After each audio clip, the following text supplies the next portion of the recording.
Hello, everyone. This is Steve with Greene County Skywarn, call sign KA0SPM. So we're joining you with a tornado warning in progress. The tornado warning is coming from the New Orleans, Louisiana Weather Service. The tornado warning remains in effect until 7 p.m. Central Daylight Time for northeastern St. Helena and northwestern Tangiapoa parishes, southern Pike and southeastern Emite counties. Parishes are in Louisiana, and the counties are in Mississippi. And if I apologize right now. I am not from the area, so I certainly have massacred those names, those city names. So I apologize for that. Um, However, the hazards include tornado and golf ball sized hail. The dangerous storm will be near Kentwood around 6:30 p.m. Magnolia and OSYKA. I don't have a clue, and that's going to be about 6:35. Other locations impacted by this tornadic thunderstorm, including the Macomb Airport. And so the advice from the Weather Service in New Orleans is take cover now. Move to an interior room on the lowest floor of a sturdy building. Avoid windows if you're outdoors. In a mobile home or in a vehicle, move to the closest substantial shelter and protect yourself from flying debris. So, this is one of two warnings that we've got going. And so, give me a moment here and I'll get the other one pulled up. The other one is going to be in southern Alabama from the Weather Forecast Office in Mobile, Pensacola. And National Weather Service in Mobile has issued a tornado warning for northeastern Monroe County and south central Alabama, northeastern Clark County in southwestern Alabama. And Monroe County is south central Alabama. And that runs until 7 p.m. Central Daylight Time. At 6:31 p.m. Central Daylight Time, several thunderstorms capable of producing both tornadoes and extensive straight-line wind damage were located along a line extending from 3 miles southeast of Thomasville to Grove Hill, moving east at 50 miles per hour. Hazards include tornado and quarter-sized hail. This is a radar-indicated tornado. These dangerous storms will be near Vredenburg around 7 p.m., Peterman and Beatrice about 7:10. So again, the Mobile, Pensacola Weather Service is recommending take cover now. So for both of you in these tornado warnings, connect with your local weather service, your local media, or Skywarn Net in order to make sure that you have the most current information for your situation. And if they offer advice to take cover, do so. And so if I have further updates as we go here, I'll go ahead and bring those on for you. And we're probably going to do some additional coverage this evening of the tornado threat. And so give me a few minutes, and I'll have our others connected in, and we'll be going. So I'll be back.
this stuff pulled up here.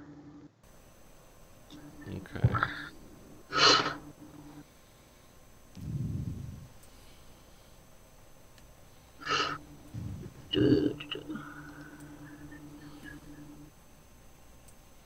I had my music going on in the background when you called, so.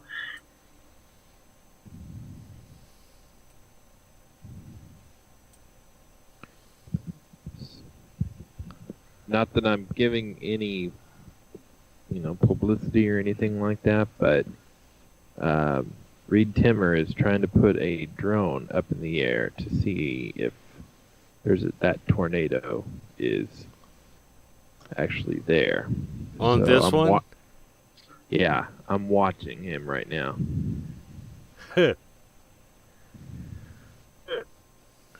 What radar site are you on?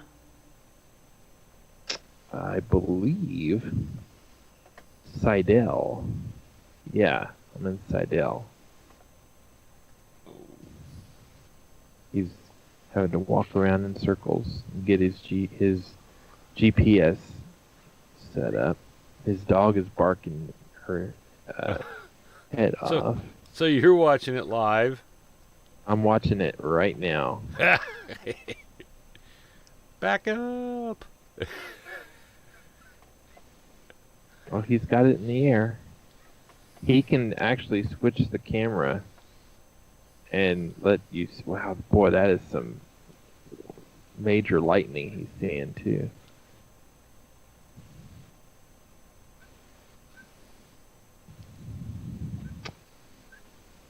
So, let's go back here.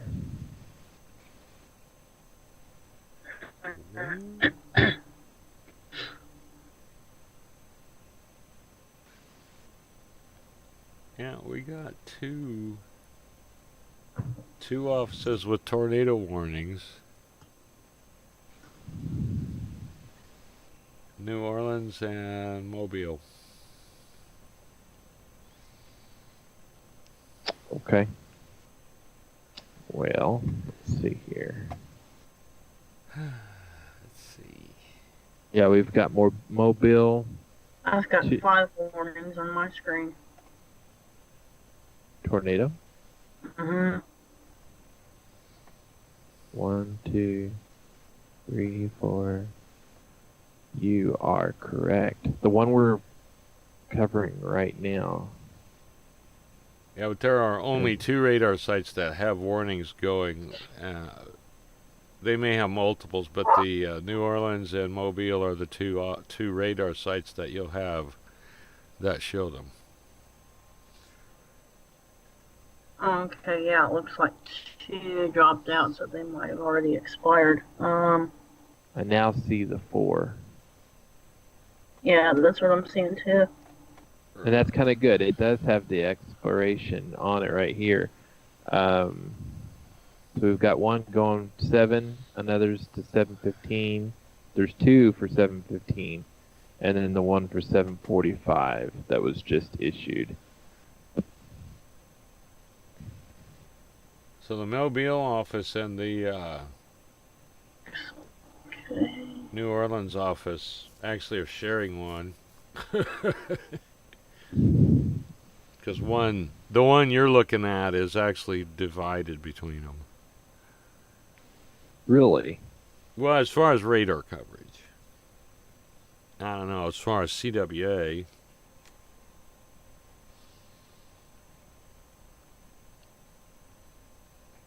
Well, that would be our closest one. So now as far as Mobile...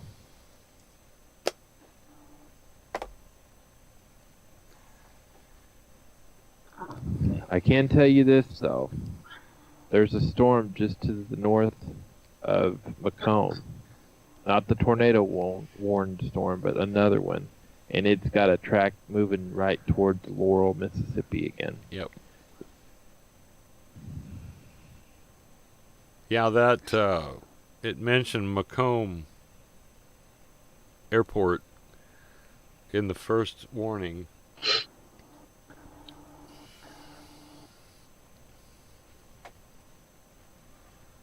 Oh.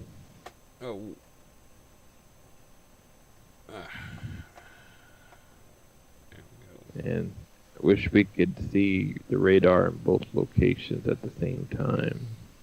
I don't think I can open multiple instances of this. Of radar. Well, you can No, if you do the this one national. doesn't have the option for panels either, like GR Level 3 does. Yeah. If you opened up the national mosaic, but that kind of reduces your quality quite a bit. Mm-hmm. Oh yeah. Oh. All right. Well, how about we do this? Since we're all got our eyes on the sky. Heather, do you want to keep an eye on the one?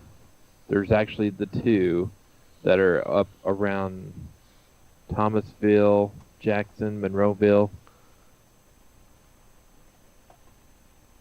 I'm not real sure which one you're on, because the one that I went to was actually, let me pull up that warning. It's on the KLIX site. It was actually the one that expires at 7 directly. Mm-hmm. And it is on Tylertown right now. And there's a TVS, there's a measure detection down there. Okay, well, I'm looking at. There's two in the Alabama area, and your closest radar would be Mobile. I'm clicking towards that now to see if that'll refresh. I'm gonna take a moment. Yeah. I've got an additional warning here coming out of Mobile. Okay. It's actually a continuation, but they actually show it, or they tell about where it is. Tornado warning remains in effect till 7:15 p.m. for Wilcox County. At 6:41, a severe squall line capable of producing both tornadoes and extensive straight-line wind damage was located at a line extending from 5 miles west of Danley Reservoir to 8 miles west of Fulton, moving east at 50 miles per hour. Hazards include tornadoes and quarter-size hail. These tornadic storms will remain over mainly rural areas of Wilcox County. So they're issuing a take cover. So sorry about the interruption. Go ahead. No, I don't consider that an interruption. We're all working together on this, aren't we? Yeah, you're looking at the one that they just talked about. All right.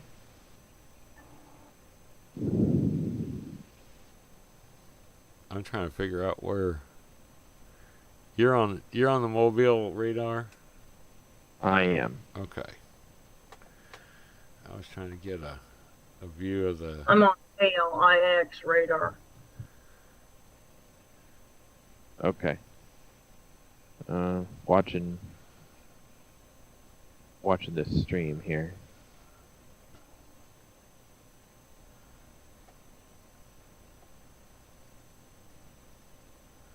Boy, if It's there's a extreme. correlation coefficient, it's not very easy to spot. Might be. I'm not really seeing anything in that. At this point in time, they're all still radar indicated. There hasn't been anything that's confirmed.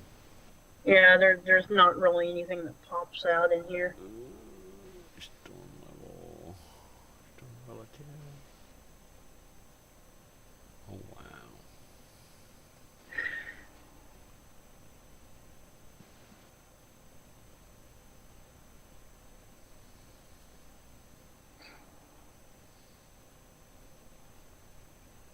I'm getting a lot of muddy returns on this reflectivity. Yeah, it's that way on velocities and correlation coefficients and everything. I am seeing where I could point to a potential of tornadoes in either one of these two storms, though.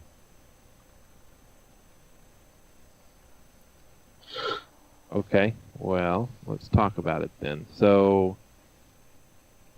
I'm looking at the one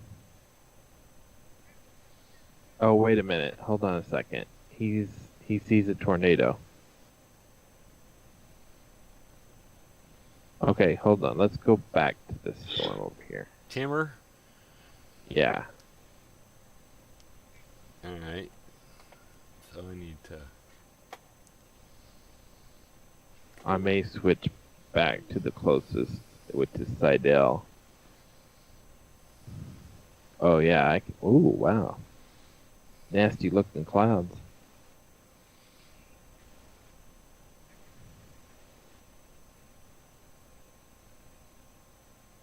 That's, Oh, yeah, okay, yeah. If it's not hitting the ground, it's pretty close. There's a lot of rotation in that cloud right there. Yep, I see it. It's right on the border.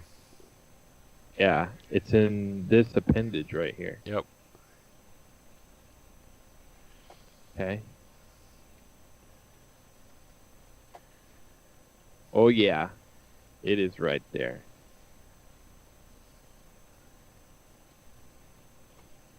Well, he better get moving. It's heading straight for him. Oh, you know how that Reed Timmer is. Back up! Yeah, but he's by himself. He ain't nobody else to yell at. Just himself. Well, at least he won't injure a driver while he's at it. Yeah.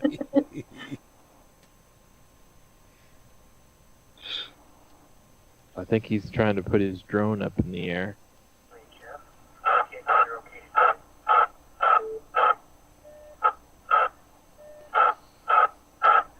Is that the 4.9? Yeah, it is. It's been doing that. I don't know what's causing that, though. Sounds like it's barking.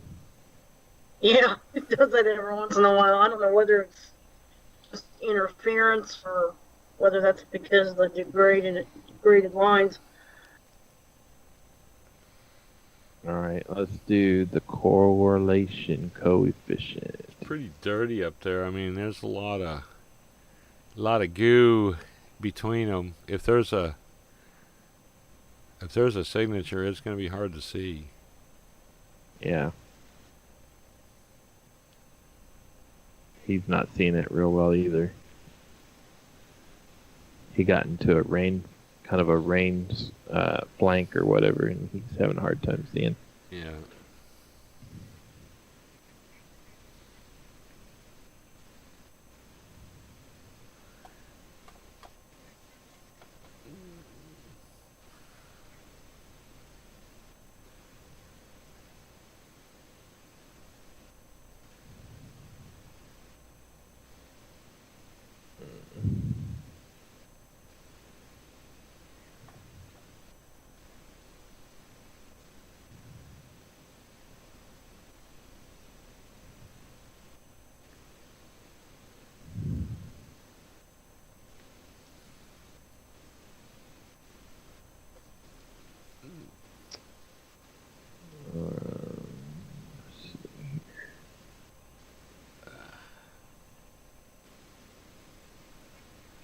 We are being a little quiet here, but it's Yeah, actually we're all looking at pretty. Yeah, this is all pretty intense stuff here. So this is our definitely what we're keeping an eye on right here. This is the big show right here. Right. What's interesting is it still hasn't been confirmed. It's still saying it's just radar indicated. But Well, you it's know, a maybe big- he's not. big radar indicator, but still, that doesn't mean it's on the ground. Exactly. And there's so much stuff in the way, the correlation coefficient isn't giving us a good look at it. No. So while you look and think, I'm going to go ahead and read the mesoscale discussion 0412 from the Storm Prediction Center in Norman. And this is just a continuation of the Tornado Watch 121, 122, and 123. A corridor for higher tornado potential exists across far southern Mississippi into adjacent areas of eastern Louisiana, south of an outflow boundary. Stores moving along or south of this boundary will encounter stronger low-level shear. Um, and so they're saying an outflow boundary has moved south from central Mississippi into southern Mississippi, where winds have backed to easterly along and just south of this boundary. A few supercells developed across this southwest Mississippi and eastern Louisiana in the last hour or so, but have now mostly congealed into a cluster due to upscale growth and the southward moving outflow characteristics, or outflow boundary. However, the southern storm is still exhibiting supercell characteristics and has shown mesh values of 1+ inch, although convective interference has weakened it somewhat. Surface winds near MCB and eastward have backed into the southeast, indicating potentially higher low-level helicity, which could increase the tornado threat. There remains uncertainty due to the amount of potential convective interference that the outflow boundary could continue sliding southward. So now get into something where I can see that. Yeah. So let's discuss that. You see where the outflow boundary is? I'm not sure it's going to be indicated by radar. It's probably going to be indicated by temperatures. Okay. Well, let me turn some temperatures on here. So typically an outflow boundary is the cold air that comes out of a convective system. Or in other words, like we had the discussion about a storm kind of dumping its guts. Mm-hmm. Similarly to that, I am not seeing a defined boundary in the radar, and I'm looking at New Orleans. Let me go up. That would be the one that would show it. And New Orleans has this storm on the top upper quadrant, so the whole lower part is pretty much clear air. And so generally when you see a big boundary or a front move through, you see an indicator on the radar, but I am not seeing it.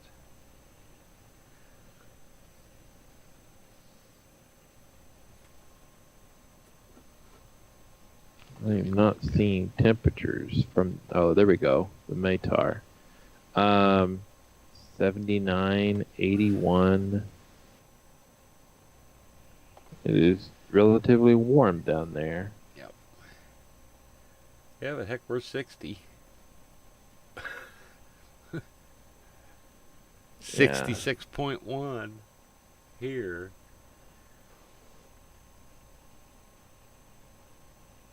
The big It's broad. definitely moving into warm, moist air. Yeah. So theoretically, if you've got a pretty good look at that area there, you have the peninsula per se. That's Lake Pontchartrain and New Orleans and Port Sulphur.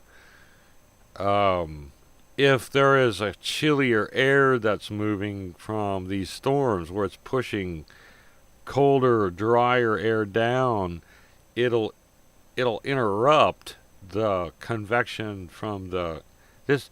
Gotta admit, this convection is coming from the Gulf of Mexico.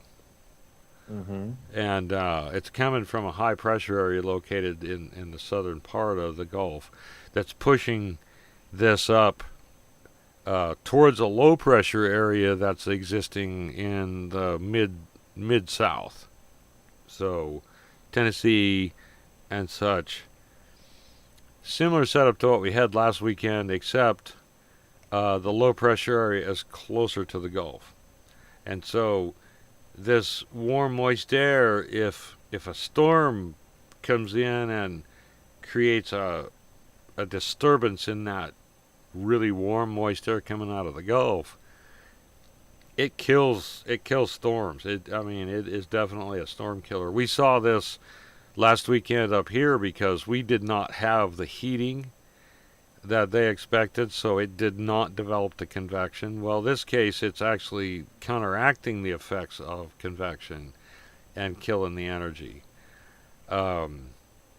Now, these outflow boundaries tend to not be very big, so it isn't going to disrupt the whole system. It'll just disrupt little parts of it. Now, the fact is in what really happens, whether or not Reed gets to have his drone in the tornado syndrome or not. Right now, I don't see much in that respect. It just he stepped outside, and all we're seeing is just his windshield wipers. Yeah. So. Well, didn't it used to be rockets? Wasn't he shooting rockets into him? Yeah. He was shooting probes into the tornadoes. Yeah.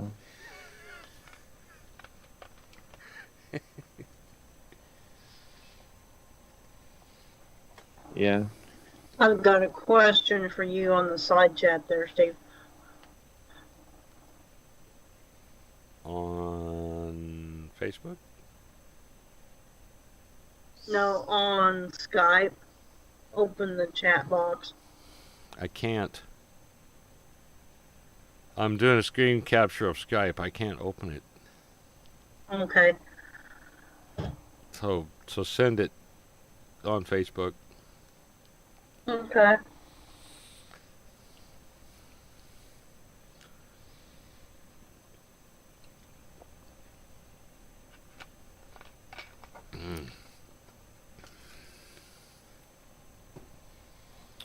Well, let's see what we got.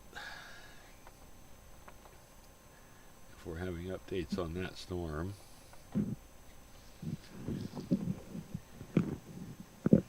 So the tornado warning is actually issued out of Jackson.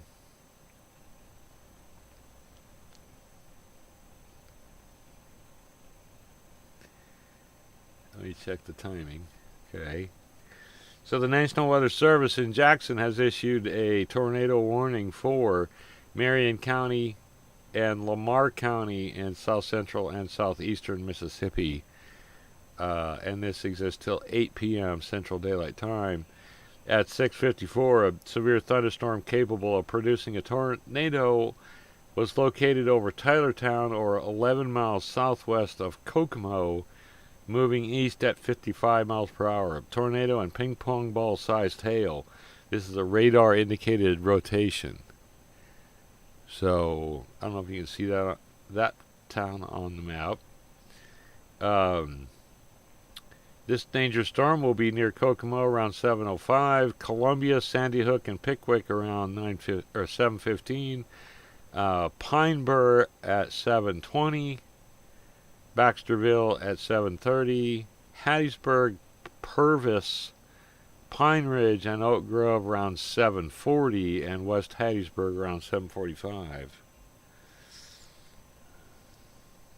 Well, I'm seeing these two tornadoes warning. Well, there's a total of 4, but they're coupled between each other. Which one are you referring to? Because I'm not seeing those towns that you're mentioning. Well, this is was another tornado? It appears so. I'm gonna zoom out a little bit here. Yeah, it's in that same area where you're at, because Hattiesburg is right there. So it's a ways to the west of Hattiesburg. Okay, it's the one that Reed's on. It should be, yeah, I think. But they issued it new, or they've seen something else. But it looks like it's in the same place.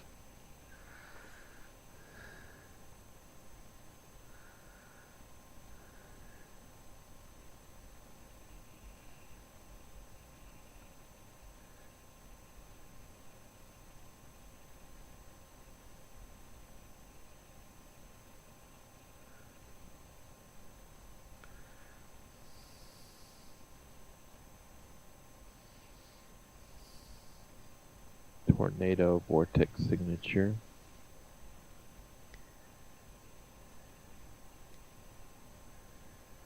So, Yeah. something like this, you would probably want to be putting some spotters kind of down just to the south, since the direction it's moving is northeast. Yep. So somewhere around Bogalusa, or even just, they could go a little closer. I don't think they'd get too close to the rotation or the wind field, but within a mile or two, it is possible going down I-59 that you would still want to stay like around Picayune or Poplarville. And I don't know that. That's a pretty good sized storm. You're probably, if you want to lay eyes on the storm itself, you're going to want to be closer. Franklinton,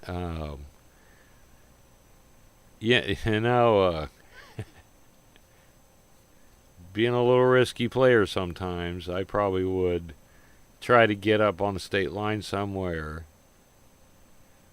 to get a view of it, but you're going to get run over. That's just the way it is. I mean, you got a clear slot that you could see into it. I'm sure that's what Reed's doing. I don't know if you can see his location. He's getting a lot of rain. No, I can't see what his location is.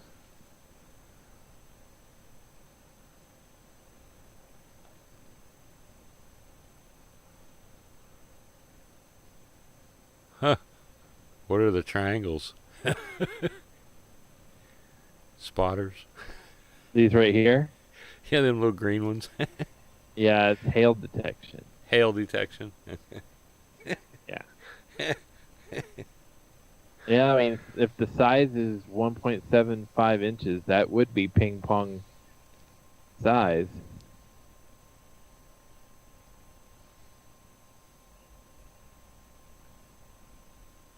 Boy, that rotation is still really strong. Right here. I mean, if I've ever seen convergence, that's it right there. Let me see if we have a debris. And it's still hard to see. That is not a consistent debris ball. There's nothing there. I can't see anything. And that's probably why what you were seeing on his live feed, he wasn't coming up with anything because it wasn't down. He was, he was probably just seeing the wall cloud. I saw the rotation, but I wasn't really seeing a tornado on the ground.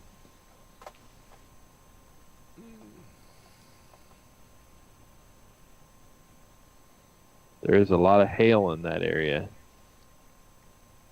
Yeah, I bet you it's pretty exciting to be on the ground right there.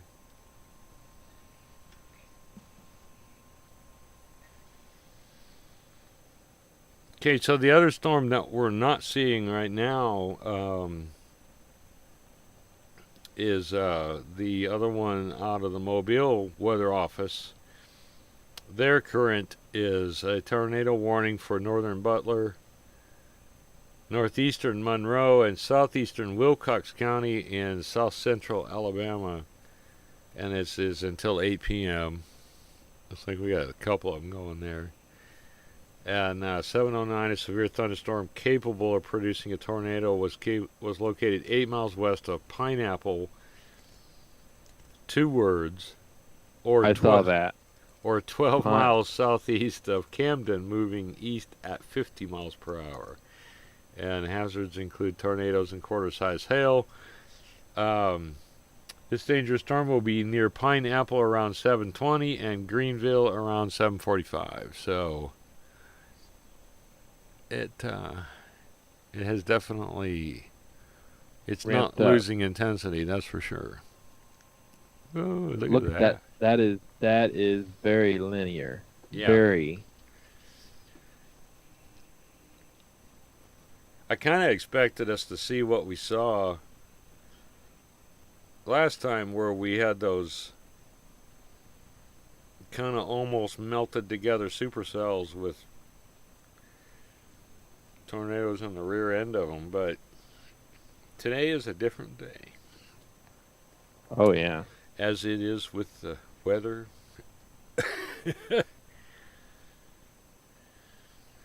This appendage is kind of interesting, and it's picking up a lot of vortex signatures.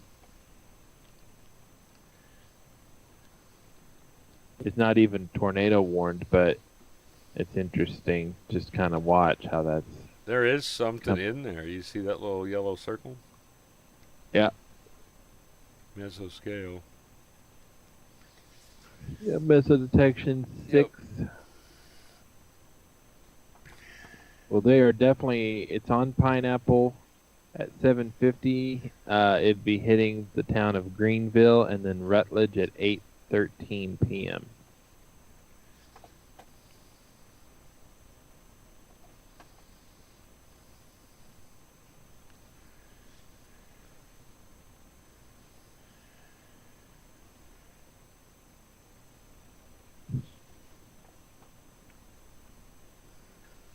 I'm going to switch to base velocity. I never did see back, and I probably can find it. A lot of this is driven by the low-level jet. And a program called windy.com will show you those things.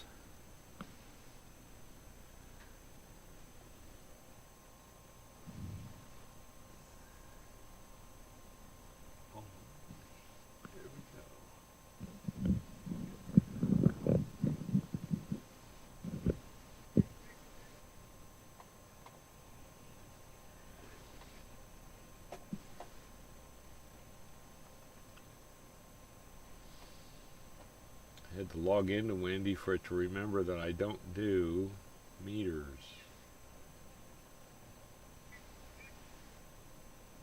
All right, so that other tornado warning has expired.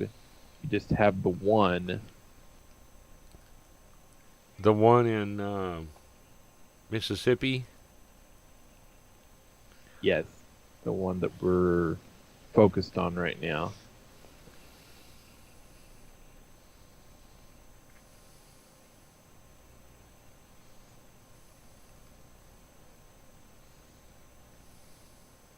Makes me wonder if I got that the closest. Yeah, I mean that should be the closest. KMXX. It's gonna head straight for him in respect to location.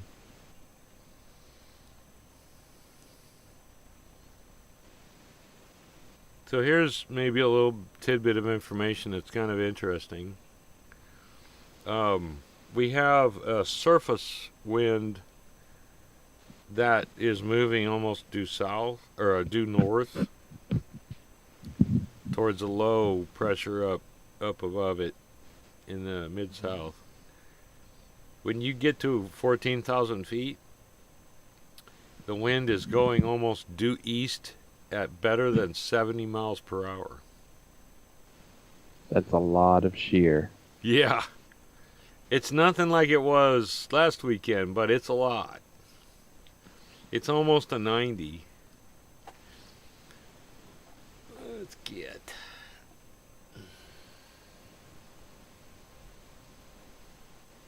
This is the part where Patty criticizes me.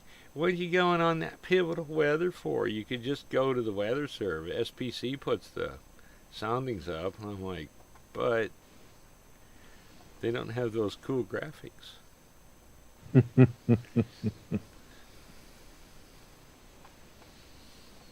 Alright, I'm looking at Birmingham. Oh, there's no Cape. MU Cape 1354. Convective inhibition is 0. What time was that sounding?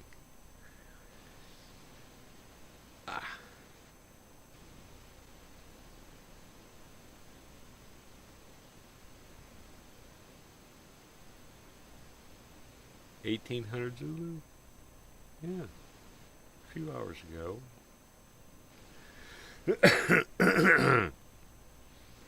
So you remember we talked about the hodograph has got a hook? Looks like a big broad hockey stick. Yeah. The sounding in Birmingham looked that way.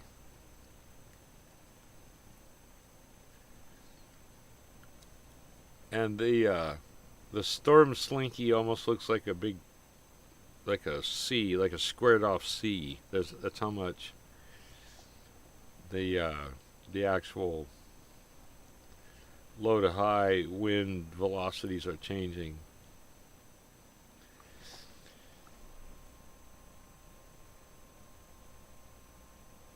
Oh man. That's called pivotal weather. Pivotal weather. And I'm on the NAM. You got to go on models and select NAM. And if you want to see the sounding, you just click where you want it to be. So in this case, you'd click right in the middle of Alabama.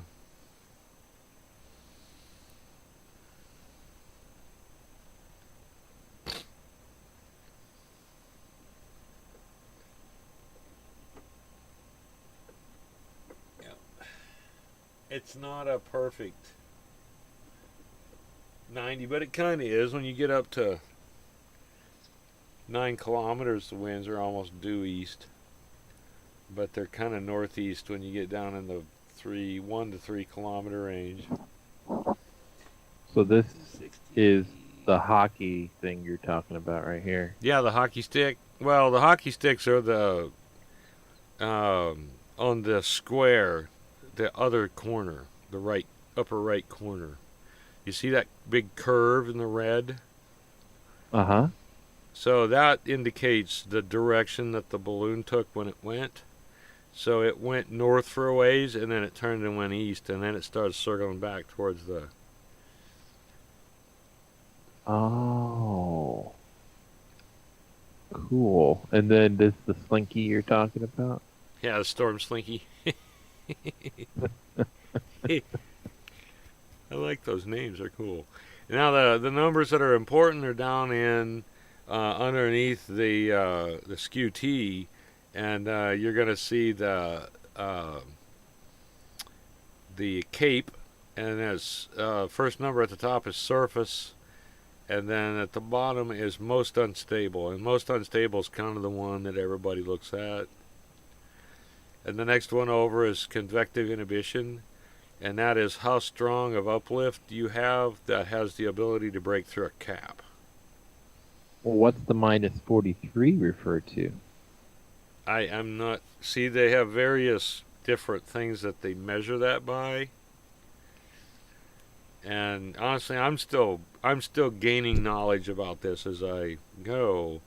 So if you look at up in the chart, you're going to see a dotted white line. There you go, right there. That is the lapse rate. Okay. And what that means is, as the air goes up, it loses temperature. And that's that's the standard lapse rate. And then you have the variation on the red and the green. Your red is your temperature, and your green is the dew point. I see. Those dew points are running pretty close together. Yeah, I mean they're right, almost doing a snake dance. You know Yeah. how they'll Yeah. snakes will kind of coil around each other. It's almost kind of similar to that, kind of right in this area. So one of the things that they talked about in the training that we saw from Norman is that standard dry air has a pretty predictable lapse rate when it goes up through the atmosphere, but when you add moisture, that's when things start getting weird. So this is where you have that LCL measurement. Mm-hmm. And LCL is the point when the vaporized water gets to where it can no longer remain a vapor and it condenses. So that'll be your cloud base. That's this area right in here. Yeah.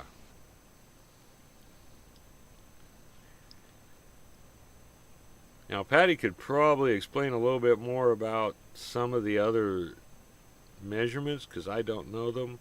All I can tell you is that so far in my studies, that's what I have learned. Now, if you are in the business of meteorology to do predictions, that SQT and the hodograph are like everything, and you look at a bunch of them around and you can kind of get a feel for what kind of an instability you might have in the atmosphere to create storms.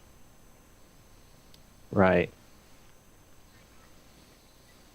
Now, Well, this is interesting when it shows the wind direction as well. Look at that. yep. And the flag is 50, a line is 10, and half a line is 5. So it'll show you the speed and what direction. With straight up being due north. Yeah, so the winds are not real strong up in the upper levels, but it's really strong on the lower levels. Right. So when you hear them talk about the lower level jet stream, that's that 3 to 9 kilometers, Mm-hmm. or maybe up to 12. Well, 3 to 9 is probably more reasonable. And we had no idea any of that existed until airplanes started flying up that high, and then they found out, man, there's like this hugely strong wind that goes.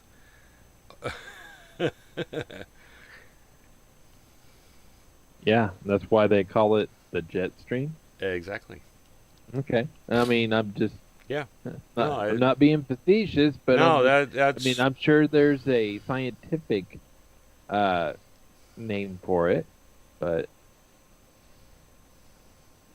I don't know whether you guys have noticed this or not, but that warning that's right below Columbia, there was a TVS signature that was following that line, and it's going south of that line.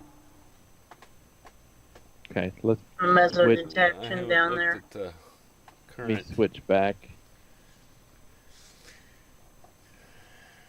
I just now noticed that. Keep Are we- going.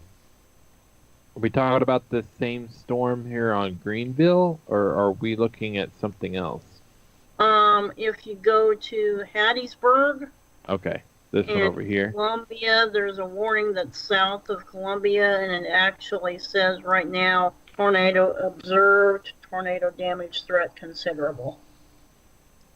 Okay, well, let's go back to KLIX here. So the cities in their most current issued warning from Jackson, Mississippi, Pickwick or Sandy Hook at 7:22.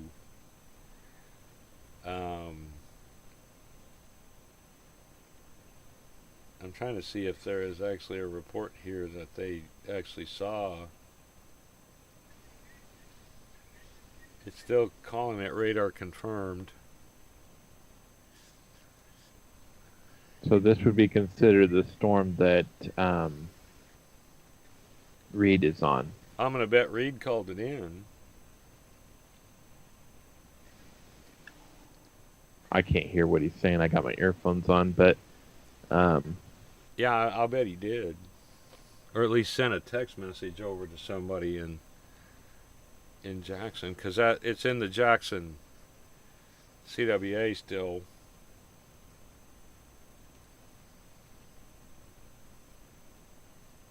But look for Pickwick or Sandy Hook. And then it's moving towards Pineburg, Baxterville, or Purvis and Pine Ridge. So Purvis was almost due south of Hattiesburg.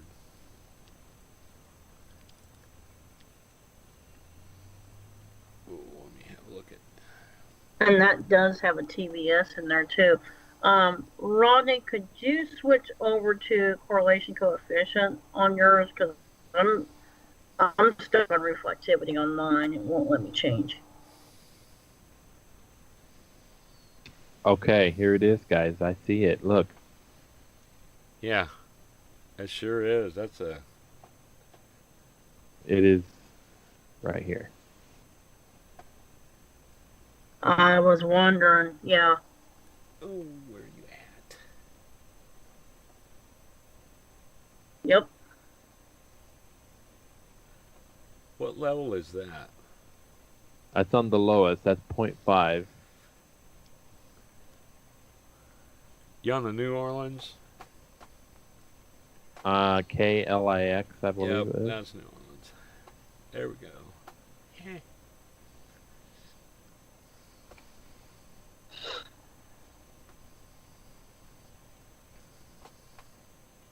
Be interesting to see what the next scan's going to bring. That's been there for 4 or 5 scans. That dude's moving too.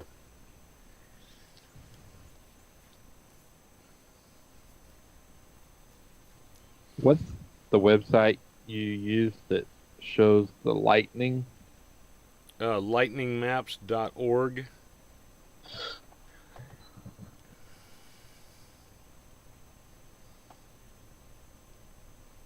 And that one, that storm is not producing a lot of lightning. There's certainly a nice radar signature, or a nice hail signature there, but Yeah, it is. I want to say it's more than the rest of them, but it isn't a huge amount. Mm-hmm. So when you go up, you see what is a calendar with a clock.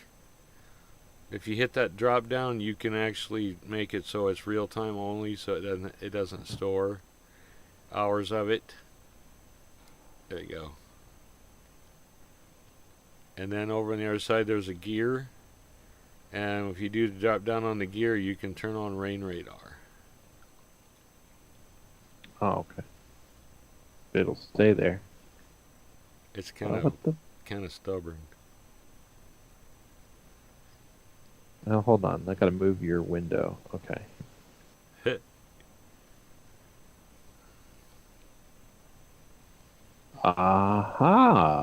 Aha. Now this just is the composite feed, of course, but if you only really care about where it's at mostly, and in a broad area, it's pretty good. It'll show you the whole continental U.S.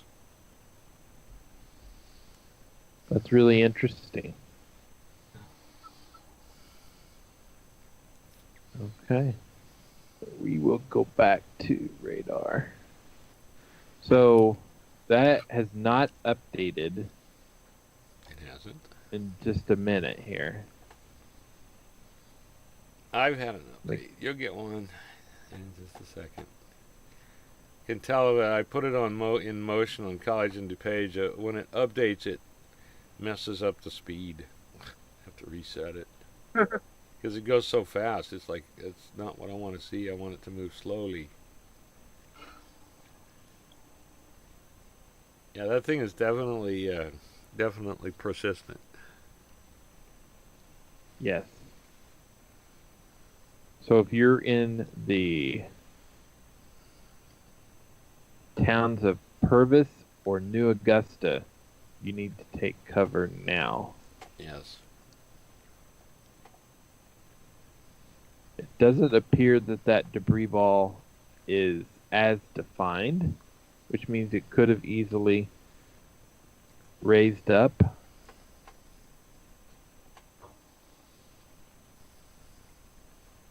He's lost internet connection. He don't have a speed anymore. Let me see here.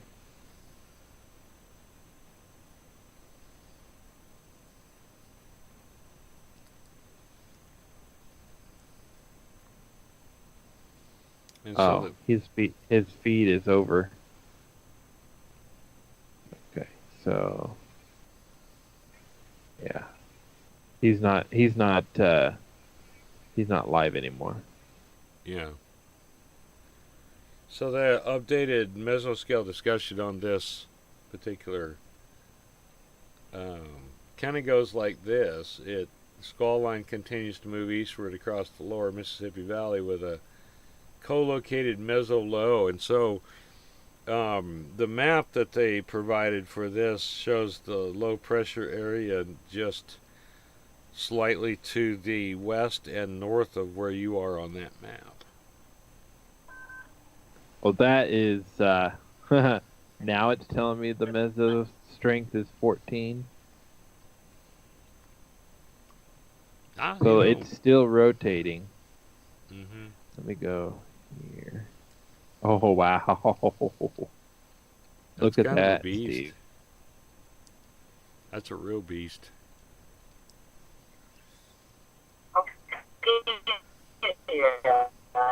Nothing I've heard.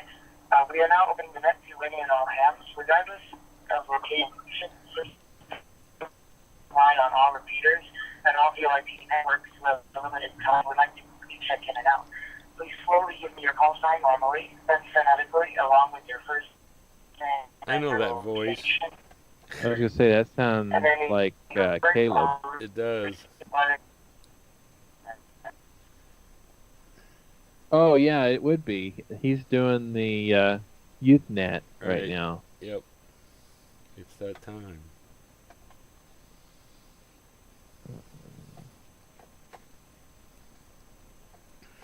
Wow, that is exceptional.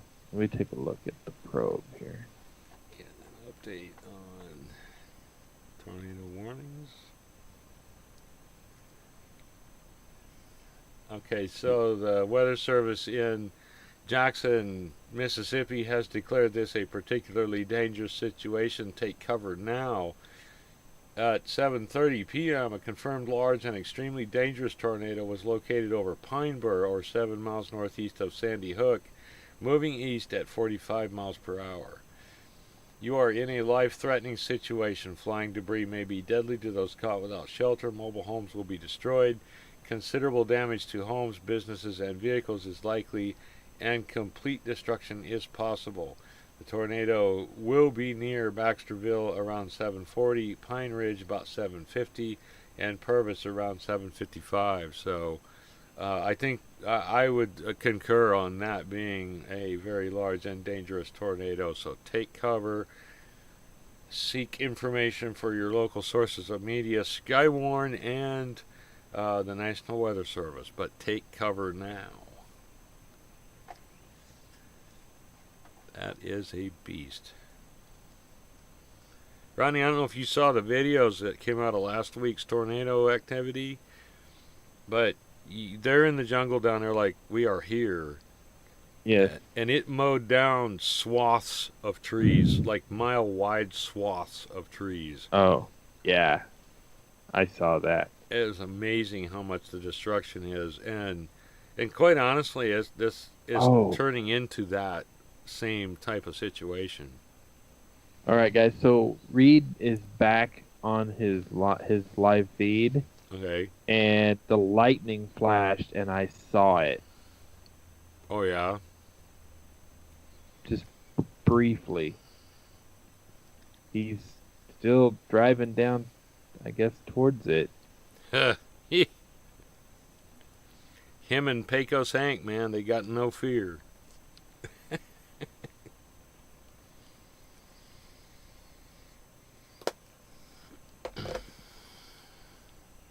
I think they should have hooked Pecos Hank up with Vortex.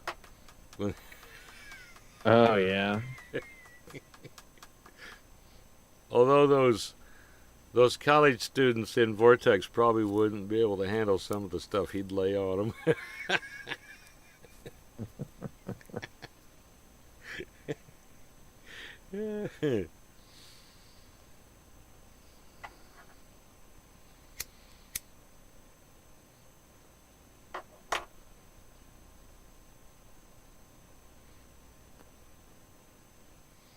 I keep thinking I'm going to email him and ask him if he'll let us use his music for free on Skywarn stuff. Oh yeah, Pecos Hank, because he's got some cool music, but I'm sure that he'd be I gotta have a little bit.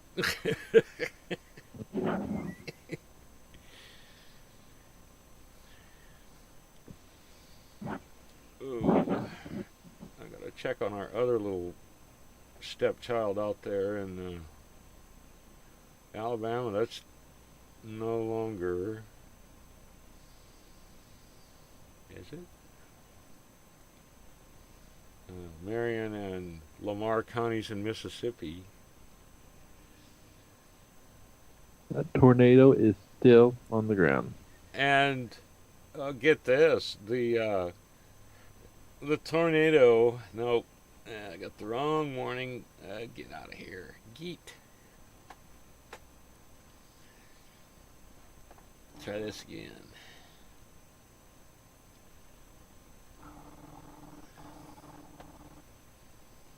Mobile, Pensacola.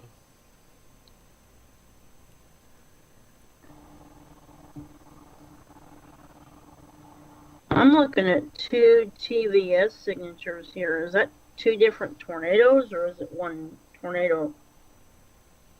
Well, this is the tornado essentially right here.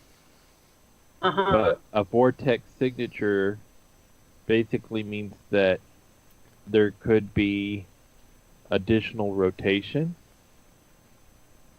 There's more than And one that's there. why- Isn't there? Yeah, there could be multiple. That's what I was thinking. Excuse me.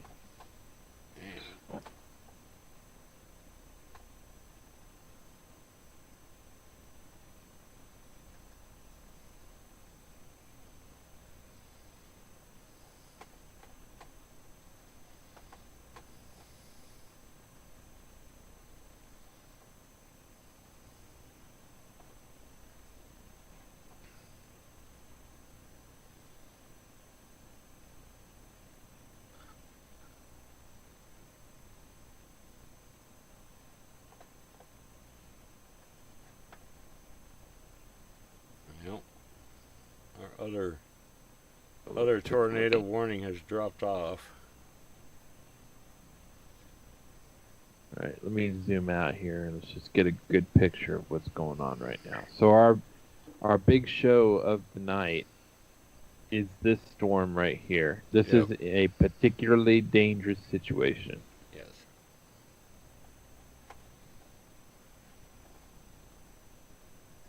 There's not anything else there. So this is something that is going to move towards the Hattiesburg area very soon. No, actually, it's moving towards Purvis. Oh, Yeah. Yeah, they Hattiesburg. revised that warning when they issued the PDS, and taking it to Purvis at about 7:55. yeah. It says, interesting how it says, this one says 8:03 and then 8:33 for New Augusta. Right. Now, this was issued at 7:30. It's been 10 minutes. Oh, well then, okay. It's about So- on there. You know. Let's go back to reflectivity. There looks like a exceptionally large hail core. Oh, yeah. Yeah, it's a monster. Yeah, it's looking 2 inches. Ooh. Now Yeah. the debris signature is still there. It's been 12 scans and it's been there, so that thing, I don't know, that qualifies it as a long track, but Yeah. Yeah, I still see the debris right here. It Yep. doesn't appear to be as strong. right. Yeah, But I'm it's- seeing that too. Maybe it's running out of debris, dude. I don't know. Well, is this okay? So to read this, just so that we're on the same page, this is not necessarily debris. This is No. probably just ground scatter. Yeah. This is what we're looking at right here. Right. Yeah. Okay. And not we don't always get those nice clean scans like we did during the Atlanta I was about to tornadoes. say, it's not as prominent as the Atlanta one was last week. Yeah, those were pretty. I mean, you could frame that dude and say, like, here, I got two tornadoes right there on the same radar. Yeah, that was wild seeing both of them together like that. But the thing is, though, that signature has been on there for at least 12 scans, and that's significant. I don't know if that will be classified as long track or what, but it definitely is. It's definitely going, and it's the only one in the country right now. And you can see the inflow right here where it's pulling into it. Drawing the. Actually, as it's going towards Purvis, you can see the warning just right on the border. There's actually another TVS that's coming up on that too, on the upper right-hand corner. You're going to have to refresh me here. Let me see. Are we referring to something in here? Up in this area? If you're looking at that green arrow, that's not one. Yeah, this is hail. This is your vortex signature here. And that's somebody, a storm chaser. That's interesting. Alright, hang on. You gotta fix my Skype. Yeah. In purple here, I'm looking at the numbers of an 8, a 14, and a 5 on vortex signatures. Okay. There we go. And there's a green hail down here that's 1.25 in size, and the other one is 2.0 in size. But the 3 TVS signatures in purple are what I was talking about. The 2 were already there. They've been following it since it was back south of Columbia, but the 3rd one up there in the top right-hand corner is new. I'm going to tell you, this one I believe is going to die, and it's going to be picked up by the one behind it. I'm wondering about that, yeah. Because we've got another what looks like a clear air slot, although it may not be. Yeah. I mean, the velocity really doesn't support it, but That is still very tight rotation right there, though. that's a beast. Look at that. Mm. That goes way off the red scale.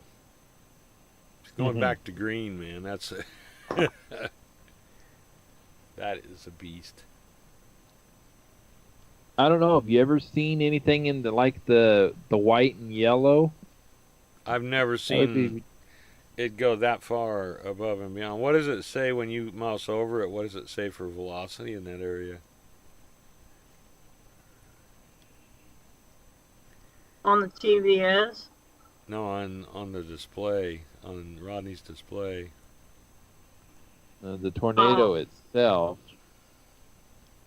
61 mile per hour, outgoing, something like that.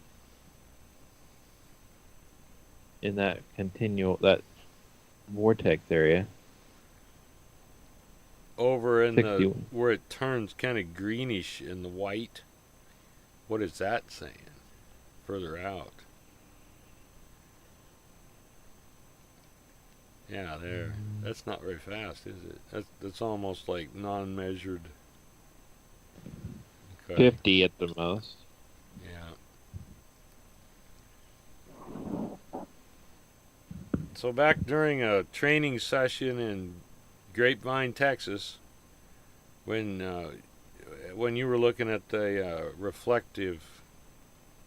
the rain precipitation radar, that slot they called it a clear air slot, which was significant if you're a spotter, because you'll have it and a rear flank downdraft that will have relatively clear air. In other words, it's not going to be a lot of precipitation in those two places. So if you can position yourself to see in there, you're likely going to see a tornado.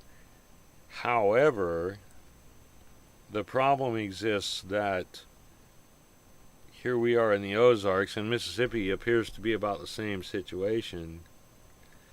Is it gets wrapped with rain around the base of the wall cloud,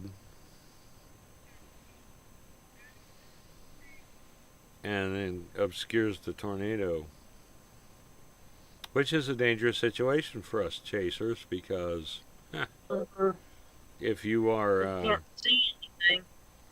if you are in that circle of the updraft, there have been known to be tornadoes spin up around those edges. Mm. So that's where the distance, you want to keep a distance back away enough where you're not in that area. Now, old timer spotters and chasers will tell you want to have the updraft, the inflow. In other words, warm air at your back, and you'll be in a good place. Not always, but mostly, that's probably true. Steve, in that picture that I sent you, Yep. What is the purple and blue up there? Is that anything in particular, or am That's I looking hail. at a hail? Is it? That's I was extreme wondering. reflectivity there. Wow. Yeah, I don't know what scales these programs are using, but that's like reflectivity off the like it's bouncing off of ice. Mm. So you know all that stuff's gonna have to come down, and it's gonna make a mess when it does. Yeah, exactly. Alright. Excellent.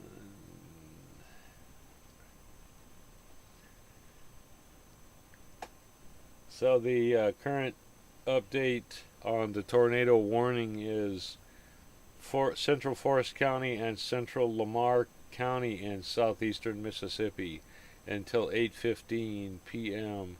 A confirmed large and extremely dangerous tornado was located near Baxterville, or 15 miles southwest of West Hattiesburg, moving east at 55 miles per hour, and that's faster than it was. We have this as a weather spotters confirmed this tornado. You are in a life-threatening situation. Flying debris may be deadly to those caught without shelter. The tornado will be near McLaurin around 8:05 p.m. So, to repeat, a large, extremely dangerous, and potentially deadly tornado is on the ground. To protect your life, take cover now. Move to a basement or interior room on the lowest floor of a sturdy building. Avoid windows if you're outdoors or in a mobile home or in a vehicle. Move to the closest substantial shelter and protect yourself from flying debris. This is a very dangerous beast of a tornado. And we've observed it firsthand here. So going back to our base velocity, let's just see. See, it is still a strong couplet Right. in this area. This is a very dangerous storm. It has been going for at least 2 counties, and it appears that it's going to continue to keep going. So I hope everyone that's in that area is taking cover now. Yeah. Well, the debris signatures are starting to fade into the noise of the. Well, to be honest with you, the reason why correlation coefficient is not looking that good is we've got a hail core right beside it, Exactly. which is interfering with signals that are coming off that. And I'm going to say this is probably that time when you would notice the hail spike if it wasn't for the rain. Right. Which is nothing. It is no more than an artifact of radar, but it is a fact that you got to deal with.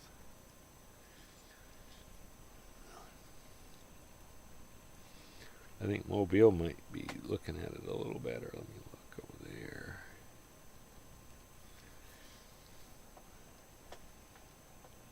Yeah, if you look at that couplet in 1.3 view, it is very prominent on velocity. So it's interesting when I switched over to correlation coefficient on Mobile, which is looking at this on a bit of a different angle. You see that same big stripe of interference bouncing off that hail core. It's just at a different angle.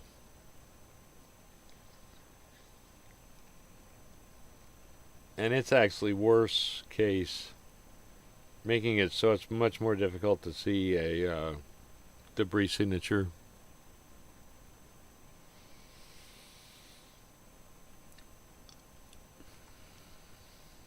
Yeah, look at that reflectivity, man. That's... You got on the top of your screen there, Ronnie, you've got your DBZ. You see those flashing purple and blue little stripes across the top? Yeah, right up here. Yeah, that's your numbers that relate to that blue color for the hail. What does that say? So that's in the 55 and 60 range. So Wow. if you actually probe into that area, it's really kind of strong here. Let's see. My probe's not working. Go back, interact, probe. Look at that. 62. Yeah.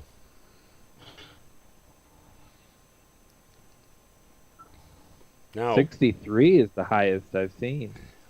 you know, that's the same measurement as we had with our, I went through the return loss on our 6.4 repeaters coax. Right. Radio receivers, it's the same decibel scale. It's just in power level. And so that would be a negative or a positive number from a reference. So that's pretty hot. I mean, it's a pretty hot signature, but it's all radio. You know what I mean? I think they're S band, and the only oddball is like KY3's got a C band radar, which is somewhere around 4 gig.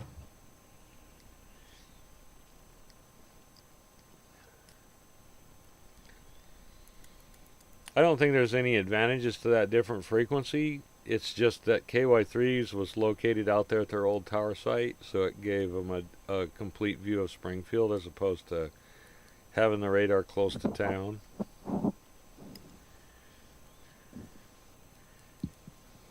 I think it's interesting how, the National Weather Service has their own, and then KY3 has theirs. I mean, you would think that they would just kind of work together. They'd work hand in hand, Let's use this one's radar. Let's use this radar. It's almost like a network of radars, if you will. Right. Well, Ron Hurst has his ham license. I do. Yeah. And,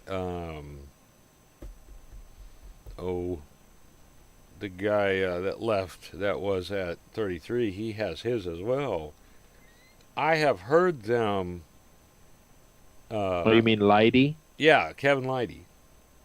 I've heard them collaborating over ham radio between the Weather Service and their studios. So there's definitely some collaboration, and that the meteorologists over at the Weather Service, they all know the TV weatherman. They all hang out together. So if they're not chatting on ham radio, they're doing it on some other media source.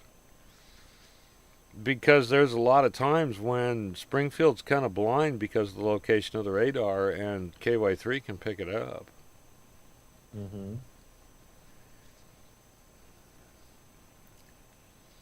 33 used to have a a radar that was based on one that came out of a DC-9 aircraft. I saw it.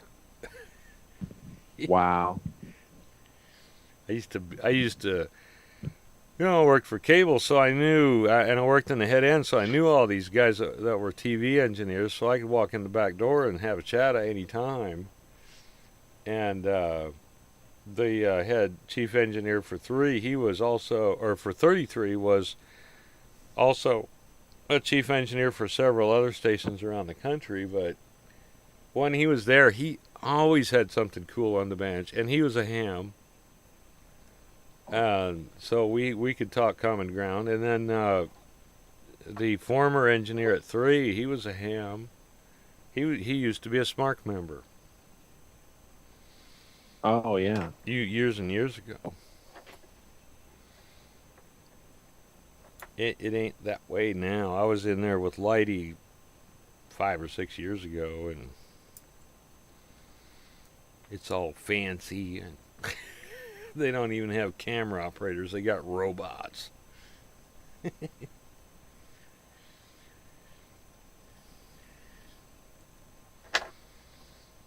All right. I do. If this gets a little bit too busy, I can actually turn the captions off so we can actually see just the raw radar. Because those captions, there's a bunch of stuff in here. Kind of hard to see. Right. So the most recent in that is that this has been downgraded from a particularly dangerous situation. But the location now is located near Purvis, or 9 miles south of West Hattiesburg, moving east at 55. It's a tornado with golf ball sized hail, and McLaurin will be around 8:05, and it's still take cover now. Don't wait around till you see it. Take cover. This is not something to mess around with for sure. Okay. I just got a message from your counterpart here. Oh. The Queen? The Queen.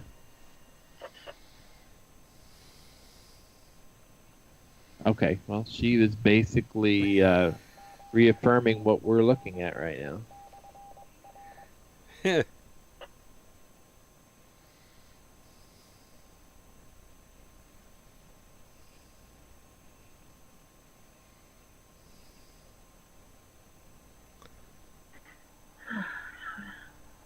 Base velocity is still, I mean, it's not nearly as strong as it was, but it's still there.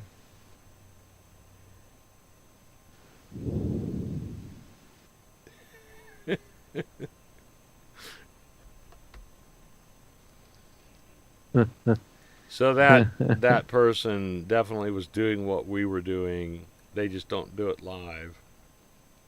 Yeah. I used to work with him years ago, and I won't say any names just to protect the guilty. I mean innocent.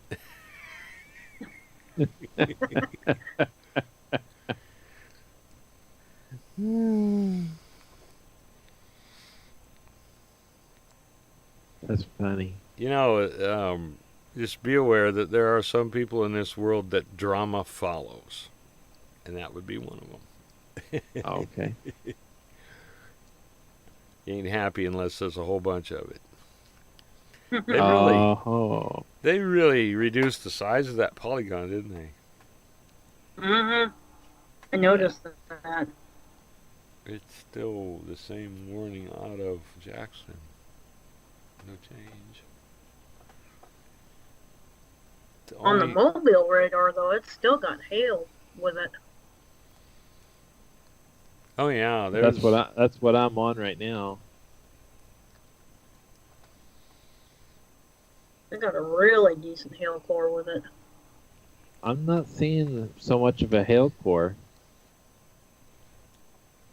Well, yeah, you're right. I am. Again, it's because of some of this. It's kind of jaded. It's not in a blob like it was, but it's still prominent. clear. This lot is still very visible. And base velocity.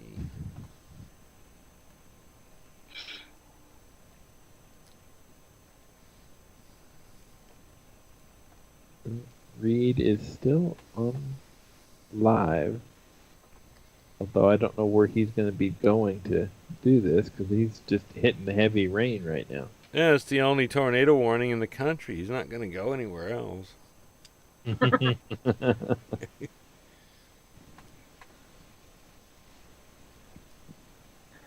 Call him on the phone. Hey, Reed, they've got a winter storm warning in northern North Dakota, northwest North Dakota, and northeast Montana.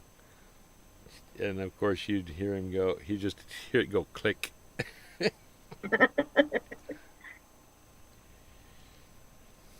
Oh, come on, Reed. Let's go. Yeah, the phone would fall on the floor. Yeah. We got to go get some snow.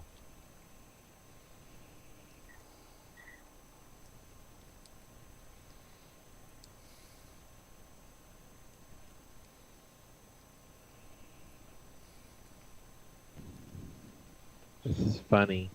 He has his dog with him, and so every little bit you hear that dog barking. The dog's name isn't Toto, is it? No, not. Big surprise there. It's a little Yorkie. Ugh. He calls it Gizmo. Gizmo. Oh,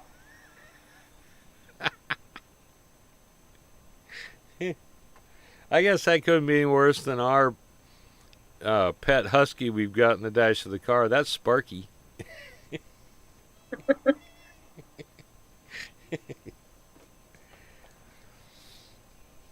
well, what's the actual story behind that? Okay, so I was watching this video as a TV news crew somewhere, and there was this teary-eyed woman on there, and they were talking about a red-tailed hawk come down and took this chihuahua she had and killed it, Huh. which was a pretty sad story. But then it was sort of like, well, lady, don't you know you shouldn't be letting that little dog run around? That's kind of like hawk bait. But she was all teary-eyed. That big hawk come down and it took my little Sparky away.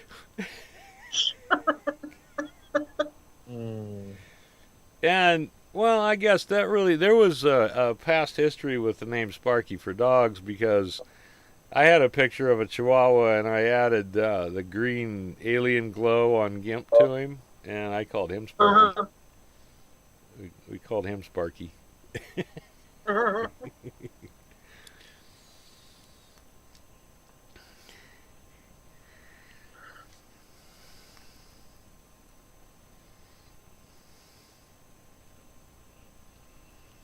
The Queen says that Timmer's not going to catch it. He's driving in a deluge. He definitely is. So they have. Did they extend this tornado warning even then some? It is still in effect until 8:15. So it's. To be honest with you, I'm still getting rotation on it. It's not quite as much as there was, but let me see, what tilt am I looking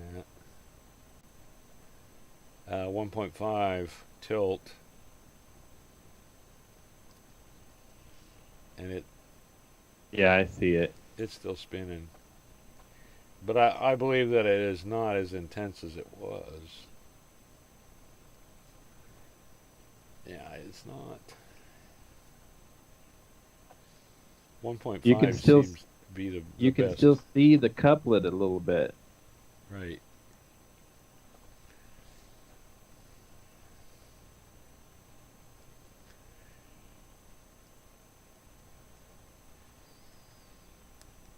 It's just crossing the highway, or just crossed the highway. Yeah, Highway 59. Yeah.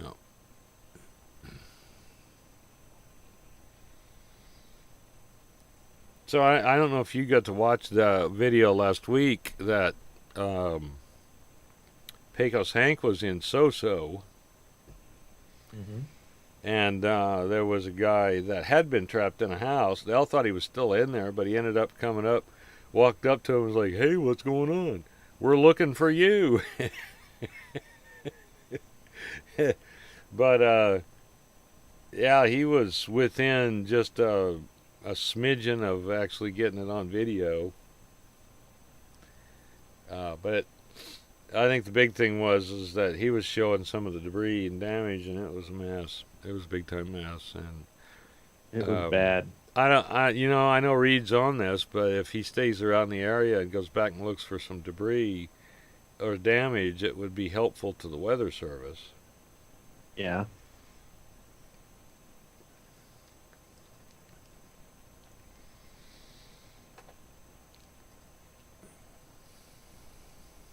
They've got two I'm warnings. surprised Erie he County. doesn't, hydroplane or something as fast as he drives. Is he moving pretty good? Well, in heavy rain like that, yeah. He's driving a little, four-door sedan. Yeah. And he buys some of the junkers you can because he knows if it's going to get beat up, there's no reason to buy a brand new car. Yeah. Yeah, but why not buy something that's got a little bit of power to it? I mean, 4-cylinder for tornado chasing doesn't really make a whole lot of sense.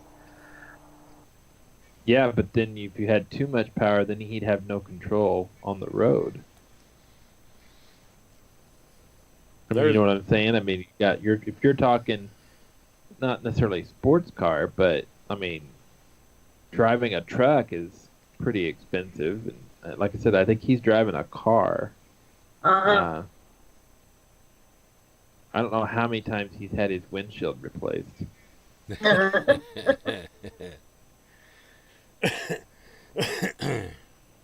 was something that Pecos Hank covered too, and he knows some guy down in the Houston area that puts in a used windshield in your car for $200, Mm-hmm.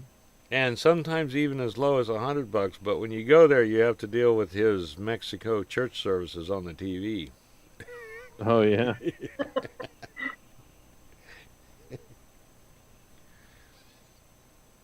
This thing is counting down. I got a little over 4 minutes left on this. And Jackson is the issuing weather service, and they're not updating it. I still see a little bit of rotation, but it's not nearly as defined. Yep. So it may be playing out a little bit, only to hopefully not be recycling. Let me go back to our reflectivity and let's see if there's any Good grief, it's strengthening. dark already.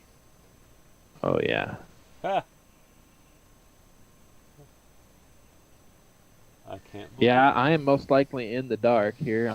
I'm sure you probably won't be able to see me. Let me see. Change to the webcam. Oh, look at that. Hey, yeah, that's pretty good.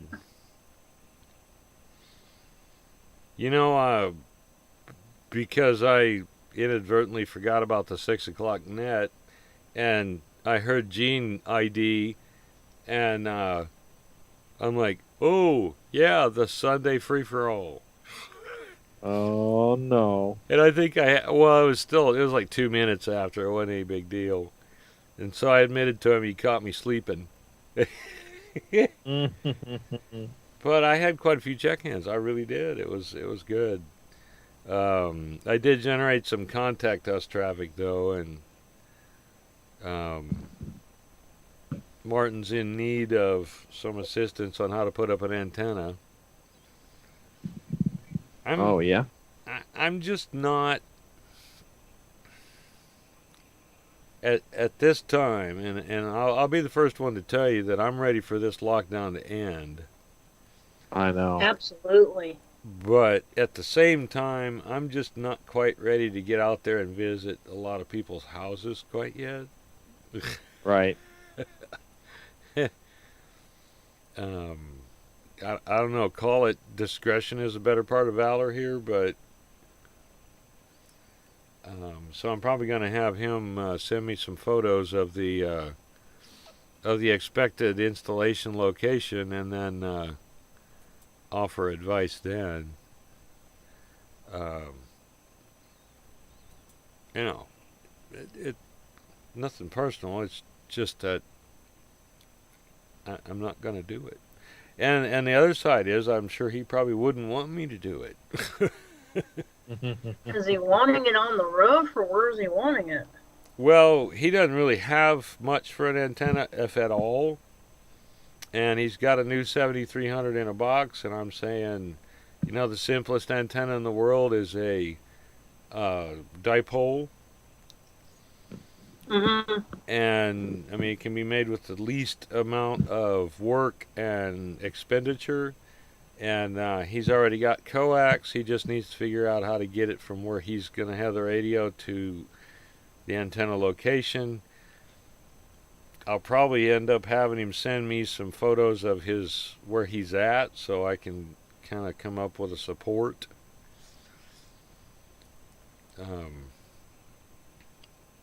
Then there's, of course, is he in one of them controlled subdivisions, Yeah. Oh yeah, an HOA. Yeah. There are some antennas that are actually made, like the one that I had that I got off for Roger that ended up being chewed up by the squirrels, is actually made as a stealth antenna. And the tests that were done on that initially, I didn't do them on my end because I didn't have to, but it has been tested to where you can put it like under the eave of the house. Yeah. So, it's thin enough to where when you have it strung across the yard, nobody's going to see it. I think the most creative one I ever seen when it comes to those antennas that are put in places that are very obviously... Oh, hang on here.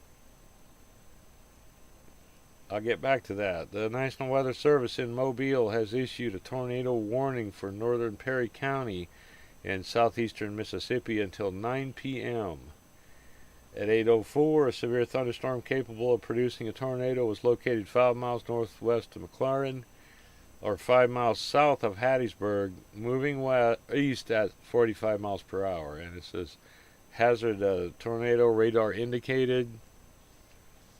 This dangerous storm will be near New Augusta by 8:20 and Richton by 8:35. So they are keeping it going. They've also got a thunderstorm warning on that same area, too. That's the only thing going on. Mm-hmm. Mm-hmm. Other than a flash flood warning. The whole area there is under a flash flood warning. So, Washington County in Alabama. Let me just do this. Washington and Clark in southwestern Alabama. Perry, southern Wayne County, and Greene County in southeastern Mississippi are all under a flash flood warning until 11:15 p.m. And flash flooding caused by thunderstorms producing a rainfall of 3 to 4 inches of rain per hour. Holy crap. Holy. Wow. And so... Do you think I could do it like Owen Wilson? Wow. Wow. Some locations that will experience flooding: Chatham, Richton, Leakesville, St. Stephen's, Wagerville, Clara, Deer Park, Tibby, Beaumont, New Augusta, Millery, McLean, State Line, Buckatuna, Fruitdale, and McIntosh. So if you are in those areas of southeastern Mississippi and southwestern Alabama, be on the lookout for flash flooding. Turn around, don't drown when encountering flooded roads. Most flood deaths occur in vehicles. So, there you are.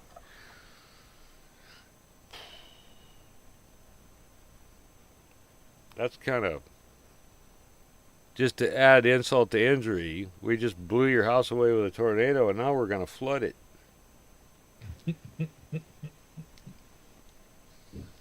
Yeah. Let's go back to the base velocity here. That is back in some major rotation. I'm not going to say that's the whole tornado, but what do you think? Let's take a look and see that. I don't see a debris ball.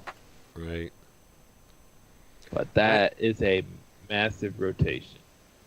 See, now we can stand off and we can make estimates from, here in Missouri about what that is, but I'm going to go back to Patty saying that just because you can't see the condensation funnel, that doesn't mean that it's not a tornado.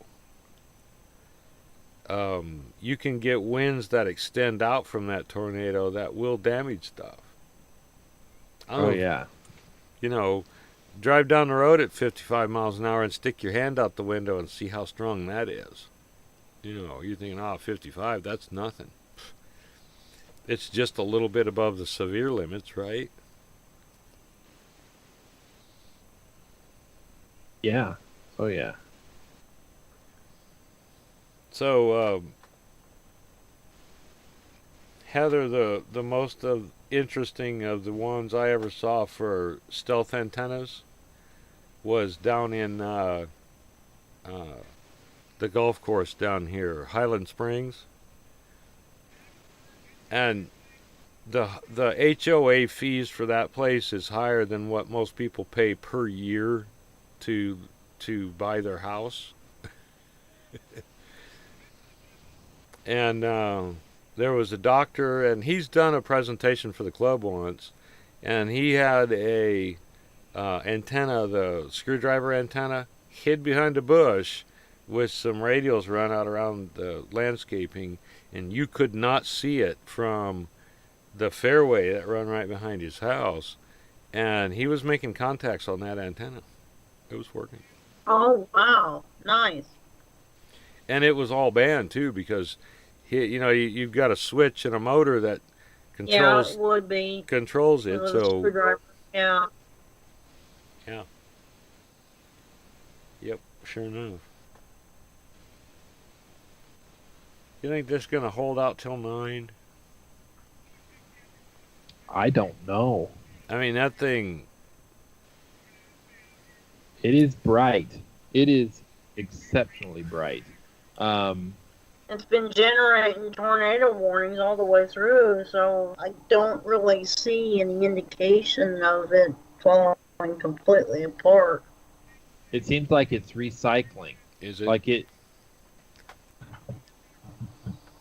You know how Patty would say that's a completely rotating storm. That's Right. exactly what that is right there. Storm scale rotation. Yeah, that's what it is. Yeah, because there's still a meso detection down there. I need to look at. There's a lot of notches there too, for all we know. It is part of a linear storm system. Right, So right. I just kept expecting that little tail down there to start up. And I can see that there's more hail in it to the west.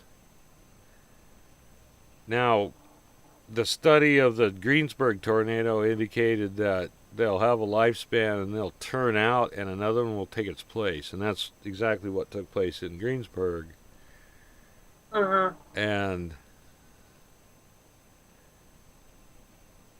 I'm going to tell you that the warnings are one thing, but the actual might be something else. In Joplin, we went under warning in Springfield, and it never made it there. But that is the weather.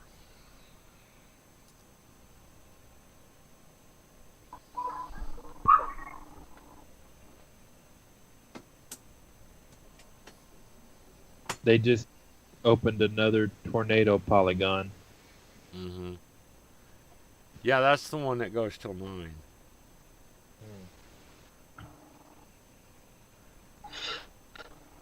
Oop, we did close down some of these warnings.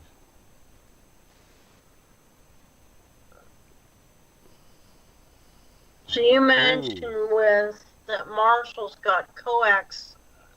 How many feet does he have? I think he said he had 50.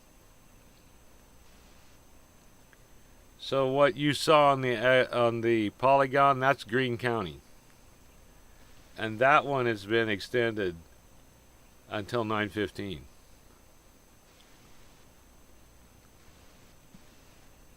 That is, holy crap. That's 35 minutes. Yeah. How long have we been tracking this, though? It's been way more than... Well, at least for about I mean, we started about 6:45. Uh-huh. I'm at an hour 48 on this stream, and it was in right after we got into it. Mm-hmm. Yeah. At least something in that area, so... Oh, boy. Well, I'm just going to say it. Oh, boy. I still say you should get yourself you should record yourself, and that just comes up randomly if someone does like a bad joke or something like that. It would just bring some comic relief to them. You know. So get me a button like the easy button, and when I push it, Yeah. it says, oh, boy. Oh, Yeah, right. oh boy. The oh, boy button. Oh boy. Or you could do the ba-dum boom. Yeah. I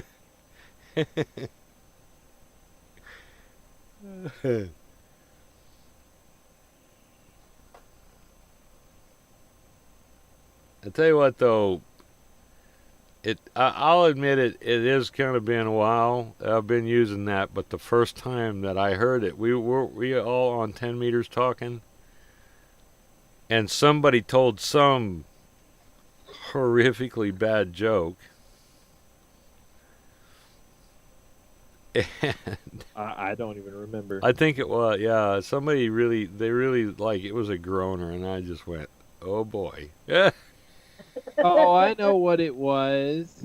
Yeah, That's where that came from. I remember what it was. We were talking about the SWR on the antenna, and Franklin said something to the effect of you have to get ham spray or something like that, and we were just laying it on thick. And then that's when Steve comes on over there and goes, oh boy. You know, just...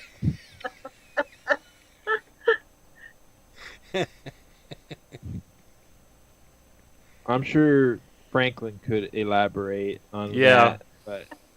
But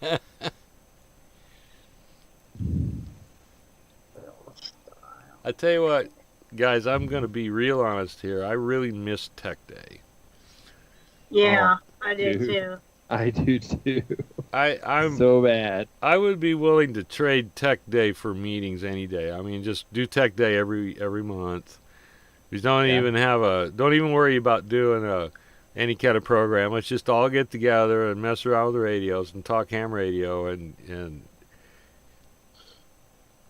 because the last one that we had was glorious. That was just so much fun. but I'm afraid that some people would kind of get left in the dark, and then they'd end up leaving because they'd be like, well, everybody's kind of in their, you know, little Yeah, thing. but we Got to learn were. something. We were in little groups, and then we kept moving around. And it kind of fit in, when we had the deal where I passed out the sheet, and it's like, what do you want us to do? Sheet. Uh-huh. And there was the idea that we just get together, not to do a meeting, but just to get together. Right. And the tech day has kind of almost become that. I found places, and I don't know really what happened to that idea. Like it kind of fell off into obscurity or something. Well, I mean, tech day kind of has filled that bill a bit. Now, there's going to be a time when we can say, all right, we're all going to meet at so-and-so restaurant. And just have dinner, Mm-hmm. I got one I want to go to, but it's kind of far out. It's the La Pizza Cellar in Rockaway Beach.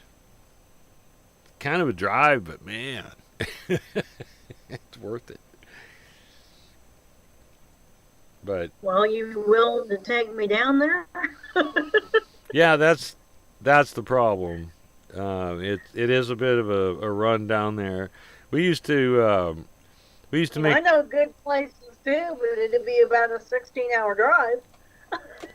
Well, yeah, but we used to do motorcycle rides, and we would leave Springfield and go to Sparta and get on 125 and take 125 almost clear to the end of the state. A little place called Reuter, and you get on 160 and head back into Forsyth, and the goal was to go to the Pizza Cellar after we did the big curvy ride down through the National Forest, which is gorgeous, by the way. It's even good as just a wheel in a car drive.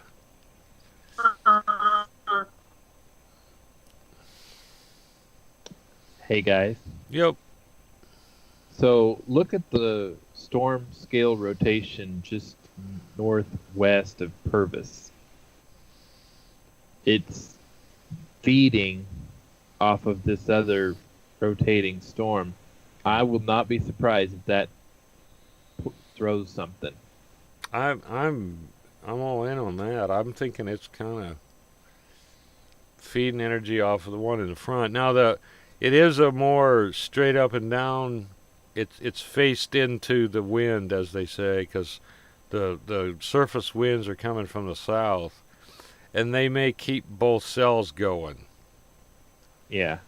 But in any other situation, that should kill the front cell and bring in the one behind it. So are we still just focused on this one storm for the most part? There's nothing else no other warned out there. tornado? Okay. We have a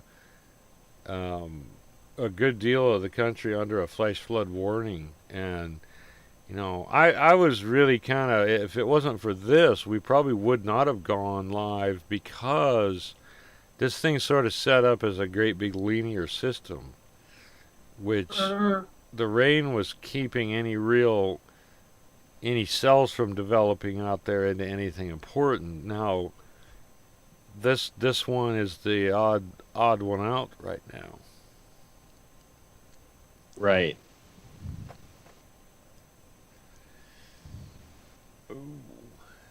Steve, check out my question that I posed to you in Facebook.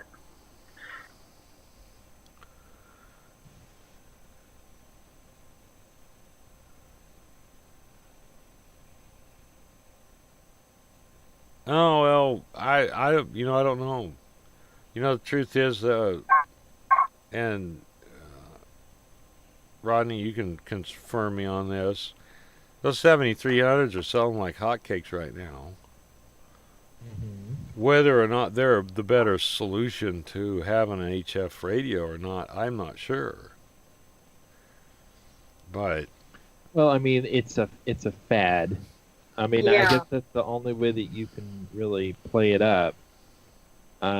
It's the same as going and buying an HP computer or a Dell. You know, my father, for instance, he swears on Dell. If Dell ever goes out of business, he would have a nervous breakdown because all he bought was Dell. You know, and he stands by that product. Well, as far as ham radio is concerned, ICOM has made themselves into a very big name in the ham radio community, and frankly, that 7300 was an eye catcher. And they've consistently come out with newer and like that little QRP rig that they're doing now. It's like the 7400 or something. It's a 705, and they don't have a release date on that yet. They're thinking maybe sometime in August. They were going to release it in the spring, but because of the stuff going on with the coronavirus, they pushed the release date back on that. But that is, when I first saw that come out, I thought they had it advertised at 100 watts as a QRP rig. And I thought, looking at it, I'm thinking, this thing is amazing. It's too bad it is QRP. You know, it's got the features of the 7300 and the 9700 combined, basically, plus the addition of D-Star and stuff like that. So you have these radios that are there to catch the attention of people, and it seems like so much of the time people gravitate towards, well, this is the radio that I have. So therefore, because I have this radio, then somebody else has to buy it, even though they really don't know anything about it. And I think that's what's going to hurt somebody, especially somebody that's new in the long run, is not finding out enough about it before you buy it. I mean, I guess the biggest thing here is they're looking for an all-in-one product that pretty much give you everything. Even though you may not understand it, it gives you everything. If you want that SDR, you have it. If you want digital, you have it. You know, and then it's got, in this day and age, where a lot of people would be like, oh, I wish I had a button for every feature. This is all touchscreen. Now, I mean, I see advantages and disadvantages to that. I mean, I'm willing to bet you that touchscreen is exceptionally expensive to replace.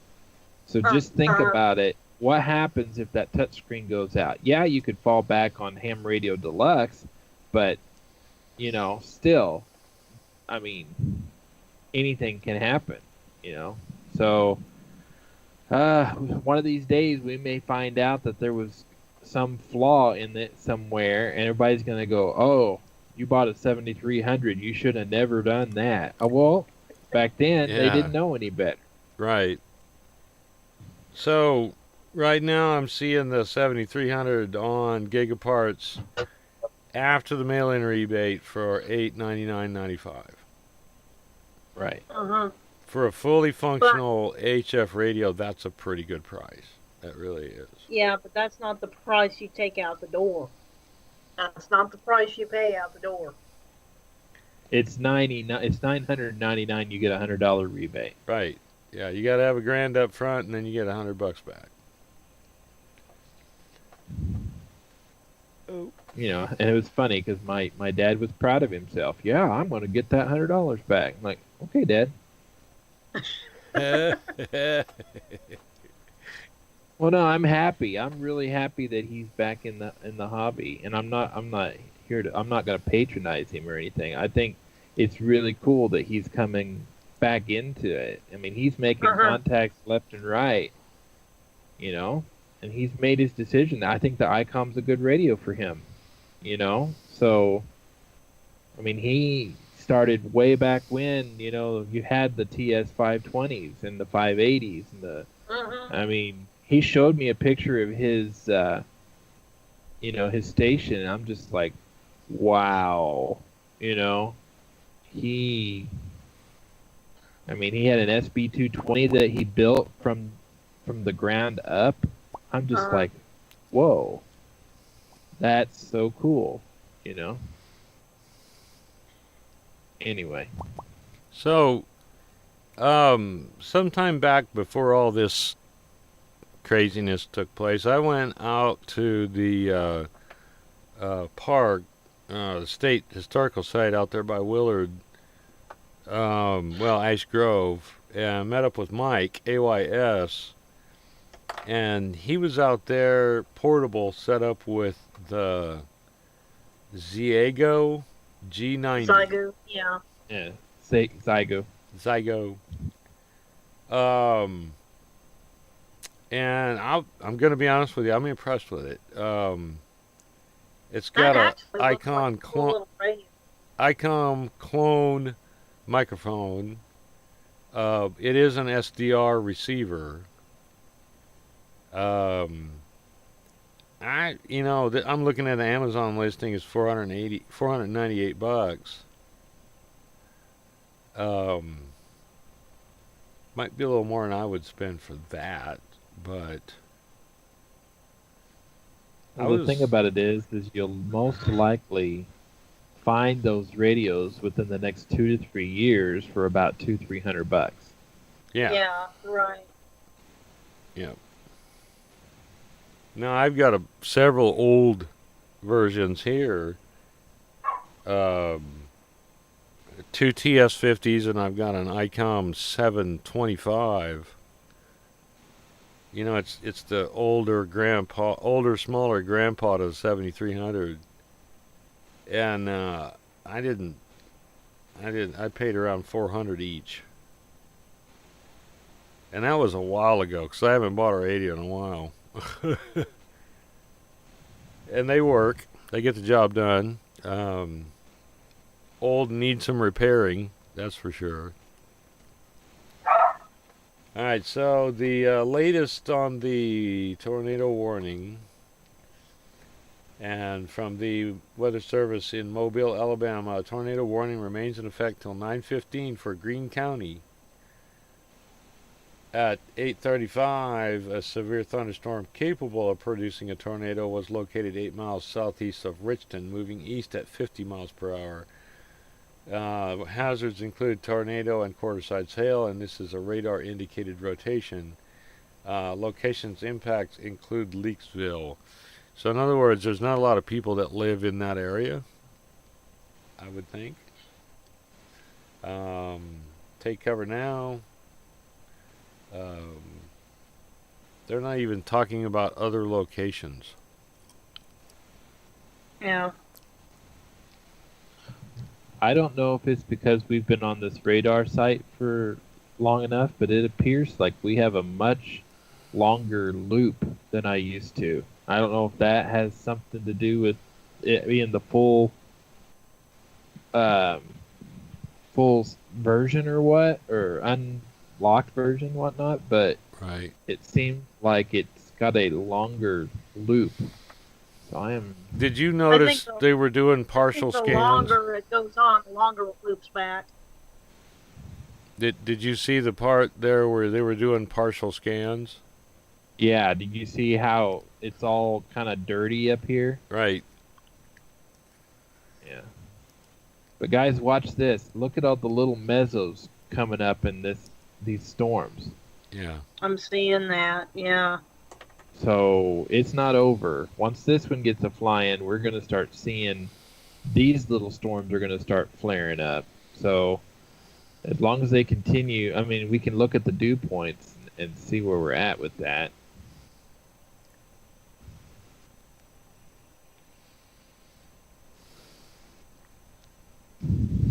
There's a meso south of Waynesboro, too, that's coming up. See, look, with the 72, 63 in that storm, but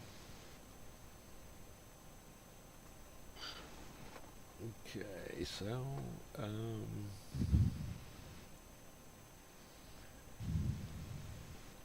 we have mesoscale discussion number 414.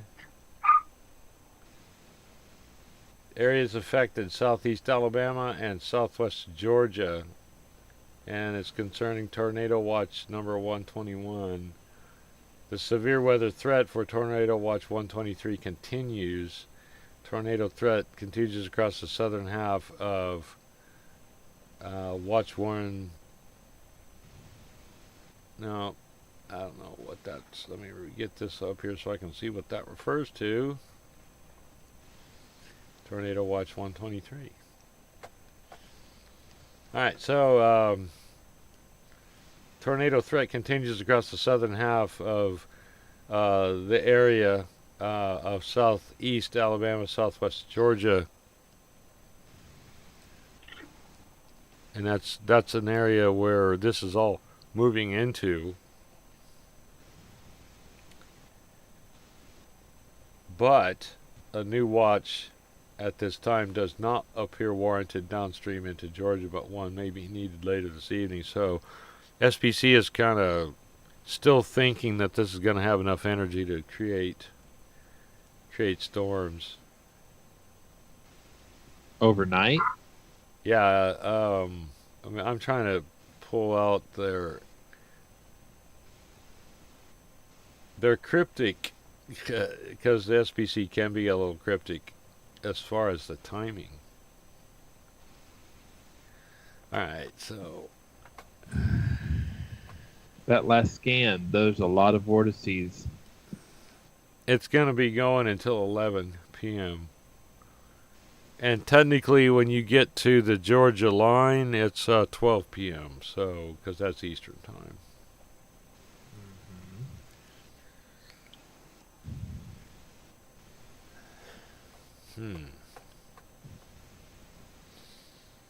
Yeah, I'm seeing, let's see, I'm seeing four actually. One meso that's in the yellow is actually in the tornado warning area. Then there's another one that is just a little bit north of that warning border and south of Waynesboro, and on the other side of Chatham, there is a meso up there, and northwest of that, there is a meso up there as well. So,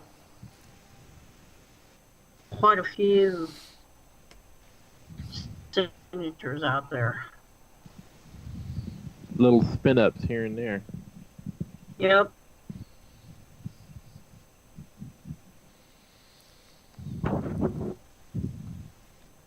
Now the interesting thing is they're holding their position with the tornado watch at the SPC, but they aren't really saying that there is anything more specific. This may be the system of the night. I don't know.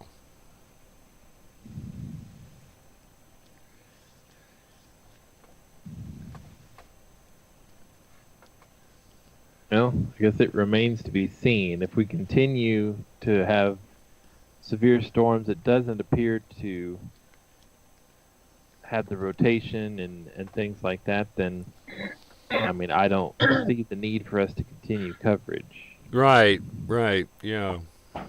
I would say that it's probably... This is going to continue, and I don't know what to make of it. I mean, it's definitely one of those long track tornadoes, but it could kind of crap out at any time.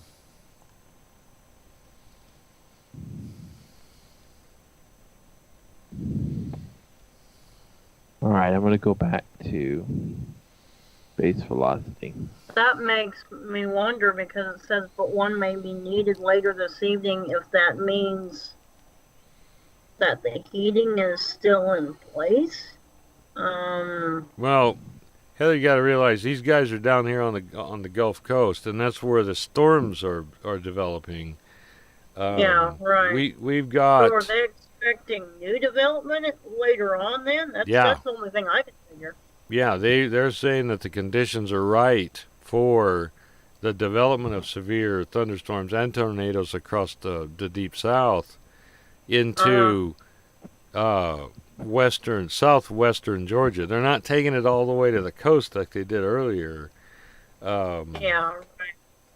And in fact, if you look at the current day one SPC, the moderate risk has been moved a little away from the coast.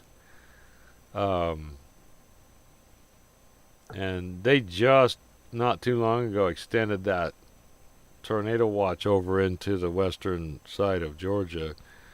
So yeah, there's enough convection going on still from the warm waters of the Gulf to potentially create some problems. Yeah. And then the fun part is you add in that really cool low pressure area that's residing just up in the mid-south, Tennessee, and I'm going to try to pull it up and see if I can see it.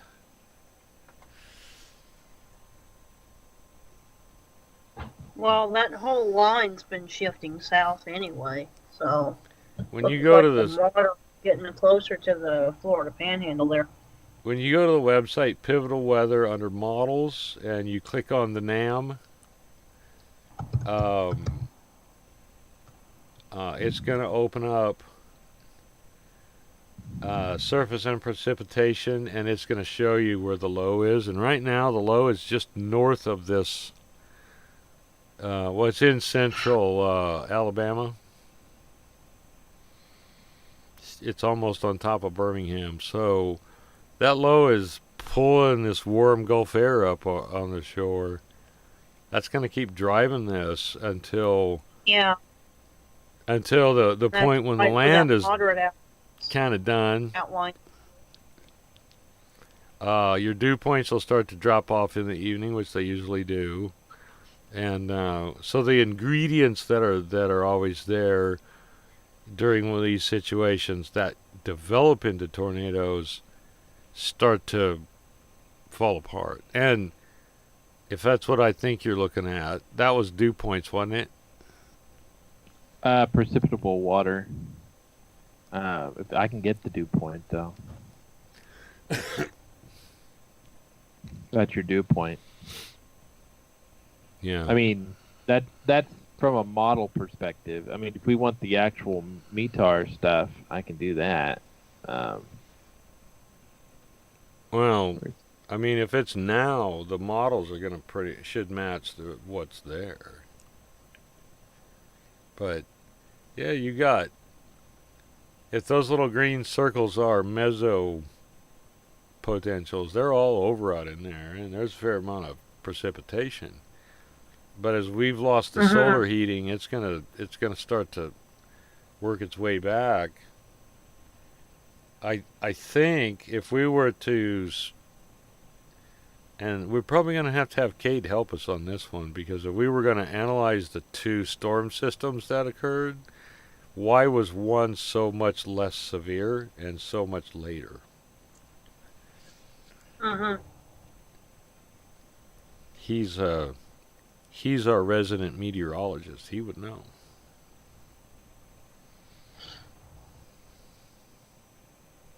Huh. That still looks like some pretty. I mean, it's still not a tight couplet, but I mean, I can still see convergence in this. Yeah.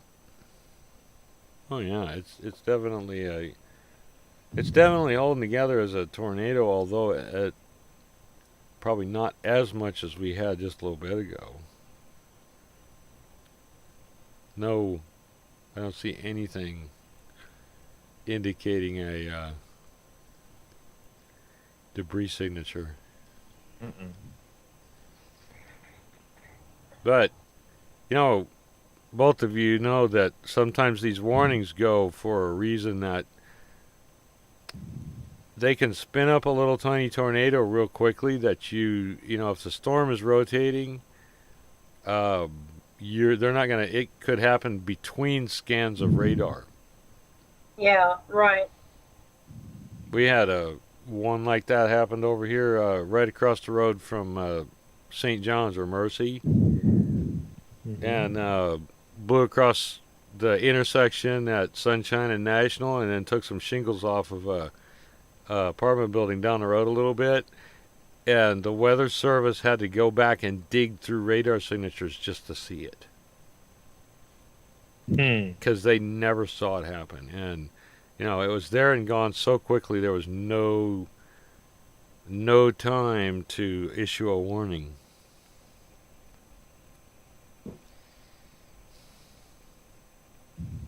I have to say, those hail cores seem to be holding together pretty good, and it does appear that it's bowing right here. So Yeah. not so much here, but this here looks like it's a little bit more. Yep. Oh, let me double check our weather. Yep.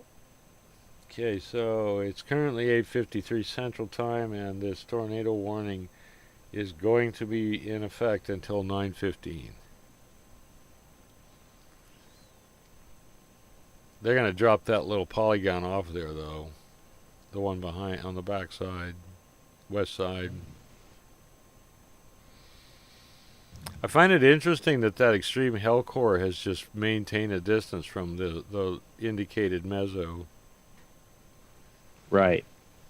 And then you want to find the hell core, just look for the little notch. It's right there. Yeah, exactly.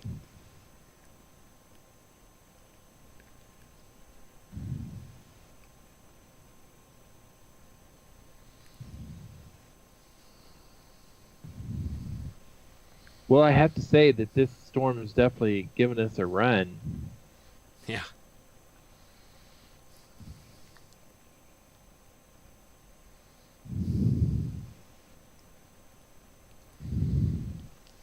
So let's go get the big picture here. Let's start looking at these storms here. So based on what you said with that meso analysis, Mm-hmm.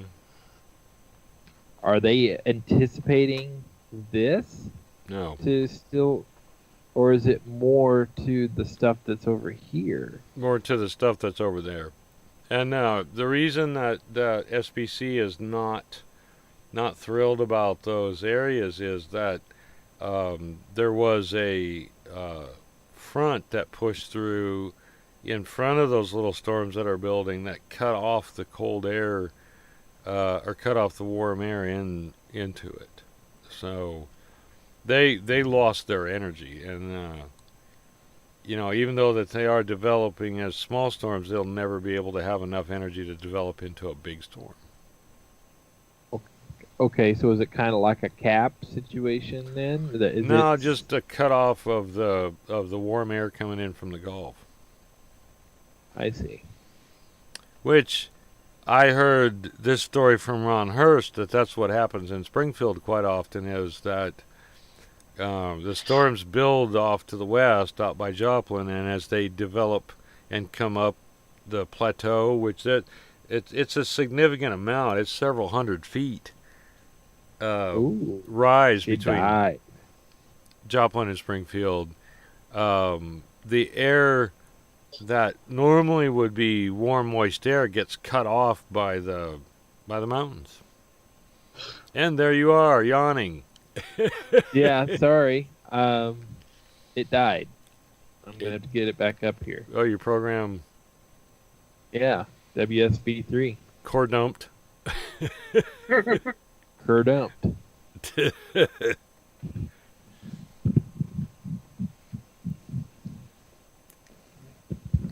All right, let's see here.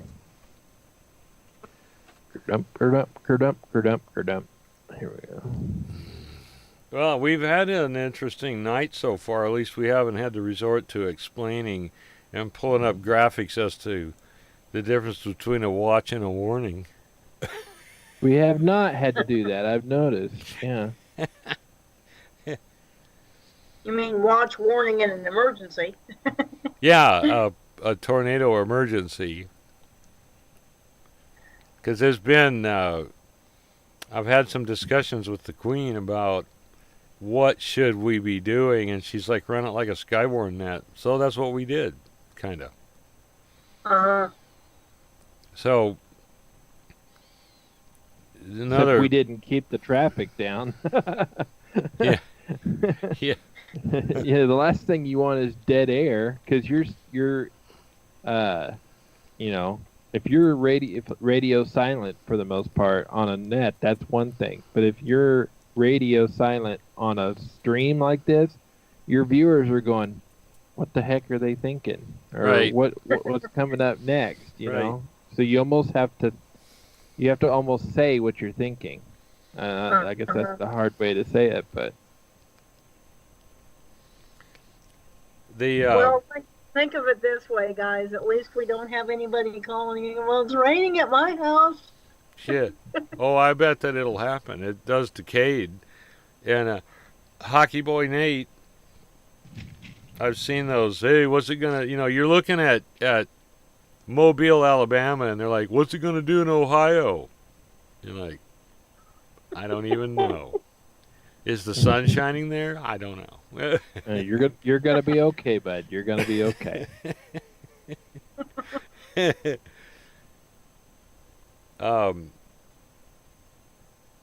Our 9-1 repeater is set up a certain way to be able to be a repeater used to be on the Echolink WeatherNet. Uh-huh. That's why it has such a short tail to it, so it prevents the ID from going out on an Echolink node.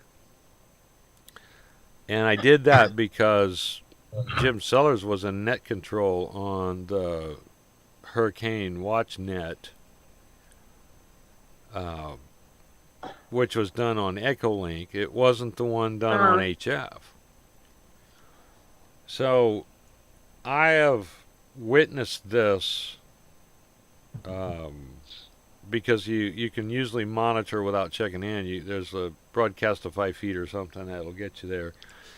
And he was reading tornado warnings just like the ones we've had here today, except they were one right after the next. It was, and all of in this area we had a hurricane that blew ashore. Well, he was doing it for Katrina, and he also did it for there was a hurricane that blew ashore over Houston. And you want to talk about tornado warnings? It was more than you would ever even imagine in one of our worst outbreaks here in Tornado Alley. Because those outer bands would just stir them up. Oh my God, it was a mess. I'm going to say we can try, but I don't think we'll ever match up to that. Because if we have a hurricane, it'll be there'll be a bunch. This will be nothing.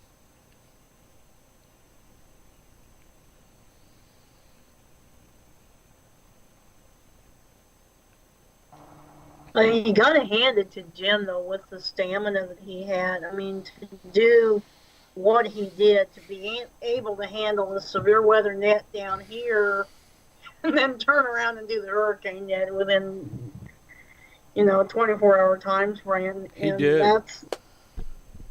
He did. And it takes all of us, just for the 4-9. When that hurricane that I did some net control on that too. However, I did it on 40 meters.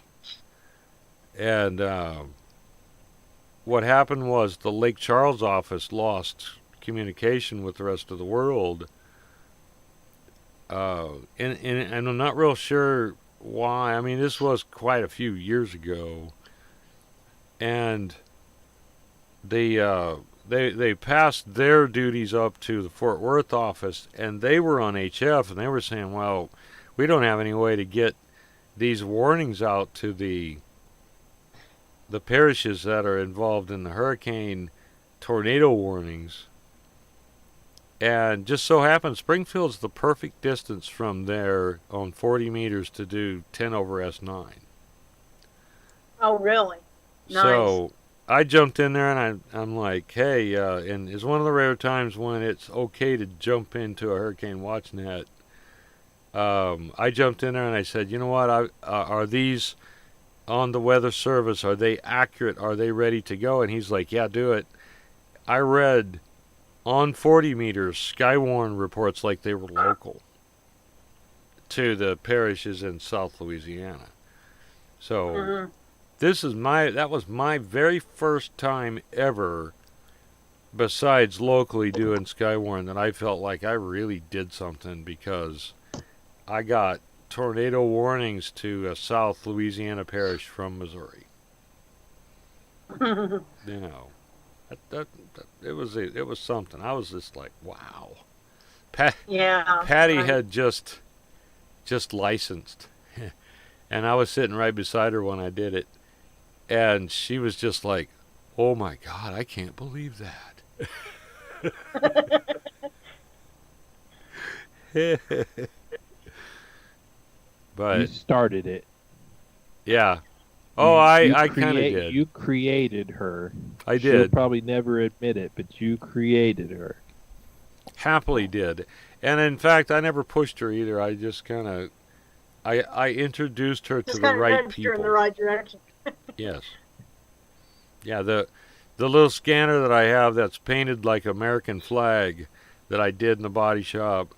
It's just a little 10-channel scanner. I had it set up so she could monitor the 4.9, and that did it.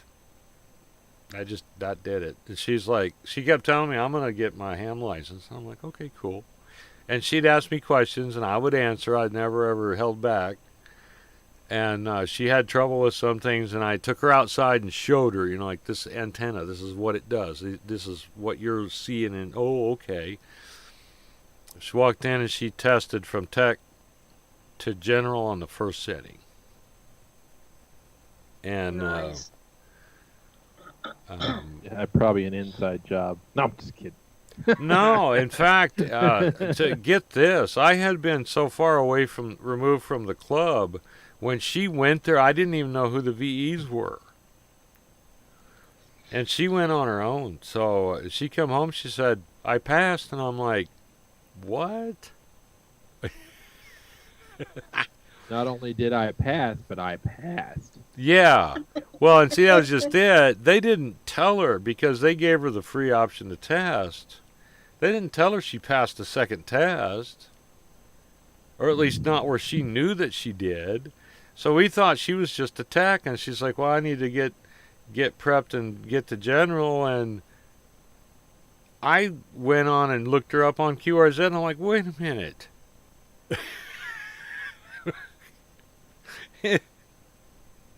So it was kind of a debacle, sorta.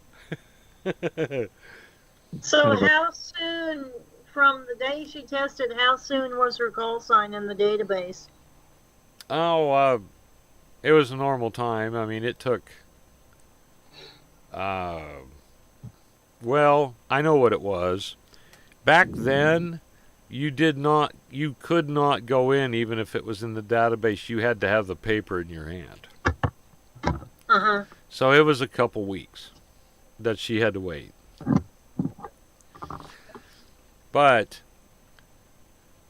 then the introduction was to, the other hams in the area, not all, and she got to meet Jim Sellers, and that kicked off her weather thing. And she'll be the first to tell you the reason why she studies the weather today is because it scared the crap out of her as a kid. Mm. I got to admit, a little bit of that I share, because I can remember as a kid, and those storms were loud and big and scary. Mainly because we didn't have air conditioning in the house. We had our windows open.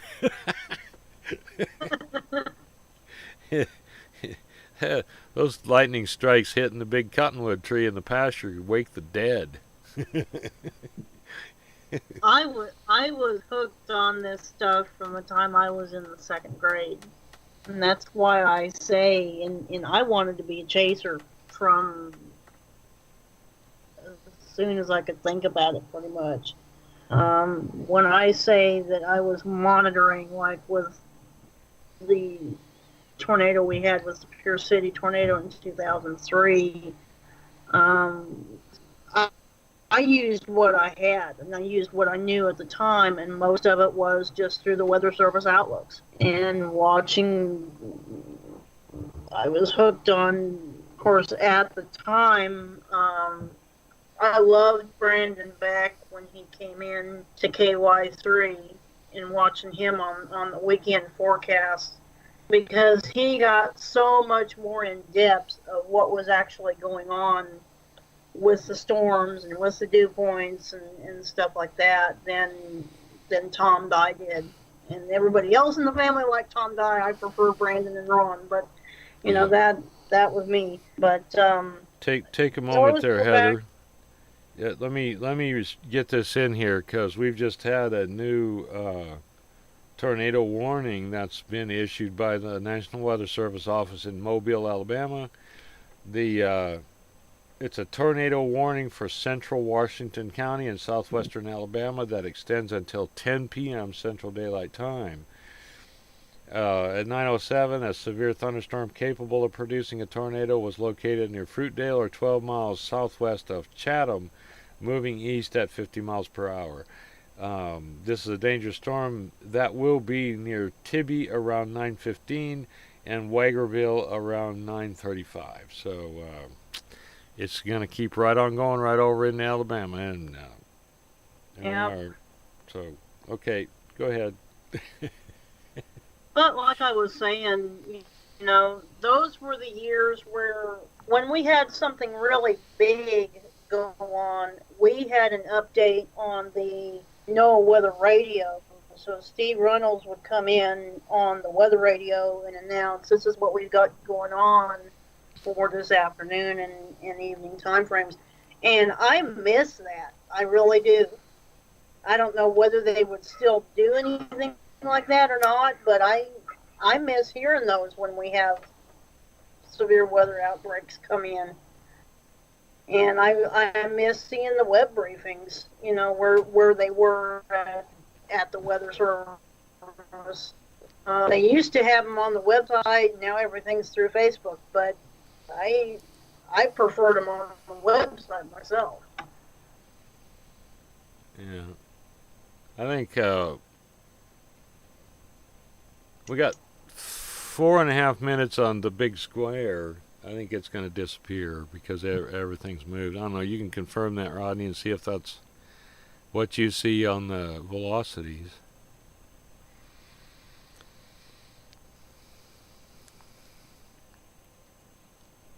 Oh, yeah. That's not even that big of a warning box either. That's pretty much a sliver of a warning box here. Hey, you get onto the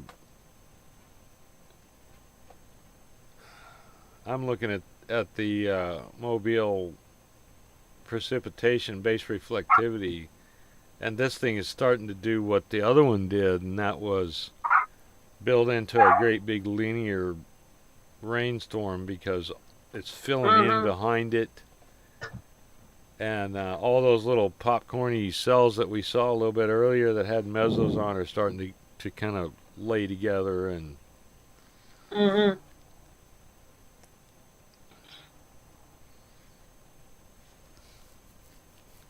Now, there is still some rotation right in here, which I believe that's what this is referring to. Right. And then this is the big dog. I mean, that's a lot of rotation right there. You know? Yeah. And it just refreshed. Look at it now. Yeah. Oh, yeah. I'm not seeing any debris, but it is definitely up in the upper atmosphere too. Look at that. Let me, well, it's a little bit at that point, but yeah.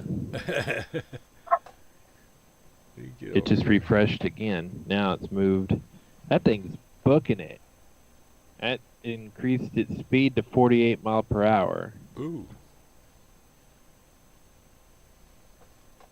Okay, you might look. I think we've got a spot on the correlation coefficient. Might be wrong. If it is, it's tiny. Yeah. Are you referring to that? No, Let's wait I'm for it. seeing something that moved with maybe it's just noise. I think it's just noise. But it isn't staying persistent with the but it's in the right place. That's for sure.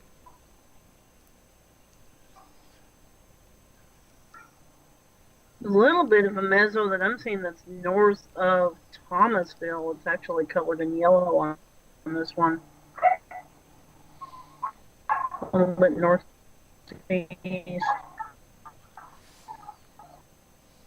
That last scan, you could actually see the precipitation wrapping around it. I believe this is rain wrapped for sure. Yeah. Yeah, the precipitation extends way out away from it, so yeah, it's one of them ones that sneaks up and gets you.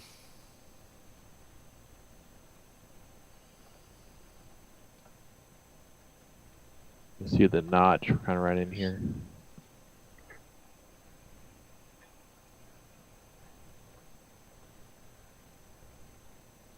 So this one right here is supposed to expire 9:15. Yeah. All right, we got one more minute. Yep. If not, the next scan will probably refresh it.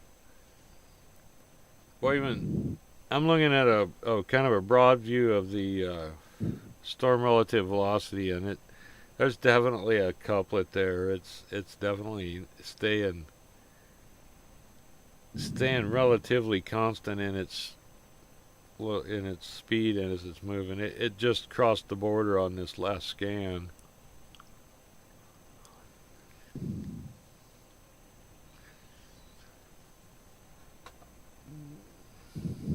Okay, so I am just kind of peeking in here at another live stream.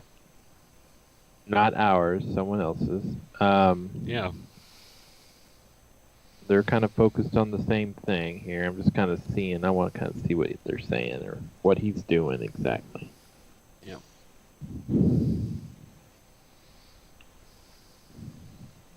Obviously can't hear him very well. So let me take this off here. So turn it up a little bit.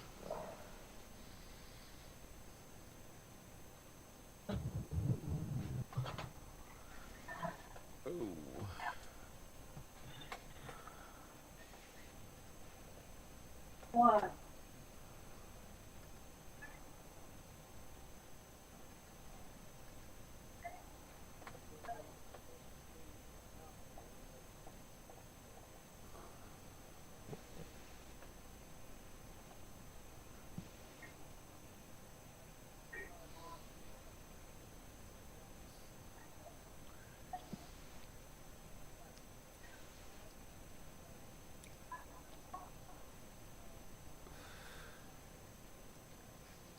Yeah, so he's definitely talking about the same area, Yep. and he's actually seeing where there's no wind.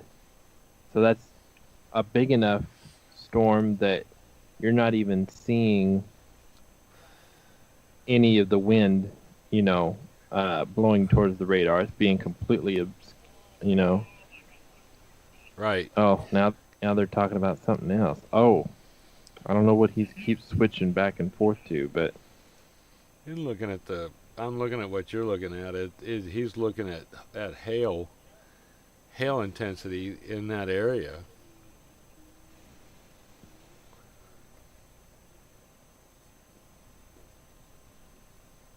I wonder if he got enough sleep over the week to make up for being awake all weekend last. who knows?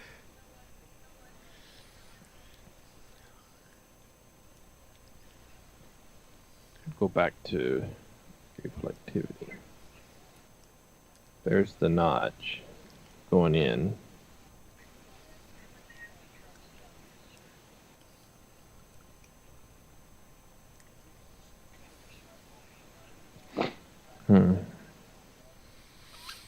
Right, so this goes until when? This is Let me get it up. 9:45. Well, this tornado warning in Alabama goes till 10. Maybe, well, let me refresh. Maybe they updated it since I read it. No. Yeah, Mobile issued that one till 10.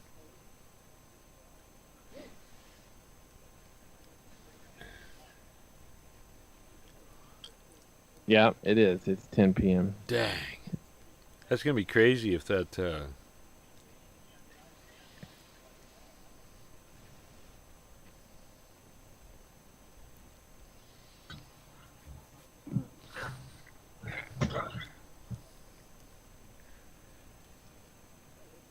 more flying debris.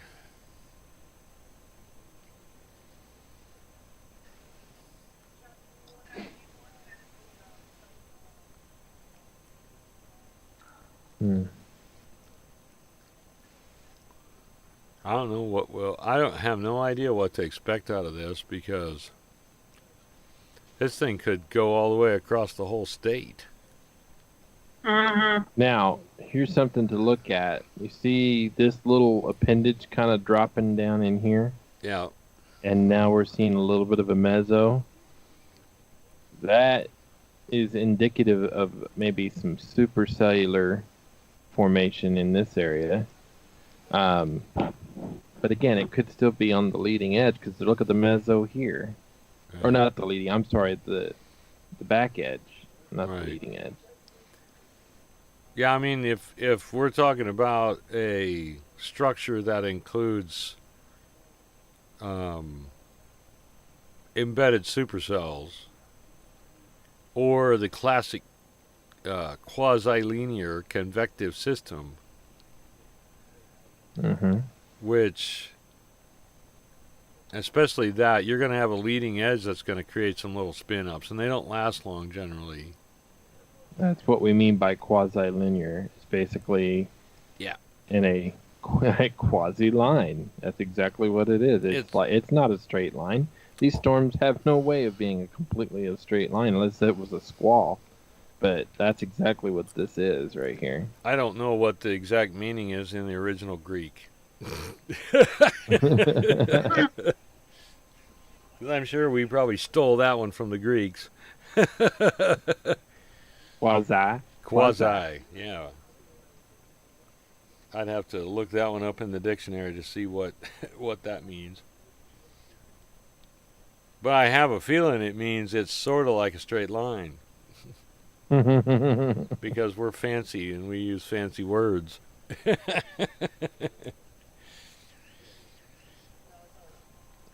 So what caused the weather services to not believe in QLCS signatures?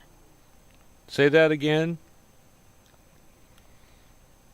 What caused the weather services not to believe in those type of tornadoes? Well, it was believed that they didn't exist, that you didn't have generally a tornado embedded in those squall lines. And,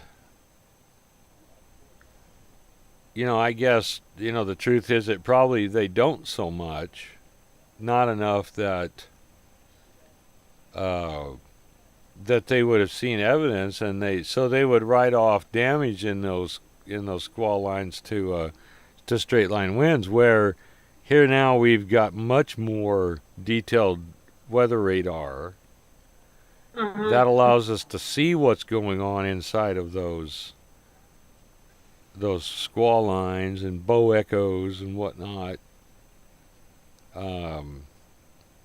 I don't believe that they occur in a bow echo, but at least in these structures here, I mean, if you were to take out all the bits that were not supercells, you would probably see a row of supercells, just one right after the next. So, when you're looking at that one there behind it in McLean, there should be an updraft somewhere around McLean because you see a thinning of the precipitation and then a downdraft kind of in front of it. So, yeah, Now, the thing I ran into, and this was as a spotter's point of view, was you'd get spotters lined out in that on this structure here. So you got somebody in Citronelle, and you might have somebody up just to the east of Jackson or something like that, and they'd be calling out funnel clouds on the leading edge. Well, those are not funnel clouds. And the Weather Service still holds that they're not funnel clouds because they do not have a persistence more than a little bit. Do they cause damage? Yes, they do. But they're very short-lived. Minutes. Or a minute or less, usually. Another one of those spotter stories ran out of the house because, quote, there was a funnel cloud sighted from the St. John's parking lot, and we were having a storm just look like this one. Patty looked at me, and I'm like, I ain't buying that for 1 minute. And I took off in the pickup and ran down to the Elks Lodge, which has a big parking lot. And I could see the top of St. John's, so I could see what they were looking at. I'm like, there ain't no funnel cloud. What are you talking about? That's another one of those moments when Jim would throw the mic like it was on fire. Uh-huh.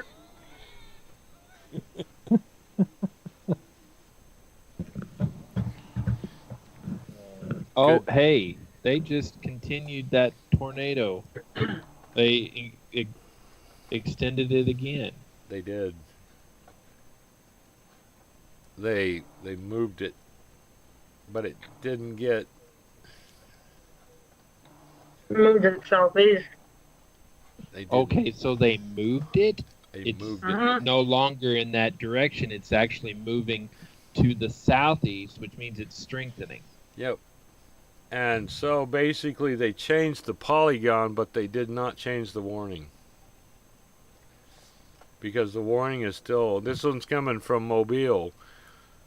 And there is no change in the text of it. It's still central Washington in southwestern Alabama. But it's That- still 10 o'clock.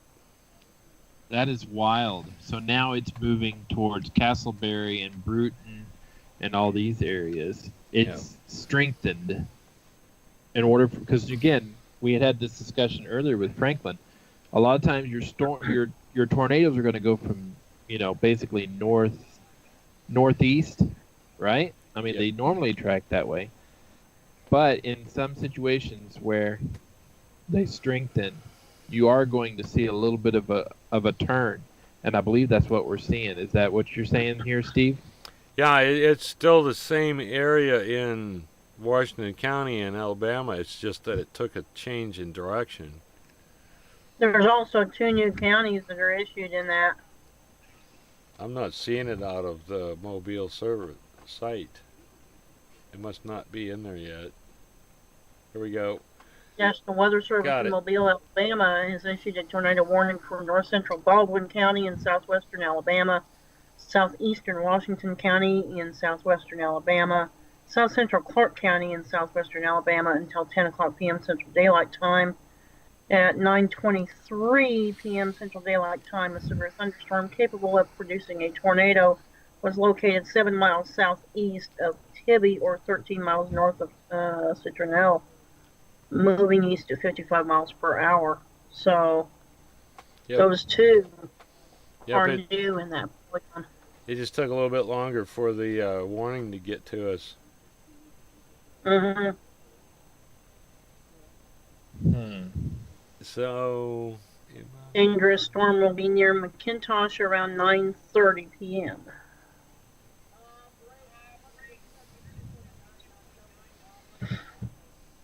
you can hear them, can't you? Yeah, I hear him going through me too.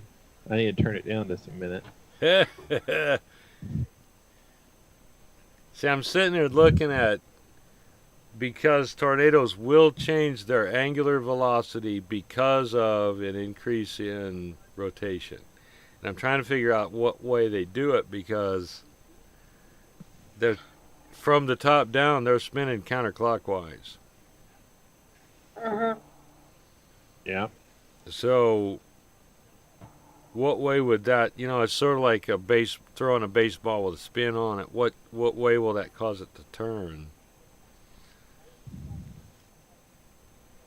I don't know. I mean, Sounds I like can see why it would go to the north just because of the centrifugal force. yeah. That's what I mean. Is centrifugal force plus the aerodynamics of spinning an object that's moving 45 to 50 miles an hour through the air. Right. I don't know about you, but it's been a while since I've thrown a baseball at the fair, but last time I did, I could throw 55. So with a storm that strengthens that strong to actually start moving to the south,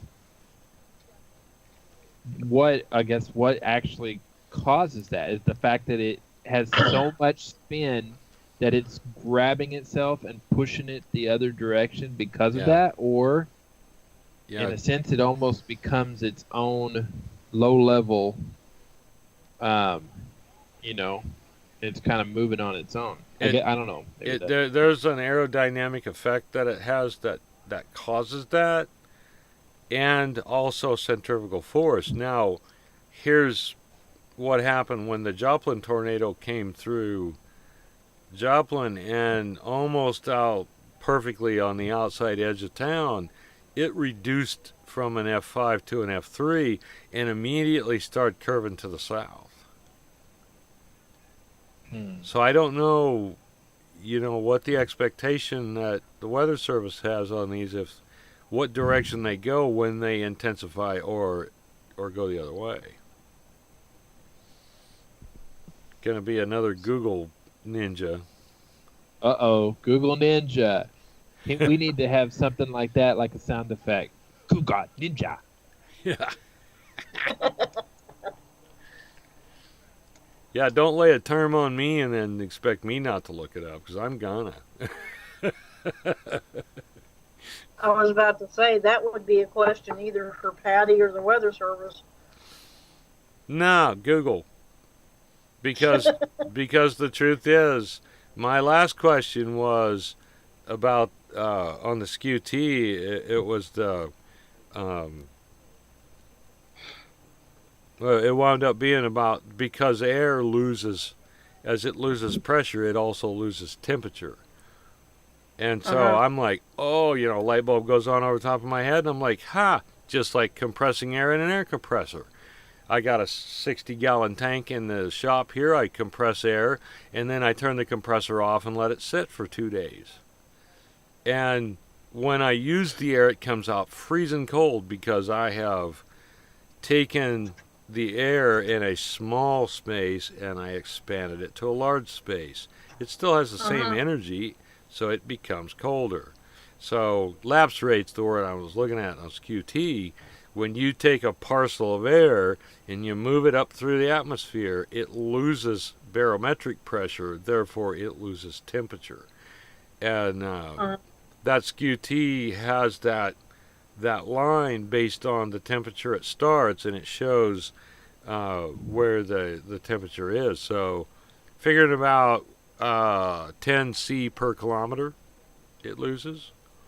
I had to dig deep into some thermodynamics to find the answer to that one, because these weather guys, they throw that out there, and I'm like, I want to know. You can't just throw a meteorological term at a guy who's into science, because I want to know. And that starts I started in that because I know that they are limited as to what they can measure in the air, and how do they come up with those answers. You know what I mean? What is this? How can you mathematically calculate where the cloud deck is? And they can do it.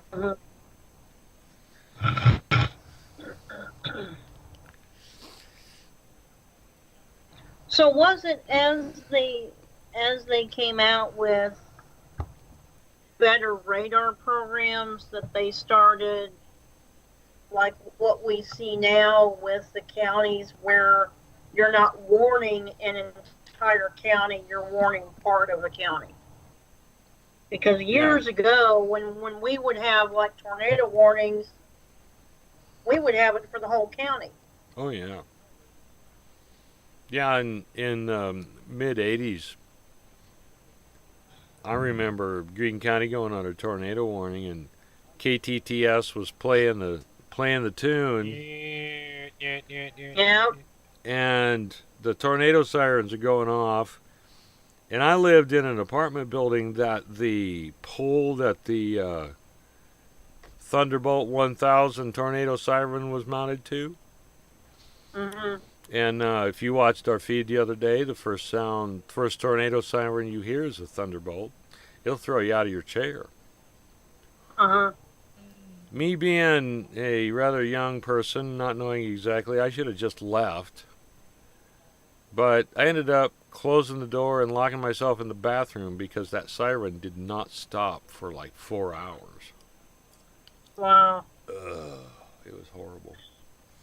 This storm is taking a real big turn. It is. I'm not I've sure it's noticed going to that. maintain the watch box, the warning box that they put up. Did they just change that? Well, I'm watching the Replay. yeah.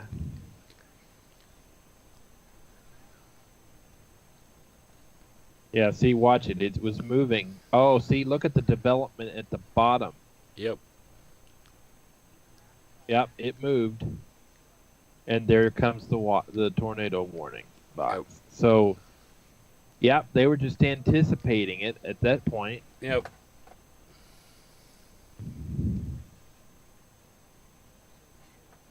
That is wild. So that means this is still building. I mean, you can see it. It's just growing. Uh-huh. So this is okay. So we're not done, ladies and gentlemen. This looks to me like we're it's gonna get exciting here in a minute.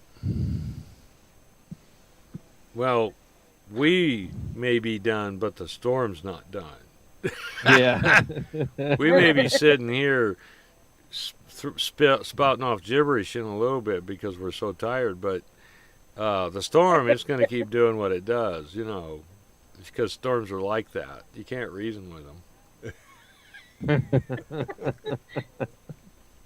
Yeah, let's make a deal.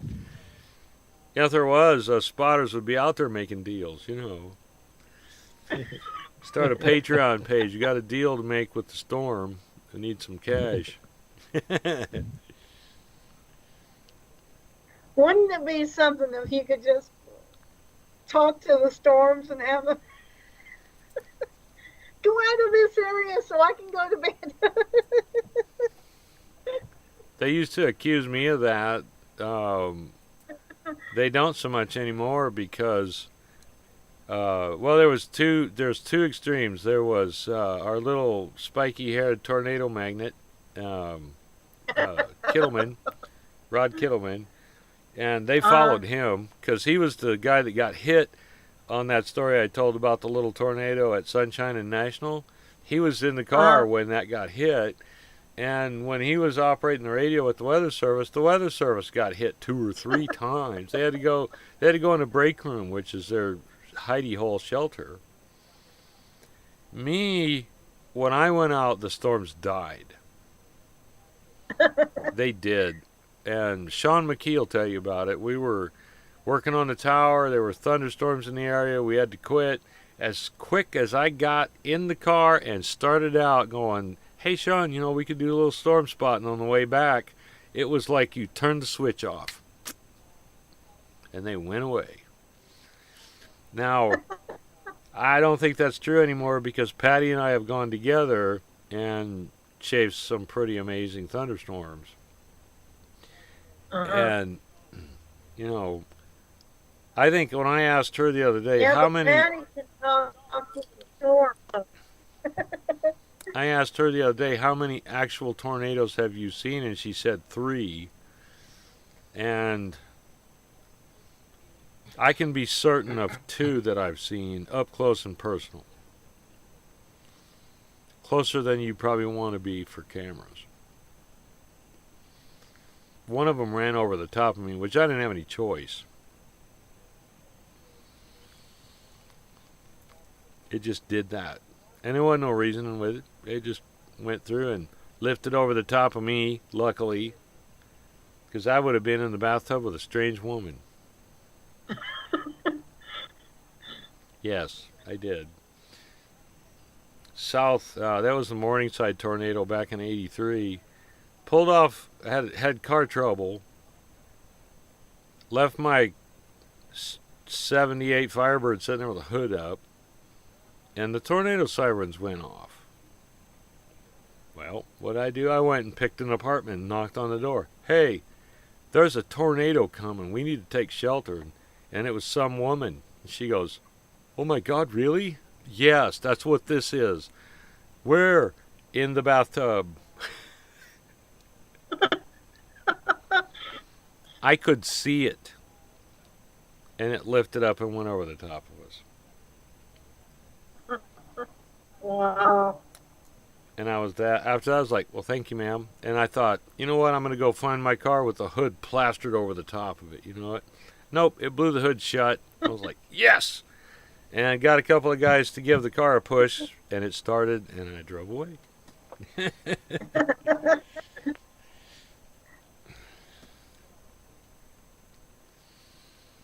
I think we got a debris ball right here. You think that's what that is?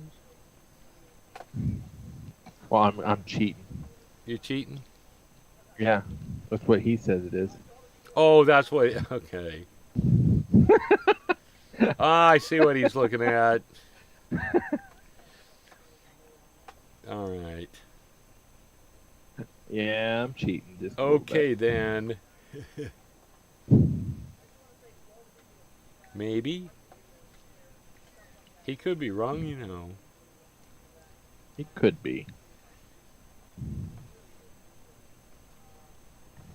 That's getting closer. Oh, nope, not that one.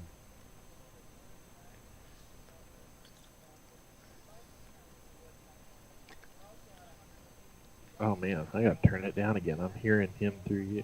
Oh, that's much better on the 1 or 0.5 correlation coefficient.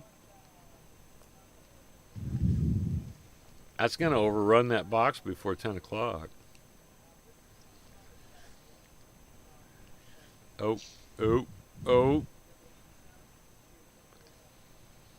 I don't know.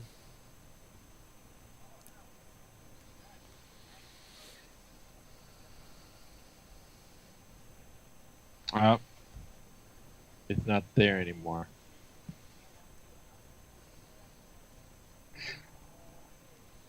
Just like that, man. I'm just wondering, because it took such a hard hook. Is it intensifying or is it de-intensifying? Do you think we may have it completely wrong? Well, like I said, in the Joplin tornado, it turned to the... It made a fairly sharp right turn because it de-intensified so much. I'm trying to find there it is. It's getting closer to the Mobile radar, so you got to go higher in the velocities to see it.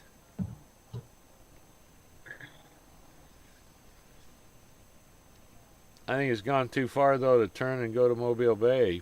That's straight south.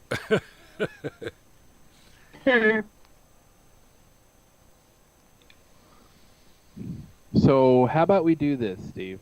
I Mhm. know that Patty's going to be getting off here soon, Yeah. and I don't know if she's going to want to get in on this action or not, but we can kind of play that out, you know. We could kind of ask her, what do you think? What do you think? And then she says, oh, no, let's go. Then we know that it's something that's going to be more intense and go from there. But if not, then we can pretty much just call it at this point and go from there. So do you think you could hold out for another 30 minutes or so? Oh, yeah, that's no problem. I'd like to get her take on it, just because. I don't know if she's watching the stream or not, but I'd like to get her take.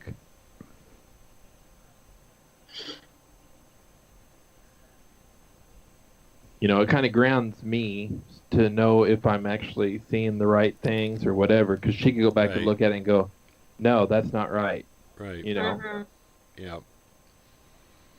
No, I, 'Cause you know, she's just honestly, I seeing a don't whole think lot more of that. I really don't think that we've got it wrong, but Did you the just the have a thing new with talk come up? the thing is with her, she's kind of hit or miss on the Sunday night because that's day 2 of 12 hours a day. And it kind of depends on their workload. If they were busy and then she had all of her paperwork to do, she's going to be a wore out puppy.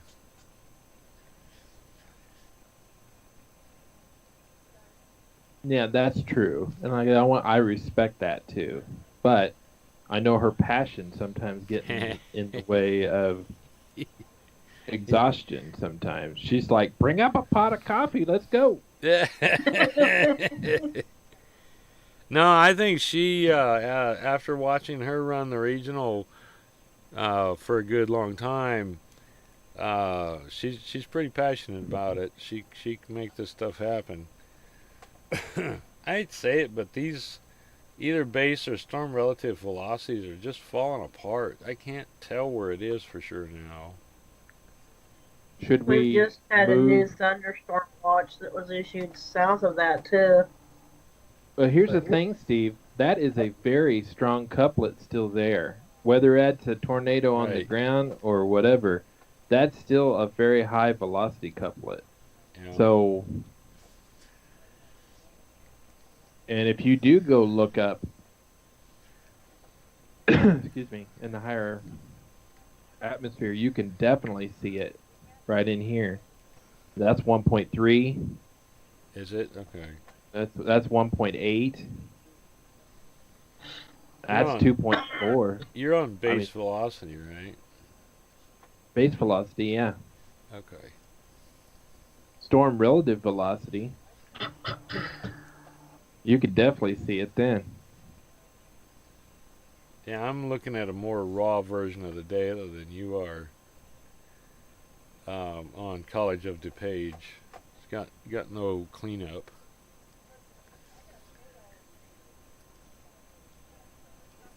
What in the world? Huh.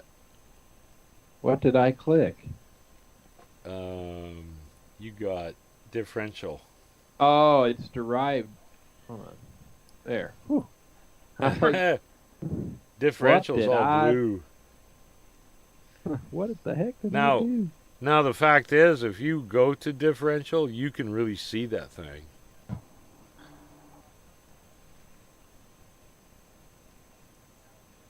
So differential would be what exactly in here? ZDR? The no, it should be as differential or diff ref. I I'm see not- KDB, specific differential phase. But what it is that it's showing you the difference in the reflectivity between horizontal and vertical polarity. Huh. And so what you could have is if there is a portion of the storm that may have debris signatures or whatnot, it doesn't reflect the same way on vertical as it does on horizontal. But if you go in and you look at the Weather Service explanation of it, that's not necessarily how they use it, but it does happen to come in handy sometimes. That storm's taken a whole new direction.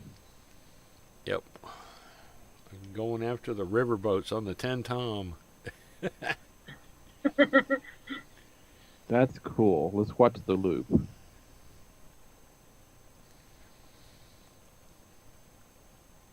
Going. It looks like it's heading that way, and then it moves and changes. There it goes. Look at it. Like a creeping monster. Mm-hmm.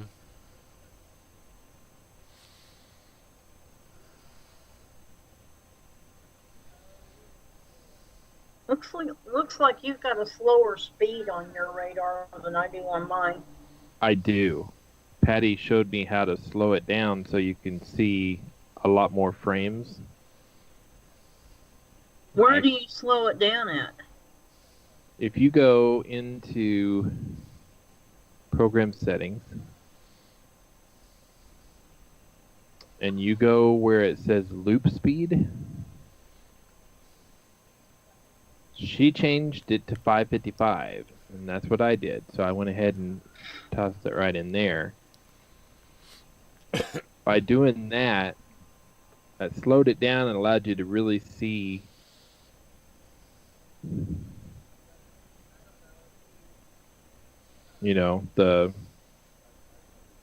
again, I don't know what all this other stuff is, but this looked good based on what she said. I just wondered because I'm looking at on loop speed. NextRad controlled timeline level 2 frame time or time frame in milliseconds is 140.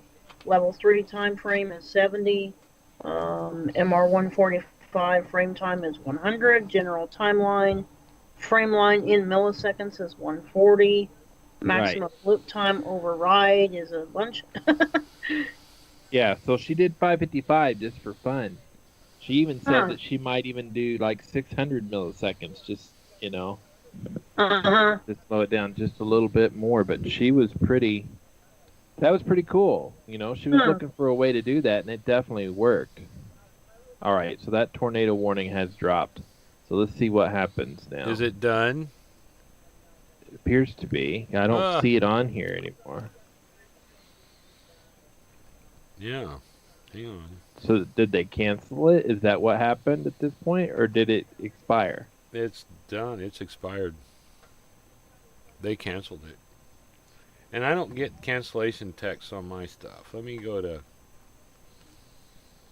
see if College of DuPage will pull it up. Okay, so you keep talking about the College of DuPage. I know it is what it is, but I've never really looked at their website, so here we go. Well, the one that I use almost all the time is when you get on the home page of College of DuPage. Let me get to that. You start at the Next Lab homepage, select satellite and radar. Yeah, weather analysis tools. You see that? Satellite and radar. Okay, and then over on the left side, you're going to follow. That's like a hurricane. Yeah, that's the moisture involved in this little debacle we're following. But over on the left side, you're going to go down through there, and you'll see NextRad dual pole or dual pole NextRad. Is it up? Where am I miss? Is it down here? Yeah, it's down a little ways. Let me get on it so I can. Yeah, you'll see down below view continental sectors, you see select a product NextRad radar and dual pole NextRad. Oh, right here. Okay. Okay, and it starts at Chicago, so when you put your mouse over on the side, you are running. Click on your broken puzzle piece there. The little white box. Okay. Oh, Adobe Flash has to be running? Yeah. Because when you go to the far side, it brings up a weather radar map with composite. And then you can select it by radar sites.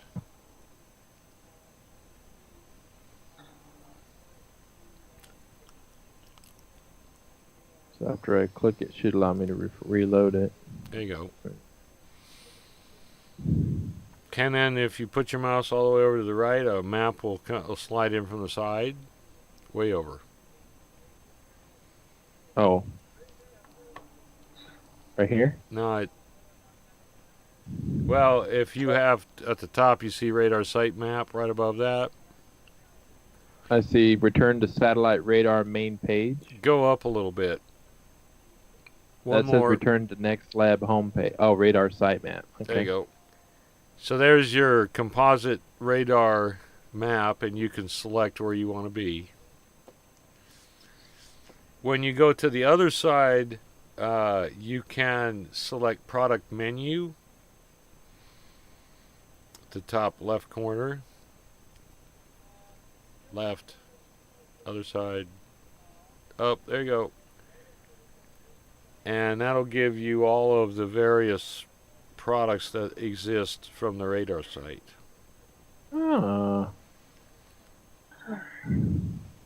Cool. And you've got the different tilts based on that. Yep. So Yep. base directivity, and then of course you've got velocity. And Yep. you've got And this is the Okay. level 2 data. It's just a raw interpretation of it, but it's level 2. well, hey, you can't beat. And then you can zoom on this too, right? I don't think you can. Maybe. I haven't figured out a way to do it. Not that way. You can download the files with a zip file, even. So, any refresh. Well, wait a minute. Now, you can These are animate it. images. You can animate Oh, it up that's to 200. Like you can see snow from last year with 200 views. The one thing I found was kind of problematic is when you do a loop, it goes a little fast to suit me, and so I usually end up having to slow it down. But then every time it'll automatically update, and then every time it does, you're back to that medium speed, which I think is a little fast. Look at that. It looks like a fire started. Yeah. Uh-huh. That's what always reminded me of, when you watch severe storms, it looks like a fire on Yeah. the radar. Yeah. And it's all that warm air, cold air.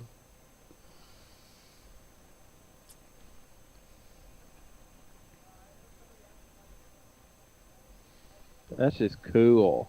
I think she was in on it, but it's died, so. Yeah, see here, you can see it kind of growing and just kind of blowing. Yeah, I honestly believe that it's going to... Oh, wait a minute. There's a tornado down in the corner here. Let me switch back. Where? There's two sections to this.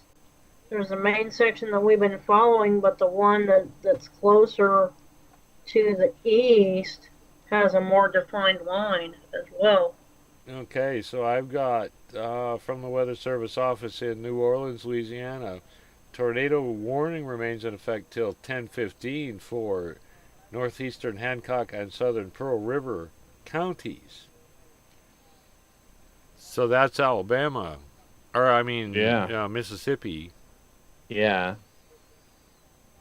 That's right over top of Marshall Flight Center almost. And so that is a hazard. Tornado and location impacted include McNeil. So take cover now in those areas. Oh, my goodness. Look at that. Definitely.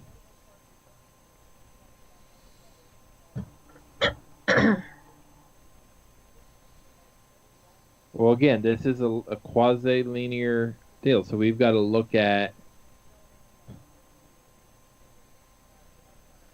notches. Why is it in here, though? That's what's got me. Is the notch in here somewhere?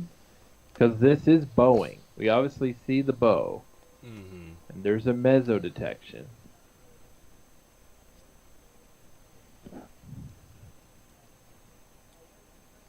And that is radar indicated. So they forecasted it based on what you're seeing right there.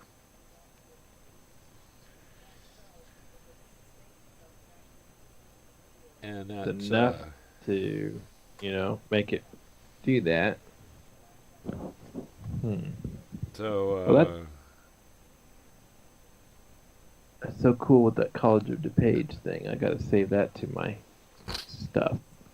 One thing that I do wonder, and this is what makes this really cool about this particular program, is you have the ability to take that whole map and tilt it up.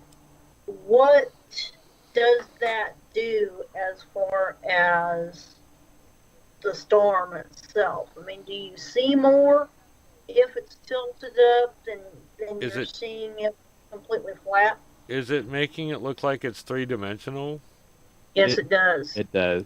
I'll Well, show you how that works. So let me go to reflectivity, and we're looking at it. So when you start looking at it from a perspective of this,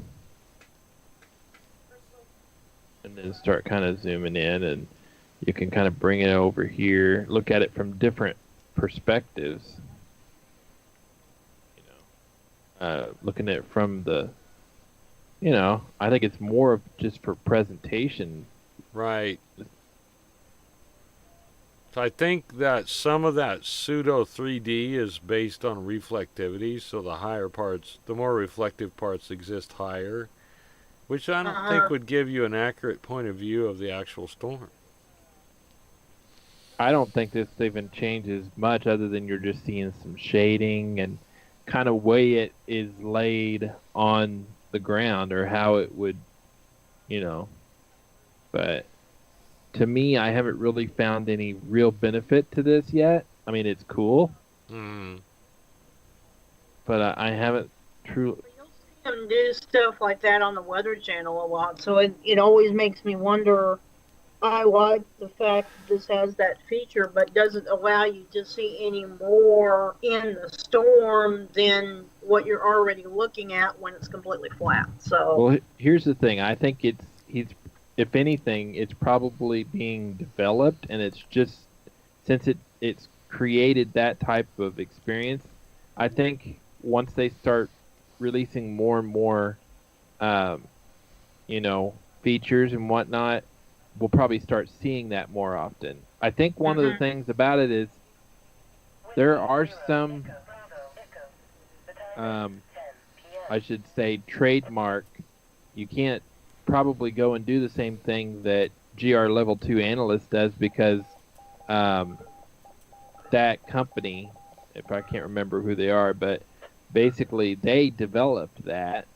And so if you go and you try to do that too, you could be breaking trademark infringement. So there's Yeah, right. things you got to look at there, but I have a feeling something like that's going to come about pretty soon in its own special way. I signed up for the forums myself, so we'll see if maybe we'll start seeing, uh, you know, some more things come out or people get on there and kind of explain how things work. I might even find a instruction manual or something of some kind once I get in there. So Mhm. it'll be interesting to see how that plays out. But yeah, I think that's one of the reasons that it's kind of doing it that way.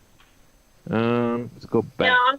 I've always wondered because the way this was advertised is it's supposed to be like a revolutionary new program that does all this stuff, and I'm thinking, who does it do it for? Does it do it for the forecasters, or does it do it for normal people that are looking at it as a radar program?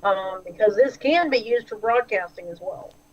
So, Heather, the Patty and I attended one of those storm seminars down in Texas, Uh-huh. and we had a guy that did an in-depth analysis of the Greensburg tornado, and in the GR level 2 analyst, he created a three-dimensional view of the supercell that created it, Uh-huh. which when you're a research forecaster like he was, um, that was a powerful tool. Uh-huh. It really was. Now, as far as that was a long time ago, and I don't know if that's available in the new forecast tools with that or not. I mean, I just don't know. Well, I do know with level 2 analysts that there's a setting on there that you can isolate a storm cell and you can blow that up and it actually goes into a 3D mode. So a lot of the stuff that you saw, like what Mark had, where he had the slice, that's from GR2 Analyst. Right. And that was what was really neat about the deal that we had with Christian County is you had the radar images from GR level 3, but then you had the 3D portion of it too that they have never done before. Right. So I thought that was really neat to see it from the regular radar as well as the 3D view from analysts too. Yeah, honestly, there is some of the researchers were involved in the Vortex 2. This guy that was talking actually was involved in the development of Doppler radar. Oh, nice. And it was a real seriously good discussion that he had with us and showed some real detailed parts of it. Now, we all know who the weather person is in this house. I spent the morning at the Irving Hamfest.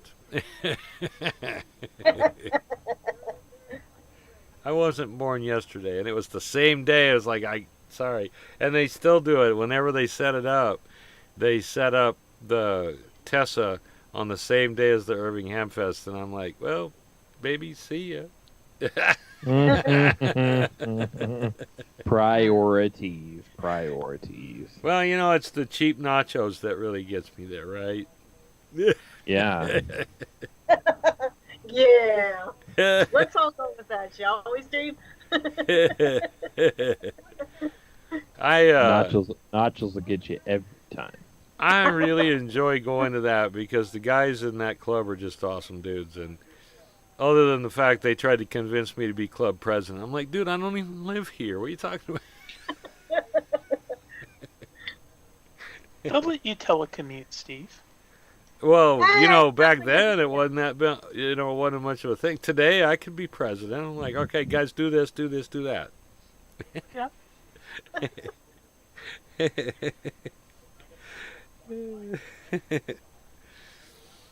Yeah, but they. That would be an interesting scenario.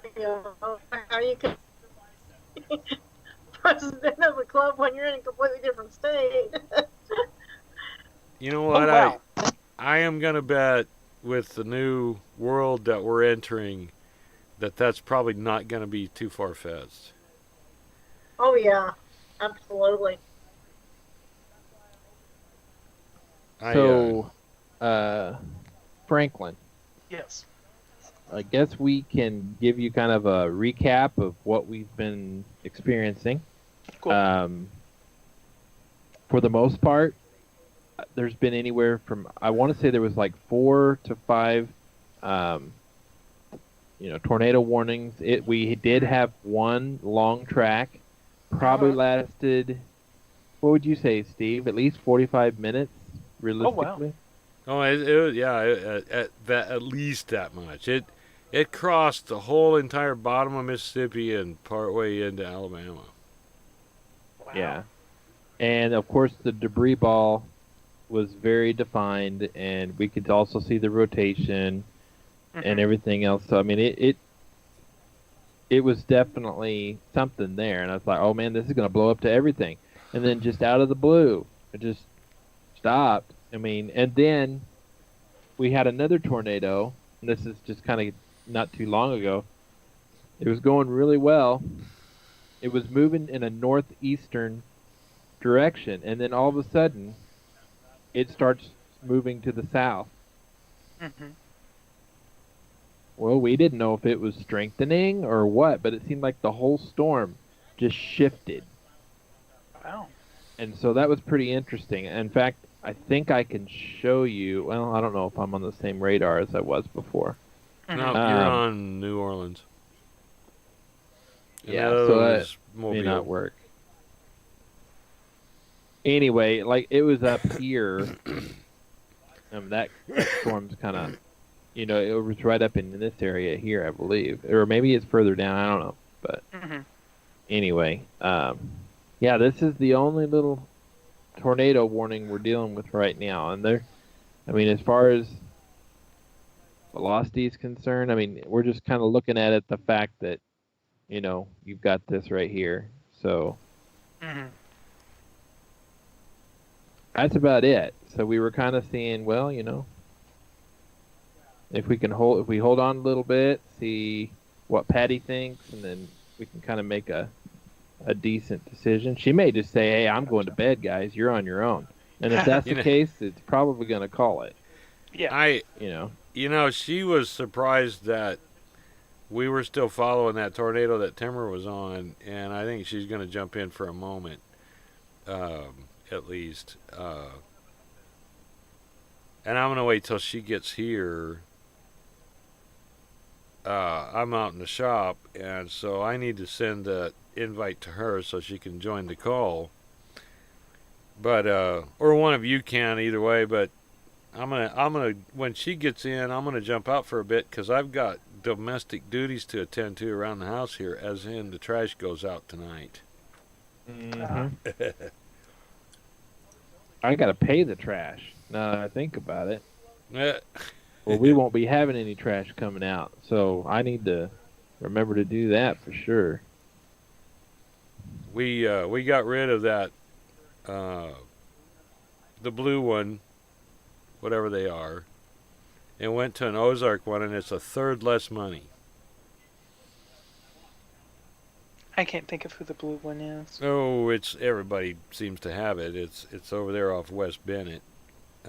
Yeah. I just can't think of who they are. We had. I could give you one guess. I can't remember what the name of it is. The ones with the orange trash bins. It may be like neighborhood something. We had those for a while, and then we went with Queen City, which has kind of the teal green ones, and that's who we had when we sold the house. Yeah, I don't remember. My dumpster's blue. What's it say on the side of it? Patriot. Oh, that's not the same. Yeah, no, they're like all over the whole country. It's the biggest trash companies. They bought a lot of smaller individual trash services throughout the country, and they run them all. It's not Waste Management, is it? They used to be, but yeah it's them. But we've got Ozark now, and there's a third less money. Yeah. Well, and I was thinking that either you or Patty one had said when we were talking about this before that whenever you guys went to switch from them, maybe it was the people with the blue dumpsters, maybe it was someone else, but someone, when you went to switch, they charged you a cancellation fee. Yeah, they tried to charge us for a non-return of the dumpster, and it's like, all right, so I got this, and we threw it in the back of the pickup, and I went over there and made them give us a receipt. Yeah. Yeah. So they couldn't do that. So they are continuing this morning until 10:15, which is just 4 minutes away here. Yeah, 4 minutes. 3.5 minutes. It'll remain over mainly rural areas of northeastern Hancock County, and that's just. That crooked line there is Louisiana. Mm-hmm. Like I said, the Stennis base, the one where they tested the Apollo engines, is right in that area right there. It's a NASA site. Gotcha. Just before you get to Gulfport.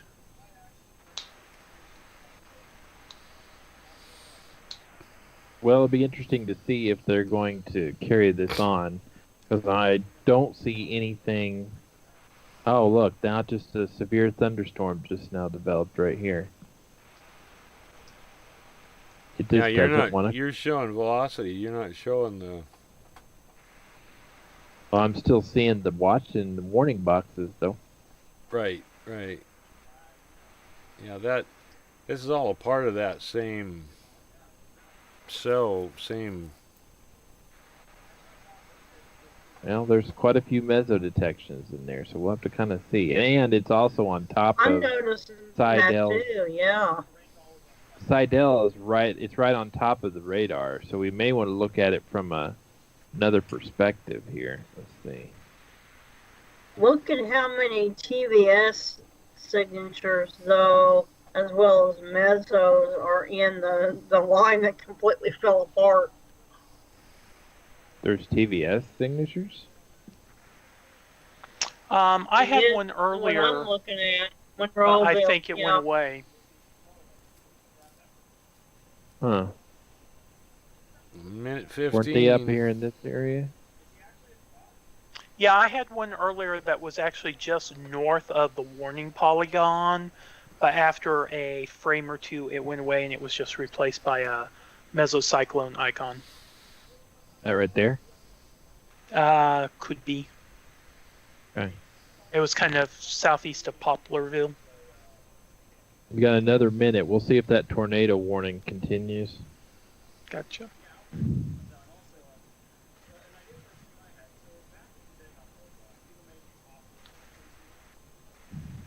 Now, that severe thunderstorm warning that they just now did issue does have a tornado possible tag on it as well. I just wanted to point out something. This other stream I've been watching, Mm-hmm. he has hit over 1,000K subscribers. Really? Wow, who's that? The young meteorologist. The one that we've been talking about recently? Oh, he's up to 100,000 subscribers now. Not 100,000, just 1,000. Oh. 1,000 and some change. Oh, okay, I thought you said 100, so you must have said 1K.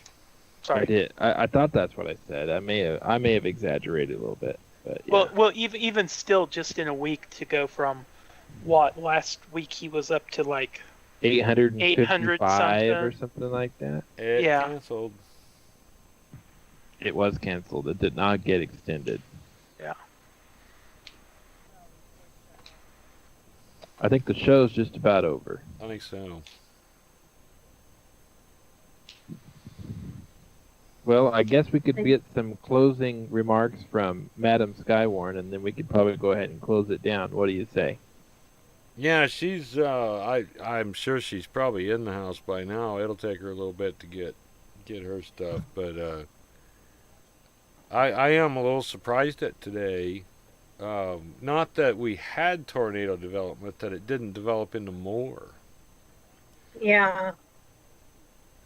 Based on the initial SPC outlook and things, they were kind of gearing up for it to be another big day, but it just failed to materialize. So, kind of, I guess one of those things we probably going to need to spend a little bit of time researching as to what went wrong. I mean, I know that we had a cold front move in through on this side. Mm-hmm. On the Louisiana Mississippi side of things, that kind of cut off some of the moisture out of the Gulf, but I don't know if that was all of it, because I mean, we still got a tornado watching for another little more than 40 minutes going on over in Georgia, or Alabama and Georgia, and they just got nothing. Mm-hmm. Well, what's kind of They do interesting have a is new mesoscale up, though. Areas affected Florida Panhandle, southwestern Georgia. Concerning severe potential, watch likely. Probability of watch issuance, 80%. Summary on that is tornado watch will likely be issued within the hour. Discussion: expansive area of convection has evolved across Mississippi, Alabama, and Georgia late this evening. This activity is suppressing higher instability to within 50 to 80 miles, looks like, off the Gulf Coast, as convective outflow is reinforced along southern fringe of precip shield. 00 Zulu sounding from TLH exhibited a strong cap at 850 millibars through steep mid-level lapse rates and strong deep layer shear will be supportive of organized robust updraft over the last hour or so. Numerous showers have begun to develop off the coast into western Florida panhandle. This may be indicative of a weakening cap in response to approaching large-scale forcing for ascent. There is increasing concern that convection will gradually deepen across this region, and strong thunderstorms may ultimately evolve into the early morning hours. If so, this activity would track east into southwestern Georgia, where a favorably draped outflow boundary could provide the focus, supercells, and possible tornadoes. Are they referring to this right in here? Yeah, Yeah. that's the watch area. The current day outlook still includes that as an enhanced risk, but when it goes over to tomorrow, it all moves over on the East Coast, over at Georgia Atlantic Coast, the North and South Carolina, may be up as far as the Chesapeake Bay. Mm-hmm. Well, now this is interesting. Look at these. These are little supercells right here. I mean, they've already got their own little hail core and everything. That means the updraft must be fairly strong. Yep. So I don't know. But you see, that's still in that eastern or western half of the Gulf Coast. They were kind of expecting this all to kind of kick off all the way like it did last time. We're at this hour of the night, we were watching Georgia. Oh, I know. So something remarkably was different about this day as it was last Sunday. That's a pretty serious line of thunderstorms there, you know. What's kind of interesting is we almost have to look at it as a, you know, how a coach will go back and look at footage from his, you know, player's game and go, this is what we missed. Right. Yeah. You know, we may like want to play our own, you know, play by play and look at it, or we could put in highlights or something. And go, look what you see here, based on maybe what we've learned in the past. We could go back and go, man, if I'd have known that, I could have caught that, or if I'd have seen that, that would have meant something.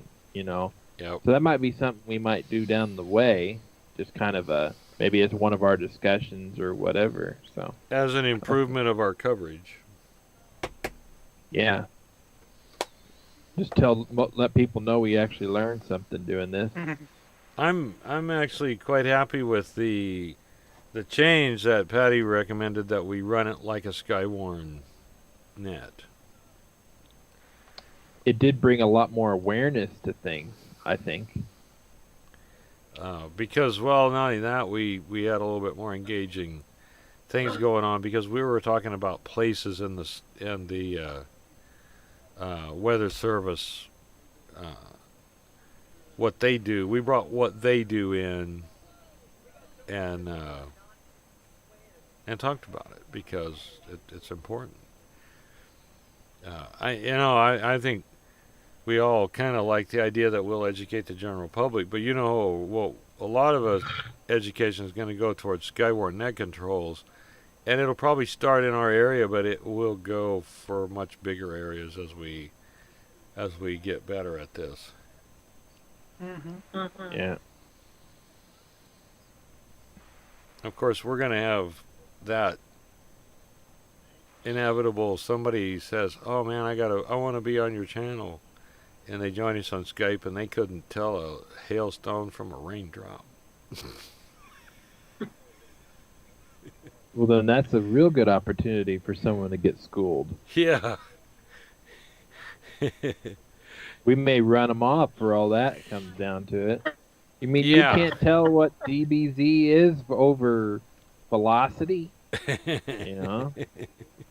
I'm surprised that I even know half of these acronyms and products and everything that we work with, you know? And Yep. I still find myself to this day going on YouTube channels and watching, you know, radar training just to keep myself, you know, on top of things. Go, oh yeah, I know that. Oh, this is old news. I know that.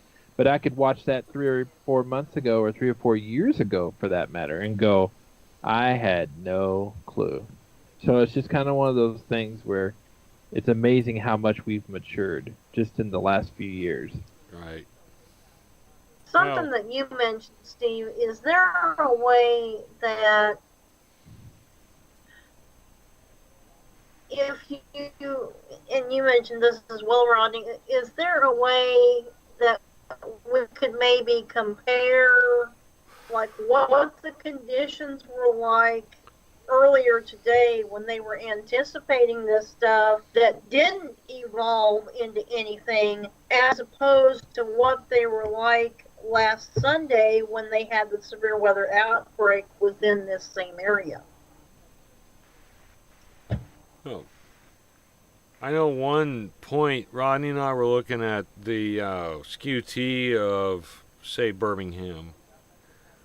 And I didn't select like down here, Pensacola or Tallahassee or anything to see the difference, but I know that the Cape numbers were just not that high.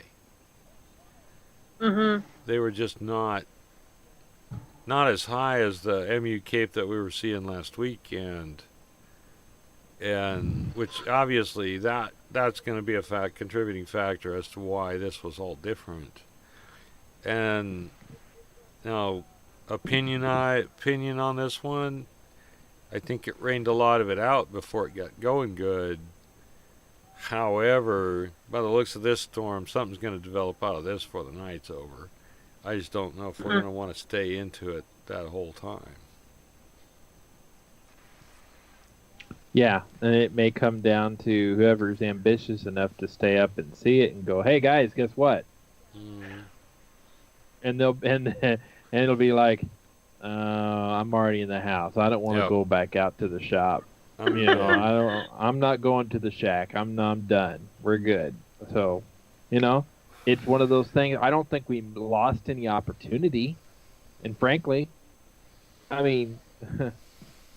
We don't have that many people watching this now. Do you really think that's going to be the same at 2 or 3 o'clock in the morning? You know what I'm saying? So it's going to be one of those things where it's going to be after the fact anyway. So there you go. Well, Yeah, I mean, we got to remember. Facebook messenger goes off and says, "Hey, I got something." It's like, good, I'm going back to sleep now. Our favorite YouTube live streamer, when it was pointed out to me the guy didn't have hardly any subscribers, and he's over 1,000 now. All it takes is somebody to catch wind of it, and they're going to say, "Ooh, this is being run like a Skywarn net. It's great. They get a lot of cool stuff." We'll jump the numbers too. It'll just take time. Yeah. Oh, yeah. And it's going to be one of those things where we have to develop that niche audience. Oh yeah. Yeah.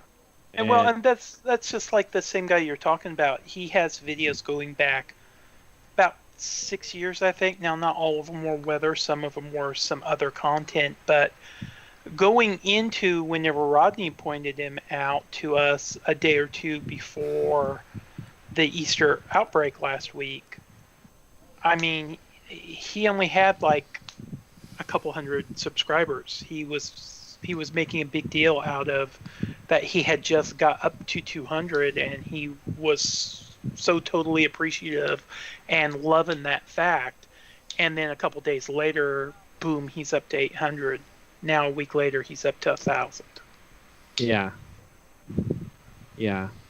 And I think what it's going to come down to is if once we kind of get our way of doing it, and we kind of there's kind of like a systematic way.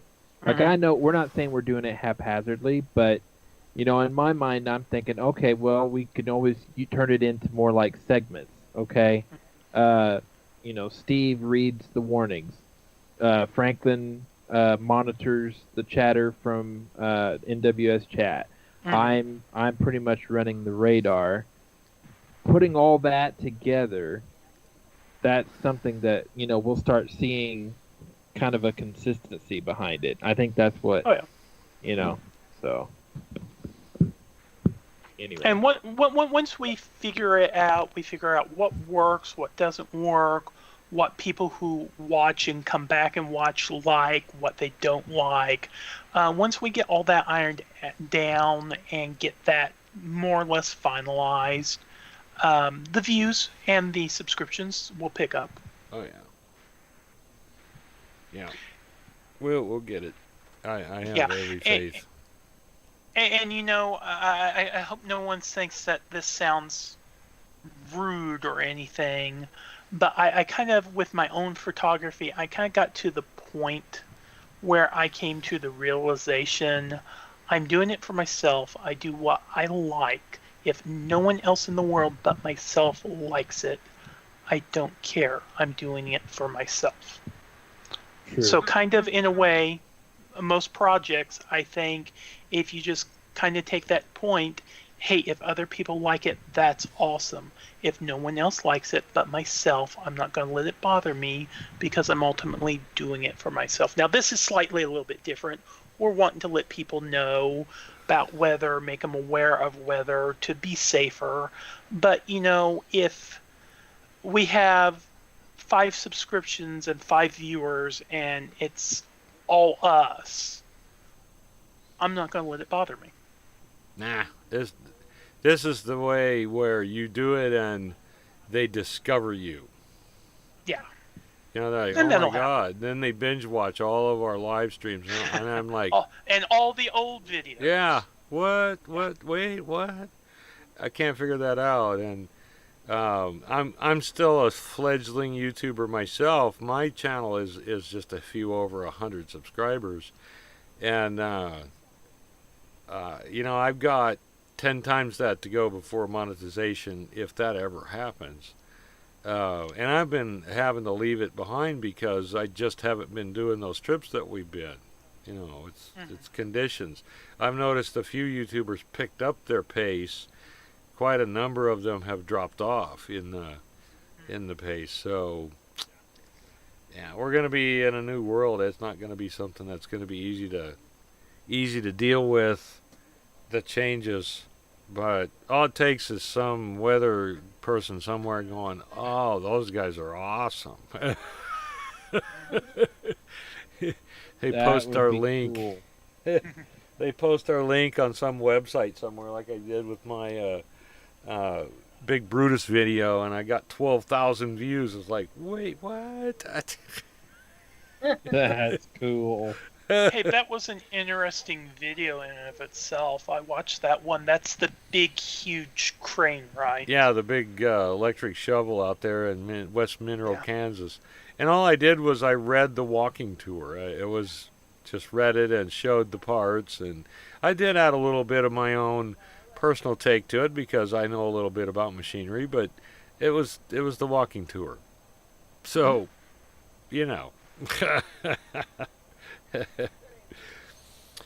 I am going to run in real quick. I'm going to mute, leave it run, and you guys carry on, and I'll check with her.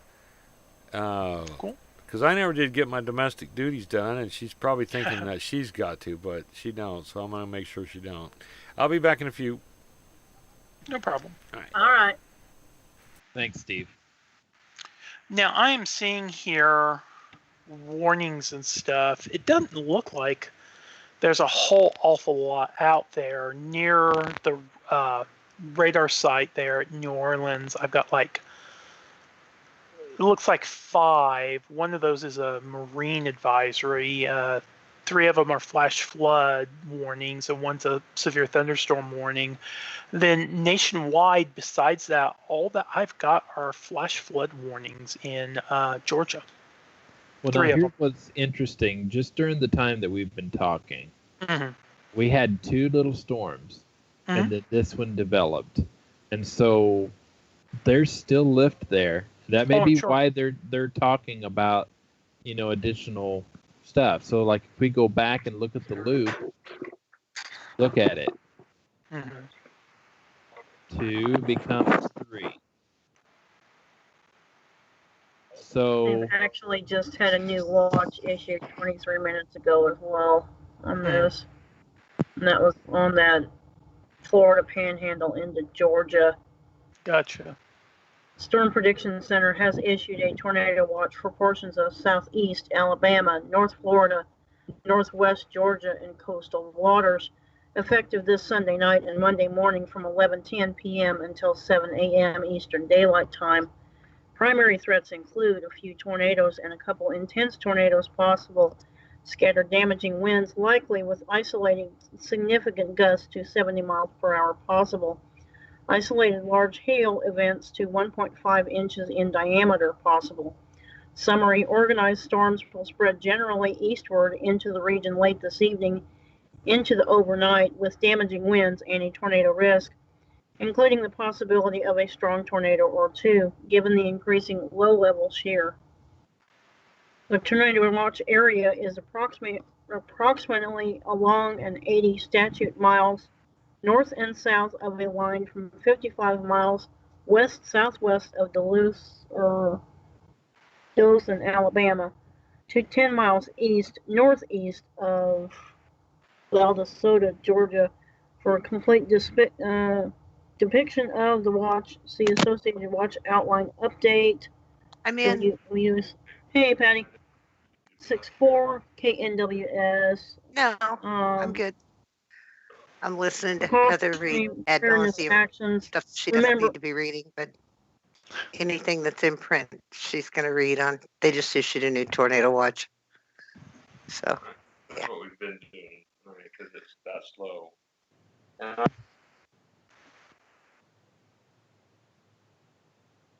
low. yeah. Yeah, I'm here. So I was just going through here, looking in the chat, and looks like fire departments around that area back in New Orleans are got several trees down, and so they're working on that. So definitely, it does sound like that there was something that went through, like a lot of wind or something. Definitely. Yeah. Let's see. That's now developed a mezzo, so we'll keep an eye on it.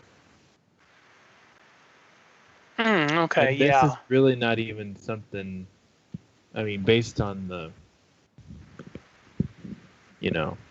mesoscale discussion, obviously they're saying that these storms. Well, look at now. That's a severe storm right there that just developed. Andalusia. Okay. Is that more in the Panhandle? Yeah. Oh, okay. Do you want me to read it, or do you want to? What radar are you using? Is it Tallahassee? Let's see here. Okay, KEVX. Okay, yeah, that's the one I see right there. Thunderstorm warning? Yes. Okay. It's a severe thunderstorm warning. Yeah, I can read that if They you'd just like me to. issued it another one right in behind it. So things are starting to kind of build up from that. Anyway, go ahead. Yeah, it's just saying National Weather Service in Mobile has issued a severe thunderstorm warning until 11 p.m. Severe thunderstorm was located 11 miles southwest of River Falls at 10:35 p.m. or 12 miles west of Andalusia. Heading northeast at 80 miles per hour. Looks like 60 mile per hour wind gusts. It is radar indicated. Just expecting, typical damage to roofs, sidings, trees, and that area does have a tornado watch until 4 a.m. So that pretty much is the synopsis of that one. And yeah, it looks like there's another one kind of around Geneva and there.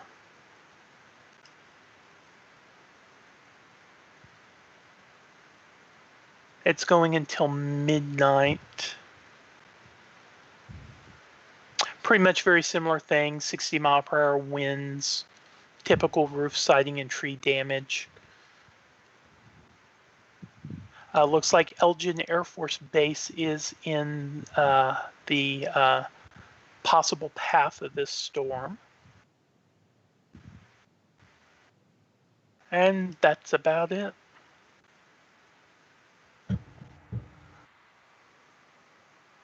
Okay. Now it seems like they are Mobile. Let me pull up my map here. Yeah, that's areas out of Mobile, Alabama. So I'll bring up their chat and see what they're saying.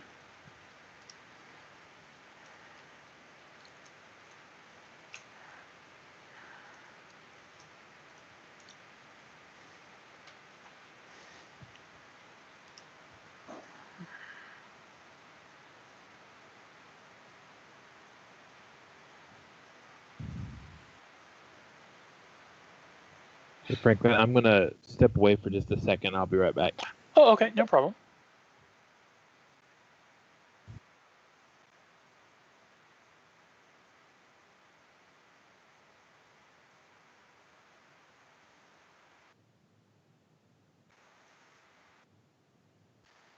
Okay, it does look like they're talking about a line segment that's starting to accelerate, but I'm not for sure which one they're talking about. I'm assuming possibly that is the one there that's kind of extending kind of between Montgomery and Andalusia and a little bit southwest of there. Let me actually switch over to the Mobile radar and see if that gives a little bit different picture. Yeah, Mobile's the one that I'm on. That's Montgomery. That's Birmingham. Okay, here's Mobile right there.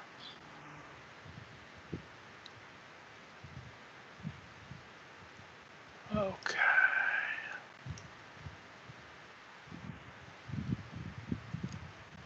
Okay, actually, it could be one of two different areas. It could be either that area that I was just now talking about, or it's kind of that stuff that's coming up from like Slidell, Saucier, Lucadale, the stuff that was in Louisiana that we were looking at just a bit ago is moving into kind of that bottom. I don't know if you necessarily want to call it a panhandle of Alabama, and then if not already, will possibly be moving into the panhandle of Florida here in just a bit. So that might be either of those areas that they're talking about, that line segment. Just because I wasn't in chat earlier in this particular chat, I'm just getting all the official products and stuff, and a lot of the side chat in between is not showing up. We do have some meso detections in that line too, so. The one up kind of above the panhandle, or the one that's kind of coming into the Mobile area? The one just above the Florida panhandle, right in Andalusia, it looks like. Okay, yeah, I gotcha. Okay, yeah, I see here. There's one just north of McKinsey, one a little bit further north and east of McKinsey, one just southeast of Evergreen. So yeah, that may very well possibly be the line segment that Mobile's talking about, because I'm not really seeing necessarily a ton back in that other one. There's cells, although there's one that just now updated that it looks like is well, no, it doesn't say mesocyclone.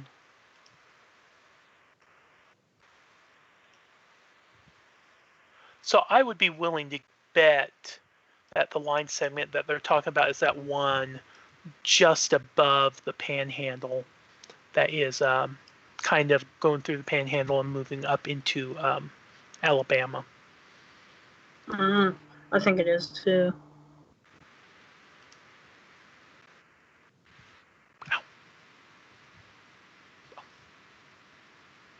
Because what's kind of interesting about this one is you've got that line, and you've got this line down here that was close to Wiggins, and now it's moving towards the coast. So. Now I clicked on one of these polygons, and one thing that I do like about with Radar Scope, and now I don't know if the other radar apps do it or not, when you bring up the warnings in the sidebar, you can click on them once, and down at the very bottom of the sidebar, it will actually bring up the warning product. You can also do that by clicking inside the polygon and then clicking on a little arrow next to the tab that comes up that says what kind of warning it is and how long it's going for. But in the sidebar, if you double tap on the warning, it will actually take you to what's supposed to be the closest radar to that warning. And the one that popped up for me was Fort Rutgers, Alabama.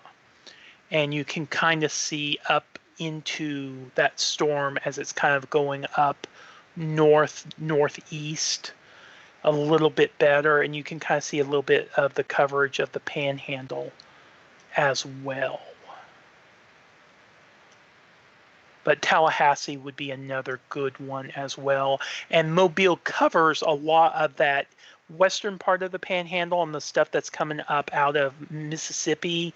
But once you get a little bit south of Montgomery, that's kind of starting to be the end of their range, and you can't see that line as it continues up really between Montgomery and Columbus.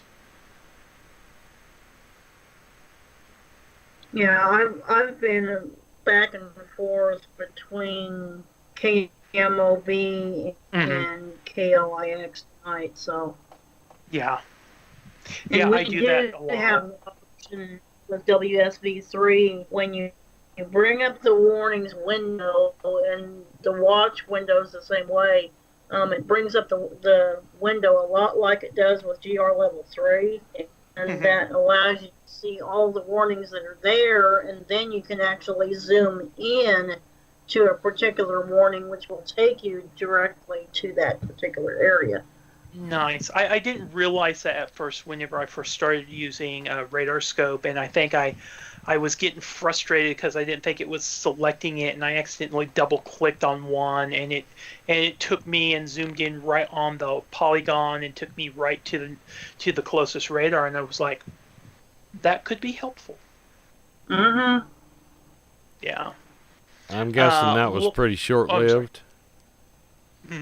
That tornado warning. Yeah, I think so. Well, what's interesting is we've been noticing quite a bit of development, and these storms right here have already been reissued as a severe thunderstorms, and this one also has tornado possible with a tornado vortex signature. So things are starting to ramp up. So we just, is that line that's kind of moving out of Louisiana into Alabama? Well, I want to say this is already in the Florida, isn't it? Am I missing something? Well, I know the one that is kind of in the western part of the panhandle and kind of moving up north of the Panhandle into Alabama. It's got some mesocyclones in it. The one that was moving out of kind of the New Orleans area and coming up by Mobile earlier, it's had a couple TDSs for like a frame or two, and then they disappear. So that's why I was thinking maybe it was that other line that was a little bit further back. Well, if you'll notice right here, there is a line developing across here. So there must be some kind of either a frontal boundary of some kind. But if you kind of see how that's kind of lining up, so chances are those are going to train across. Now it looks like Mobile just did issue a tornado warning for Covington County until 11:15 p.m. Let me go ahead and click on that. And there it is right there. See what's going on. Wow. It'll take me just a second to load it. Yep. It's slow to make it to the web page. Yeah. So, oh my goodness. What it looks like is at 10:45 p.m., severe thunderstorms capable of producing a tornado were located along a line extending from 3 miles east of Heath to 3 miles south of Andalusia, moving southeast at 60 miles per hour. This is from radar indicated rotation. So, of course, there's going to be flying debris. Anyone who's outside without shelter definitely is going to be in danger. Mobile homes will be damaged or destroyed. If you're in a mobile home or vehicle, definitely do exit and try to find some kind of substantial shelter if you can, because in situations like this, both of those can be rolled very easily. The dangerous storm will be near up around by around 11 p.m. And of course, everyone's always heard it, but it's not a bad thing to repeat. Definitely move to a basement or an interior room on the lowest floor of a sturdy building. Definitely avoid windows. If you are outdoors or if you are in a mobile home or vehicle and you do not have a storm shelter nearby, please do move to the closest substantial shelter and protect yourself from flying debris.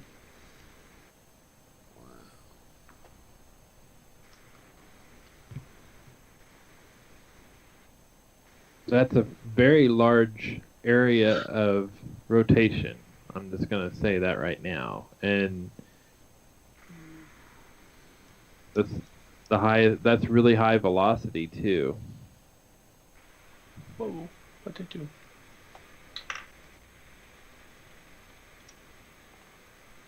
That particular area. And that's probably what's moving into this area, which is why they went ahead and issued that tornado warning. Yeah, exactly. So I guess the question is, and as spotters, we have to kind of ask ourselves, this looked like it developed from a line, and you can kind of see a little bit of a bow, but is that actually supercell nature, or is that actually... Because look at, I mean, these are what you can consider these like straight line winds, but then there's rotation here. There can be, I believe, rotation even in line segments. So, I mean, this looks more like a classic line to me. They're definitely, I don't think discrete thunderstorms, supercells. If anything, maybe they may possibly be like embedded storms in a line, but it really, honestly, to me, looks more like a line segment.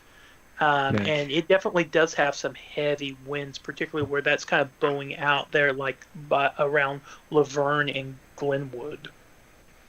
I concur. You can have embedded supercells in a line, which is why they call them quasi-linear systems. Gotcha. There's also some hail around that same general area around Laverne, just east of Glenwood. That's also where I'm seeing kind of the heaviest winds. About 90 to almost 100 miles per hour. Yeah. That somewhat kind of. I don't know if that's necessarily a bow in that area, but this is where we're seeing the most rotation right here. Yeah. I'm going to go to the storm relative velocity. Or base velocity here. Let's see. I don't know if that really tells me anything. Let's see.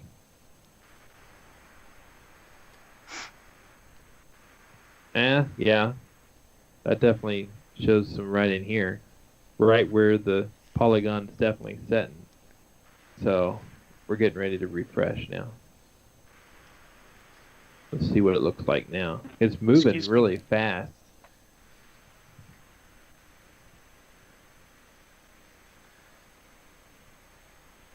Okay, here comes the refresh. Yeah, it was saying that this was heading southeast at 60 miles per hour. So, yeah, these are definitely moving pretty quick.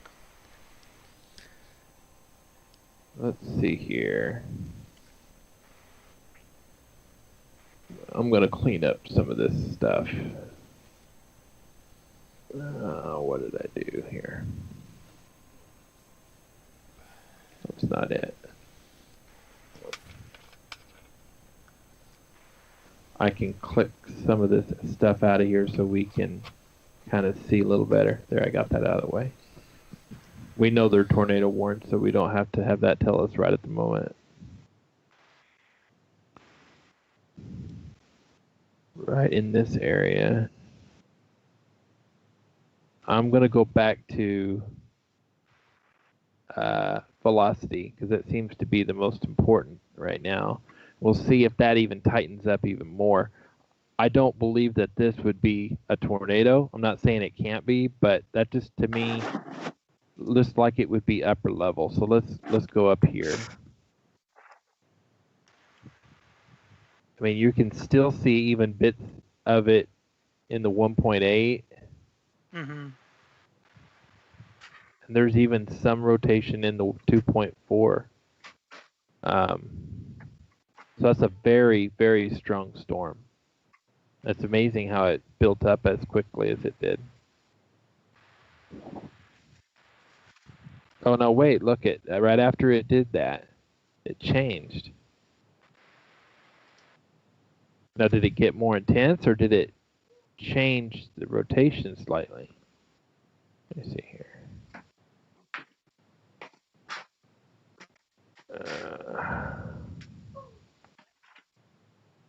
Well, now we have something up here now.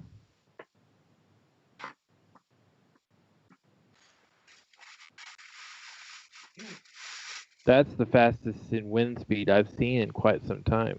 So you've got one here, and you've got a little bit of rotation in here. This one looks more like a very strong couplet. That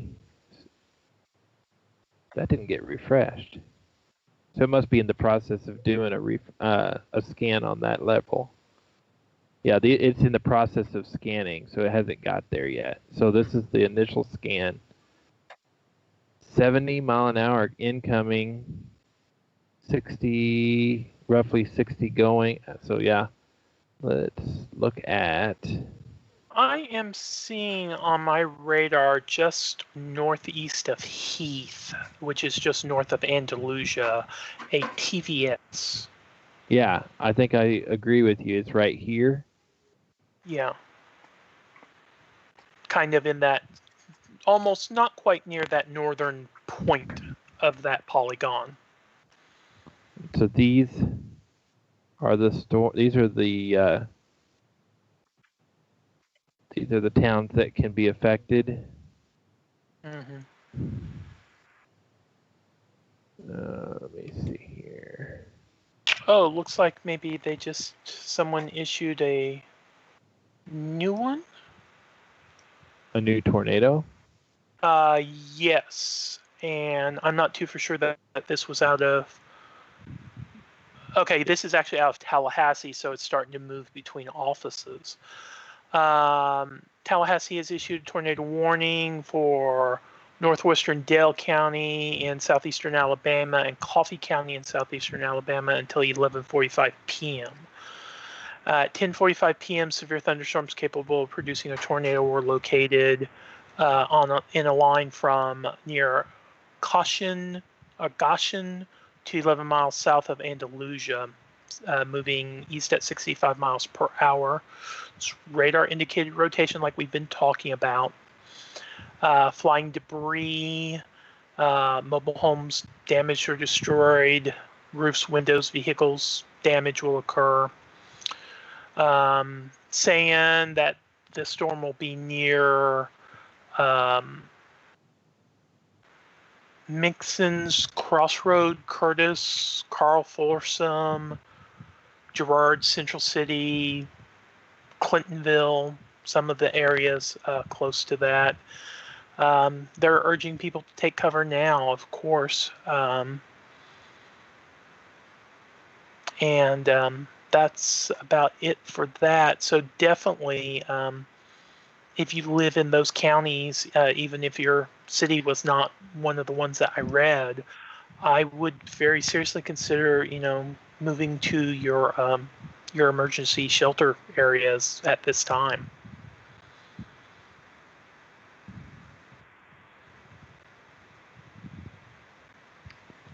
Okay, let's see here.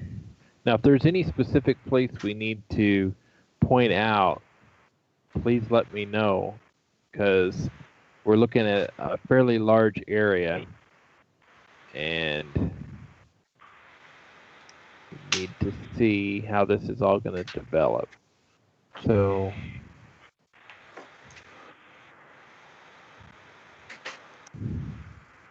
Okay. so if we go back to our velocity, which I believe is where we're seeing the strongest rotation, right in here, and we're seeing some rotation in here. Again, with it being a linear storm, we also have to take into account that they could also be in this area.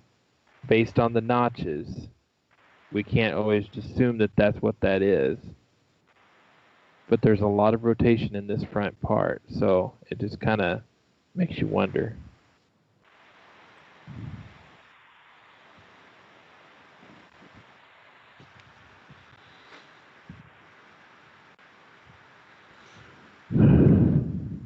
So, as far as having a spotter so that you could get a good look at these two cells, or at least this particular cell, you want to make sure you're watching the direction it's going. So, And it's showing on my radar the general tracks look to be going northeast. So I would maybe see if I had any spotters in Geneva or Slocum, possibly. Maybe a little bit north and west of those locations, but still, with the caution of, do not get too close, particularly at night. yeah, being at night, you definitely have to be aware of that. Yeah. And at this point, I don't know that you'd even want spotters to be out here unless it was a large, I would caution spotters unless they are intimately knowledgeable about the area that they plan to go and they know every single in and out of that area. I would caution them not to go out. If they have any slightest bit of doubt, I would rather them spot from home.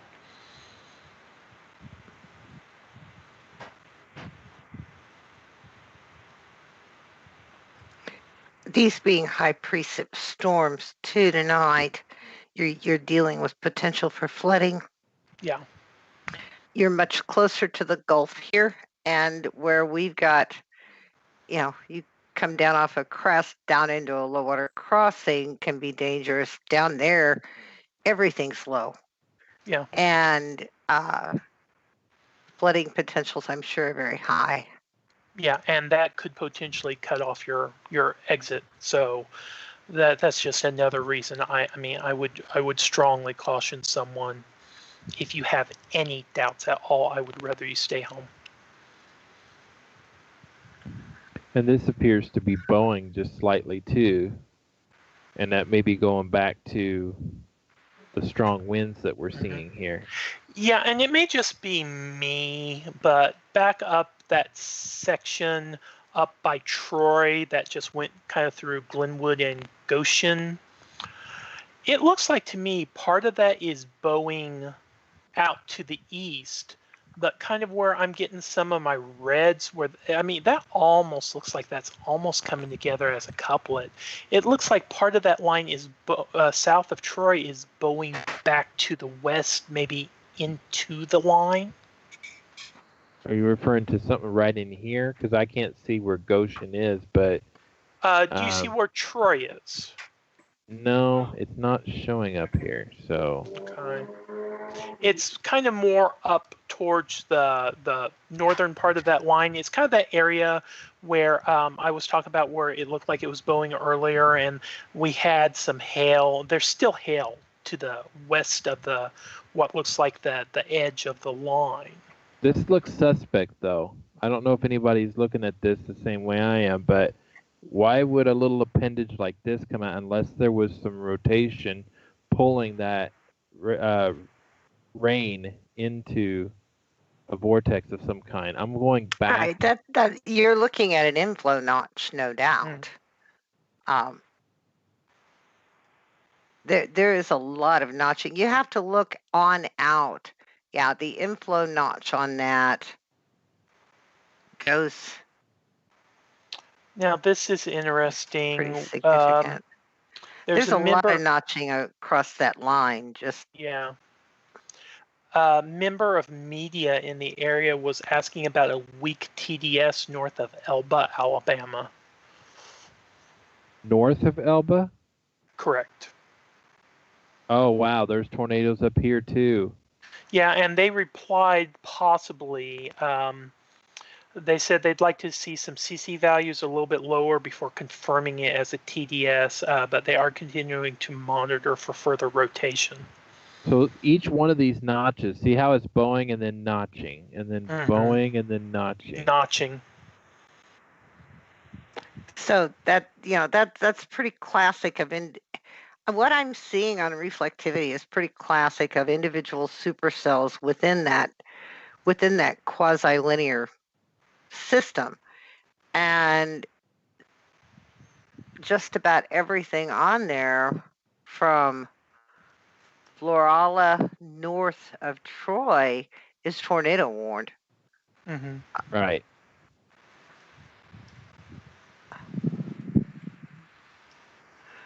And you also have more back by Mobile. Yeah. Oh, wow. I'm now seeing in that Bode area just south of Troy, 101, 104, 105 miles per hour estimated on the radar. South of Troy? Yeah, it's just south of Troy. I mean, probably by now that wind may be clipping the south part of Troy. You're right. It's definitely strong in that area. Yeah, Now, it's and not, just... I'm sorry. Is it miles per hour or is it? Yes, I'm thinking radar scope does the math, because whenever I use the inspector tool on wind speeds, it specifically says the number mph, so it is in miles per hour. Okay. That traditionally, I know Mark had said when we did our training recently that usually all wind speeds are on velocity products are in knots, I believe. So that's why I'm suspecting that radar scope, whenever they go through and they do the information, they just go ahead and convert that.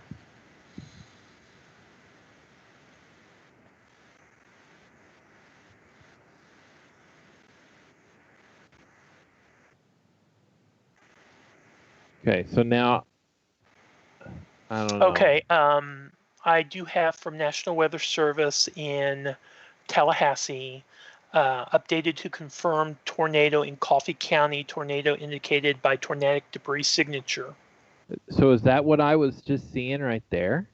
May have been. Because I mean, And it just blipped.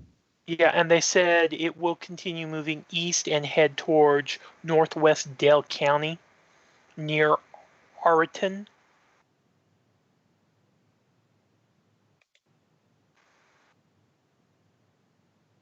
Okay.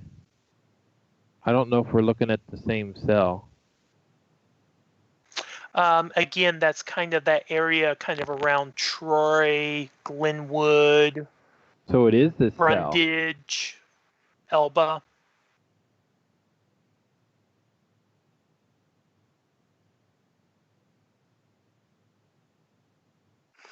You're getting ready to switch to Birmingham radar, by the way. That might be a good idea.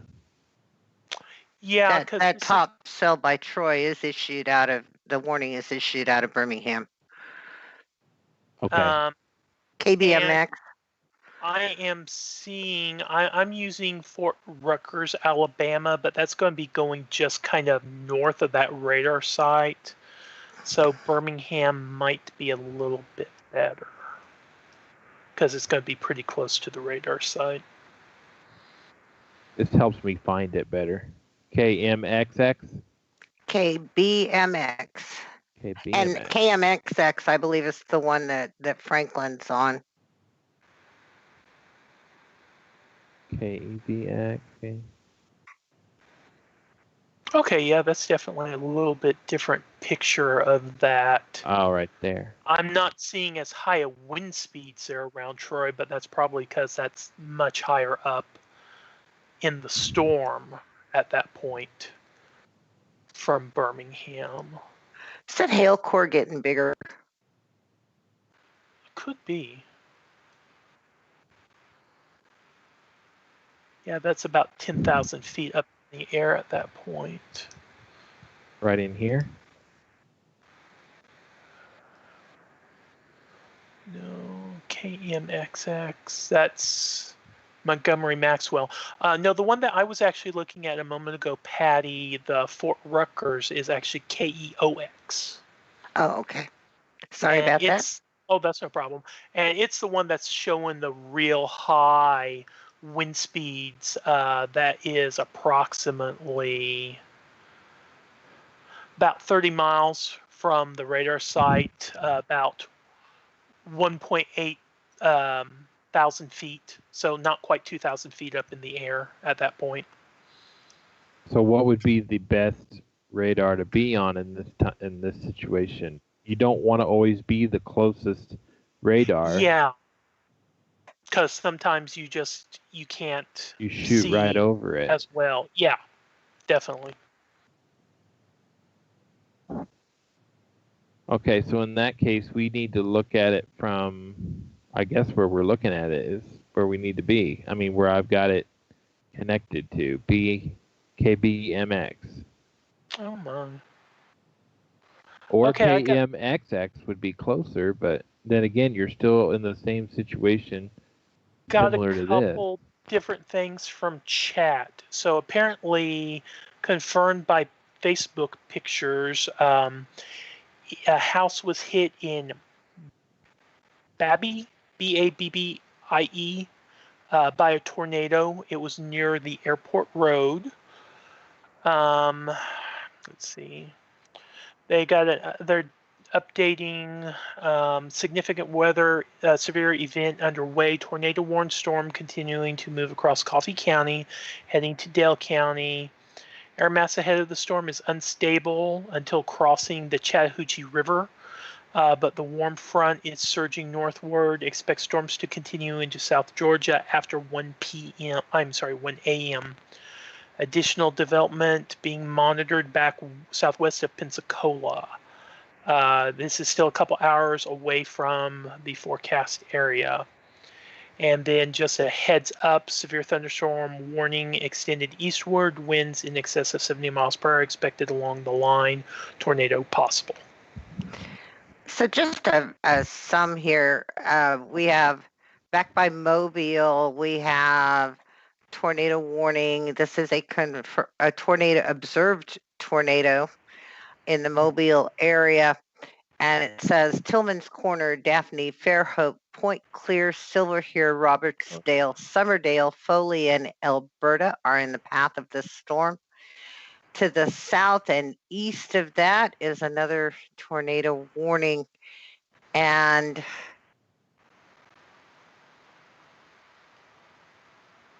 it does not pull up any towns. It looks like it's headed off into the Gulf. We have near Andalusia,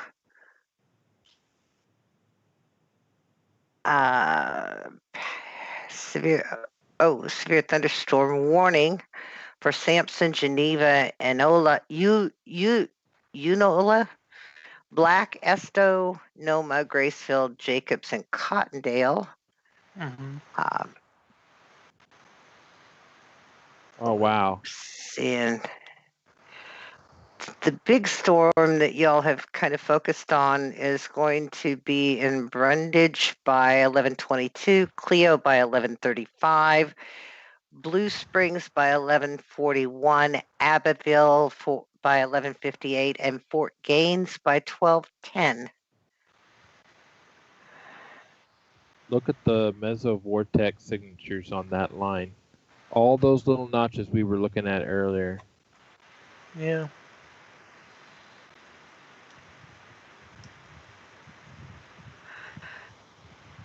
It does look to be intensifying as it's going east. Oh yeah, definitely. And the area of high wind that I'm seeing in the 80 to low 100 mile per hour range, it looks like that has gotten larger, and it's kind of following that general bowing area.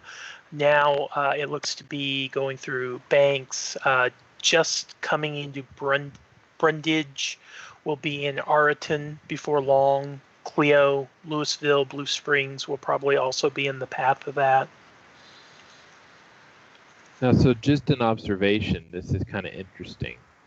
Are these two different air masses colliding? Because if you notice, this is going to the southeast, but this is moving from the south, basically it's moving to the, not the north, I'm trying to think, northeast. If you look closely, it looks like this is moving slightly to the east, but it's moving to the northeast, and then this area is moving there. I mean, I know that that's what would cause vorticity, but it appears that those together. Here, watch this loop again.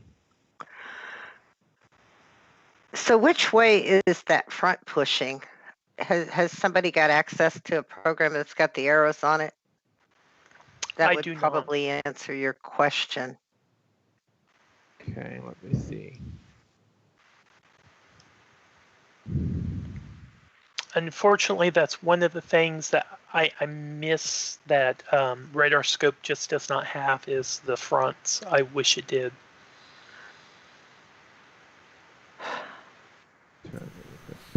Let me pull up a different radar program here. I don't have the isobars, but the NAM has got the low right on Mobile Bay almost. So you've got a low pressure area in the end of this storm. Okay. And then there's a second low that exists somewhere in New Mexico, and it's like a pair of them. That's the most vortex signatures I've seen in a straight line like that before. Ever. I've never seen that many. Oh my.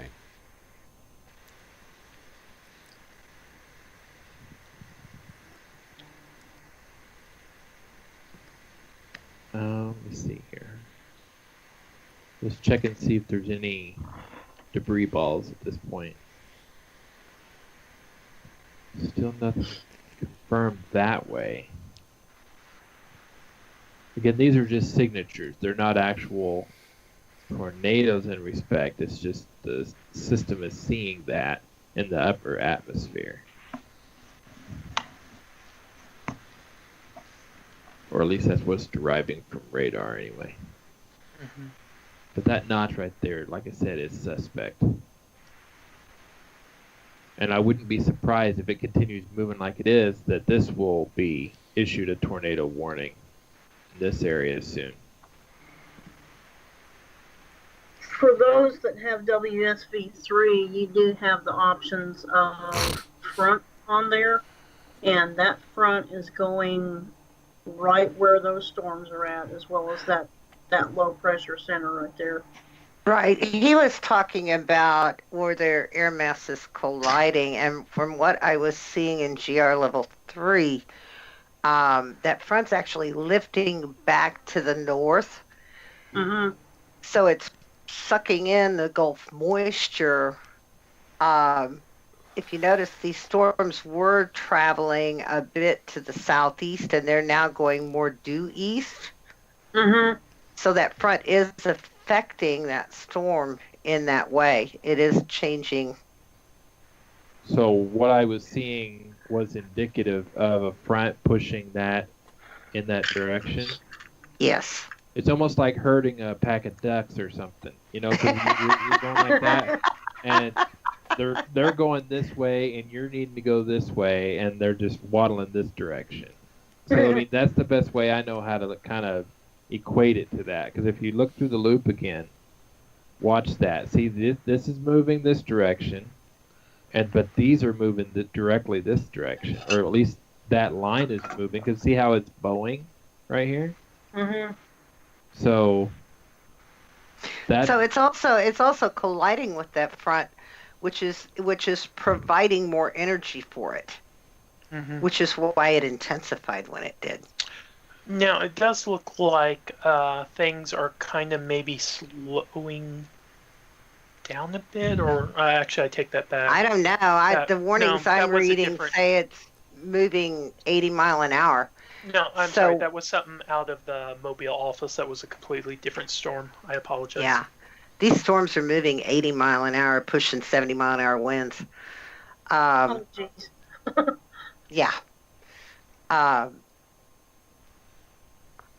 So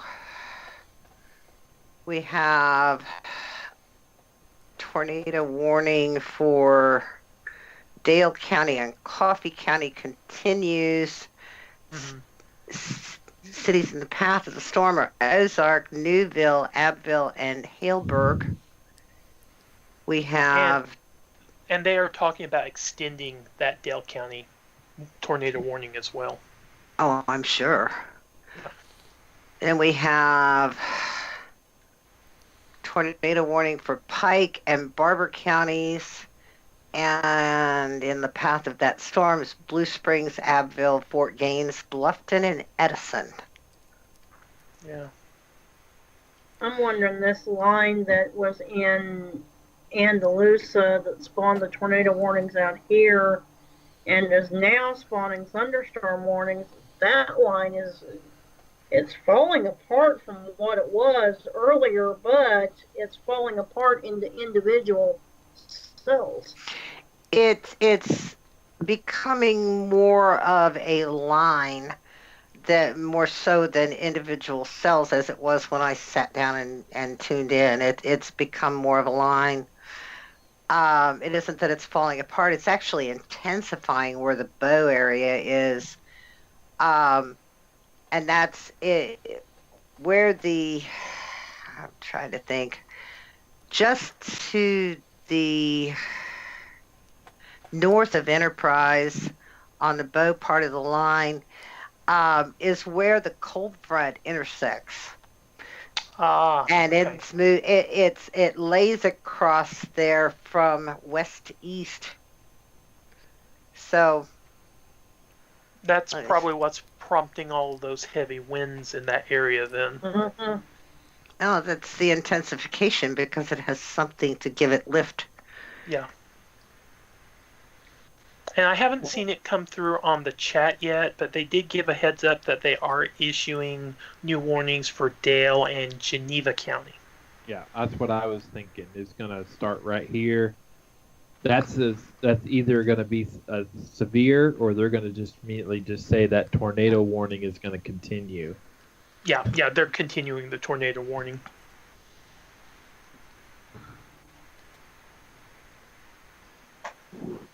Yeah, and they just now posted that they're continuing to monitor areas of rotation in Geneva County.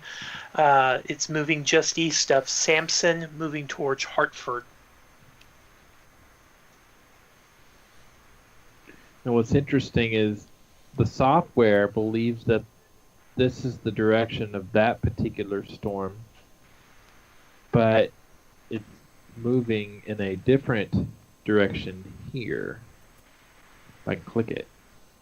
Which goes back to what I was saying. It's amazing how it can go in two directions at the same time. Mm-hmm. Which makes you wonder if this was an actual cell of its own and it converged with this one, and if there's an air mass behind it that's pushing it that direction. Well, you're going to have, because it's a line, it's got a push behind it. That's the nature of a line of storms. You've got to push behind it. Okay. There, in that College of DuPage Your that I showed inflow's you, behind. when you look at it's Valparaiso Elgin Air Force Base radar KEVX, you can really see that push of the cold. It's it almost like you can see where it's sliding underneath the warm, and it's doing it in a bow shape. It's not doing it straight. So when you saw the part moving up, it is moving up. It's moving in behind this bow echo. Okay. And these storms are starting to intensify too.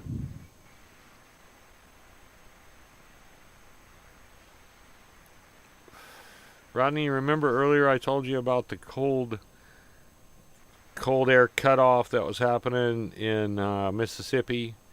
That was kind of de-intensifying the storms. Yes. This part of the Gulf doesn't have that.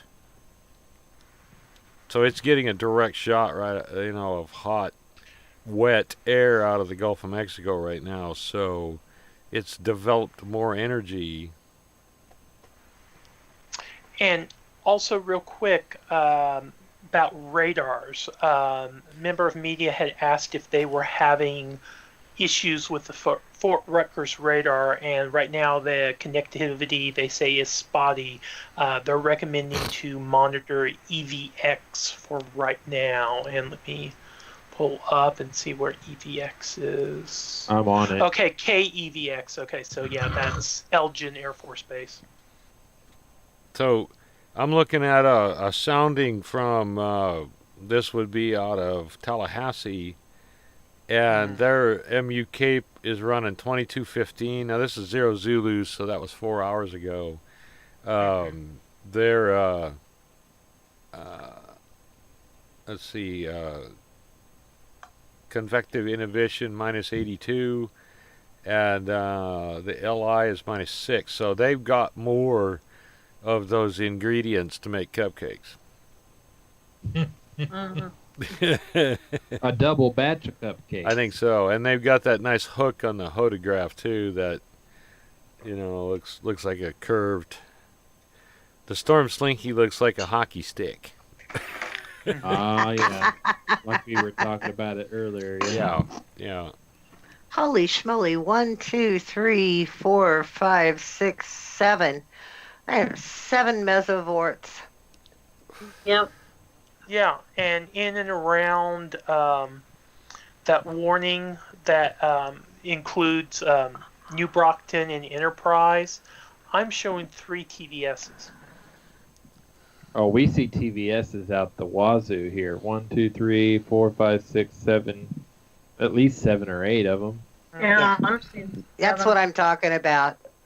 That's what I'm talking about. And don't forget those ones about ready to run over the USS Alabama down there in Mobile Bay. Yeah, I saw that when he was zoomed out. they just extended that one.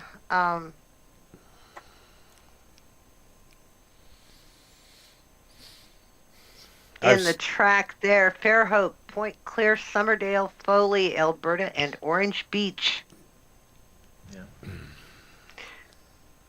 And the other one is actually headed for Foley and Point Clear. So because these storms directly have the Gulf to go from, does heating not affect this as much as it does us here?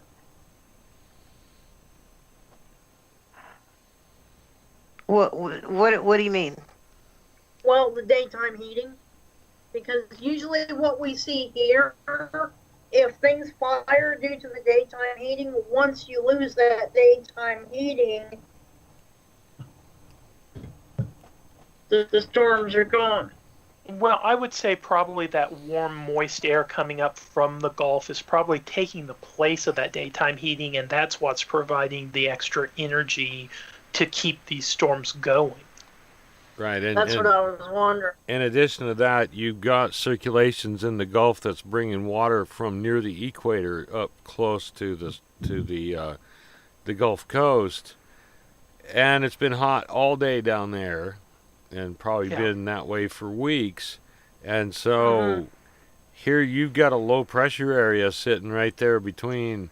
What I'm showing real close to the middle of Alabama and Georgia, it's just sucking that heat out of the Gulf. So this is a great big heat engine right now, and even if it's dark, they've got humidity levels and temperatures that'll blow your mind.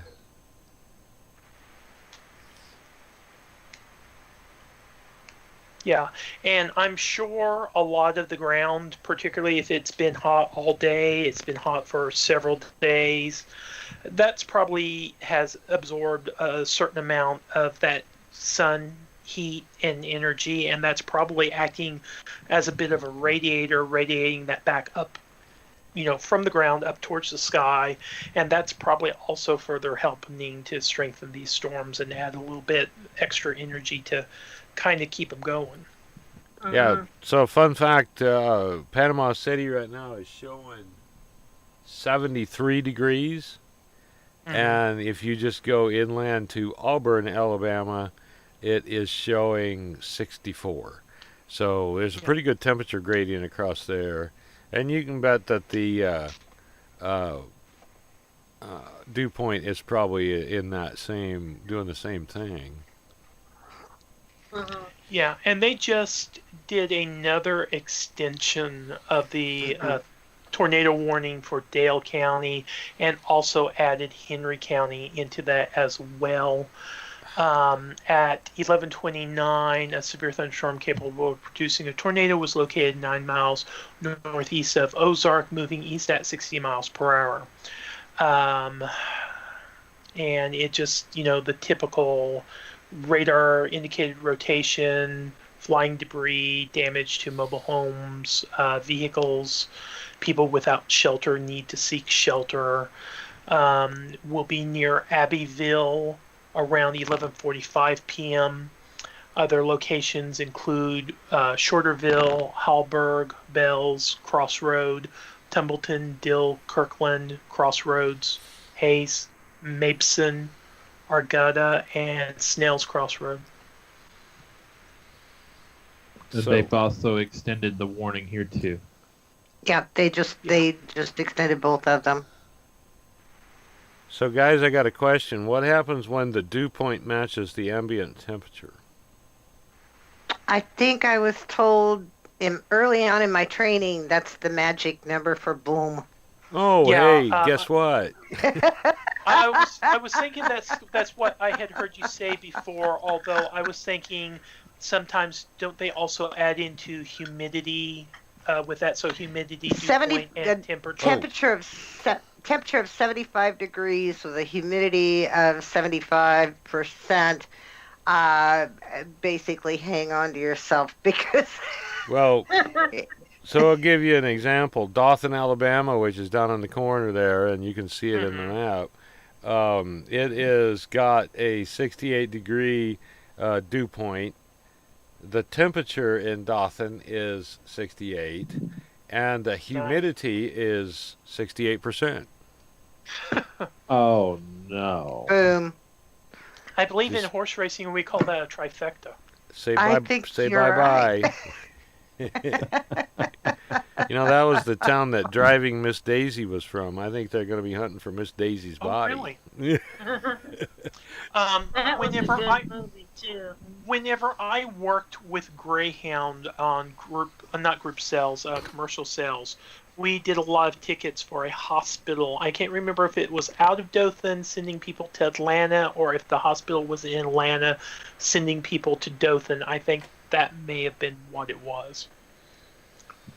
Well, before long, we're going to be down yonder around the Chattahoochee. Oh, yeah, you already reached the Chattahoochee, man. I hear down there it's hotter than a hoochie coochie. You were just waiting to say that, weren't you? I actually had to be muttering like a cough before I could say. And, it's going to be one of those things, I bet you the dew point in that area is probably around the same, so it would definitely be hotter than a hoochie coochie in that respect. Oh my Darn goodness. you, Alan Jackson, you had to make that song. my. So we now have a third tornado back near the bay. We have one, yeah, you go back toward Mobile. You've got one headed for Molino, Milton, and Baghdad, and that's effective until 12:15. You have one headed for Fairhope, Point Clear, Summerdale, Foley, and Alberta, and that one is good until, give it to me, honey, 12:15. And you have one south of there, headed for Gulf Shores and Orange Beach. Weren't you saying something about the USS Alabama, honey? Oh, yeah, Gulf right Shores? there in Mobile Bay.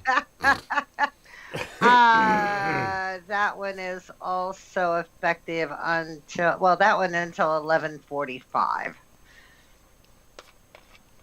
And Wow. these are And Steve knew what to pique my interest. I am a battleship guy.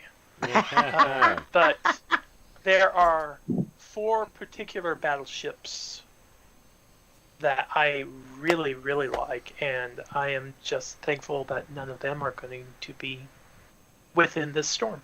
I don't think let the me Alabama guess. is going to The suffer. Iowa and what else? Iowa, Missouri, New Jersey, and Wisconsin. There you go. And I actually think I said them out of order. I think Iowa was first, then New Jersey. Missouri was the third ordered, but last completed, and then Wisconsin was ordered. BB-64. That would be Wisconsin. BB-63 is Missouri, BB-62 is New Jersey, and 61 is Iowa. Never argue with an expert. Or a true Google. fan. Good job. Okay, all right, so if we're going to do trivia Google here, Ninja. if we're going to do trivia, No, that was off the top of my head. you guys can Yeah. actually see the Chattahoochee River. You see there by Bainbridge where all the rivers come together. The big one that forms the border between Alabama and Georgia is the Chattahoochee River. Gotcha. And from the top of Talladega Motor Speedway, you can see the Chattahoochee and the River Valley. You can't, no. You can see Anniston where they build tanks. We could see the Chattahoochee from up there. No, you Or, couldn't. like, what, row 6 or 67 up on the Aniston Tower? Yeah, no, I we do weren't see- that high I up. do see. Yeah, Fort we were. Benning on the edge For the of ARCA Elgin race. radar.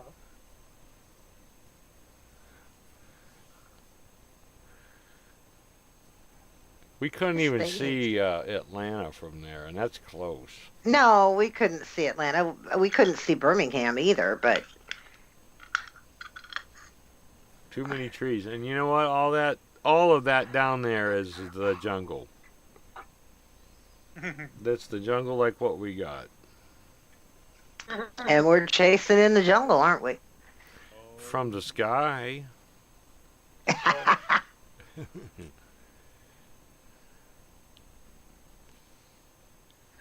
Go back to our reflectivity. lost you, Rodney.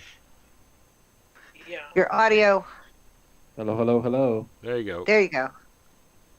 And it does look like Fort Rutgers is not sending out anything. I just switched back there, and the last image I have from them is 24 minutes old. So I was struggling to get radar from them, and I switched, and I'm getting I level think- 2, no problem.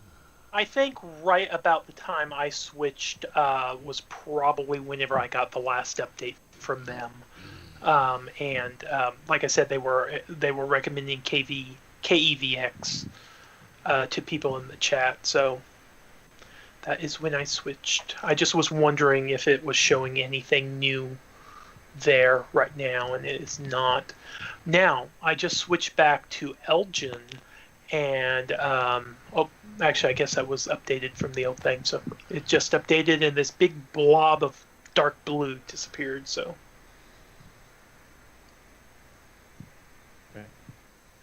Here's the two strains there. You got the one that's all tornado warned, and then the one over Mobile Bay.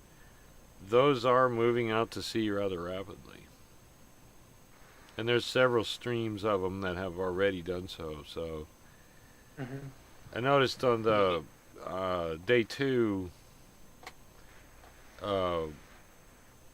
convective outlook that pretty much everything moves out except for the coast, the Atlantic coast.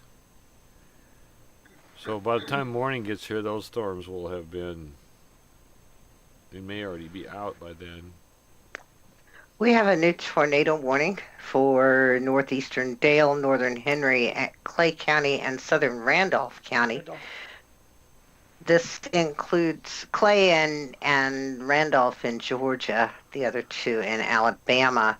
This is effective until 1 a.m. And in the path of that storm, Fort Gaines, Coleman, Edison, Morgan, Leary, and Sasser. You beat me to that, Patty. They are saying, in addition with that there is a possible tornado indicated by radar near Hartford right now. Are you guys in chat I am. down there? Yeah, I am. Because I'm finding it real slow to get it on this end on just the regular products page.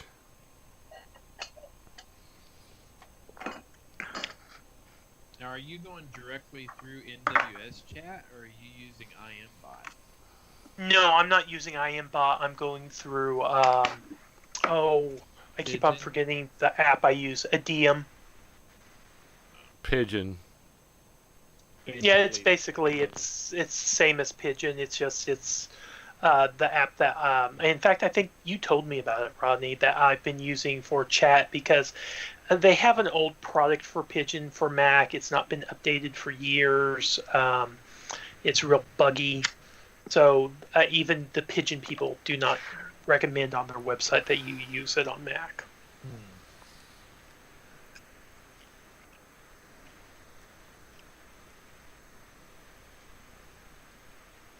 Well, Is it me or are they doing some pretty aggressive sweeps on this? Yeah, Yeah, they I'm are. looking at it too. A lot of multiple partials. Yeah. Yeah, that's what I'm seeing with the sweeps. This thing is pushing out.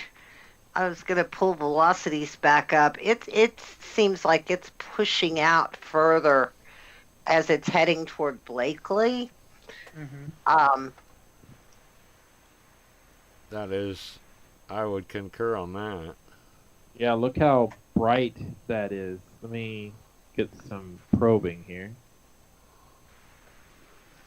70 mile per hour. At least. And then it's even higher here. Look at that, 75. Out of the scale. Yeah, and they're even having problems now, I guess, out of TAE, which I'm not for sure which radar that would be. TAE. Oh, I guess that would be Tallahassee. So Tallahassee and Fort Reuter are both having connection issues. They're recommending, again, KEVX or KMXX, which I think KMXX is Montgomery, I think. I think so. Yeah. So I wonder if this is storm related or if this is something non-storm related, just coincidentally happening. But I mean, those are kind of a little ways from Doesn't each look like other. Tallahassee is getting much in the way of storms. Yeah. I think it's connectivity issues. I noticed when I went into chat a while ago, there was a thing there that said, please get out if you don't have to be in tonight.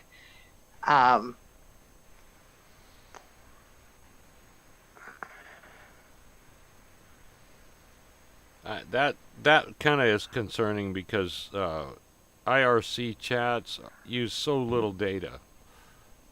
Okay. And now they're saying, I haven't had an issue with it, but now the same media source is saying it looks like he's having issues with KEVX as well.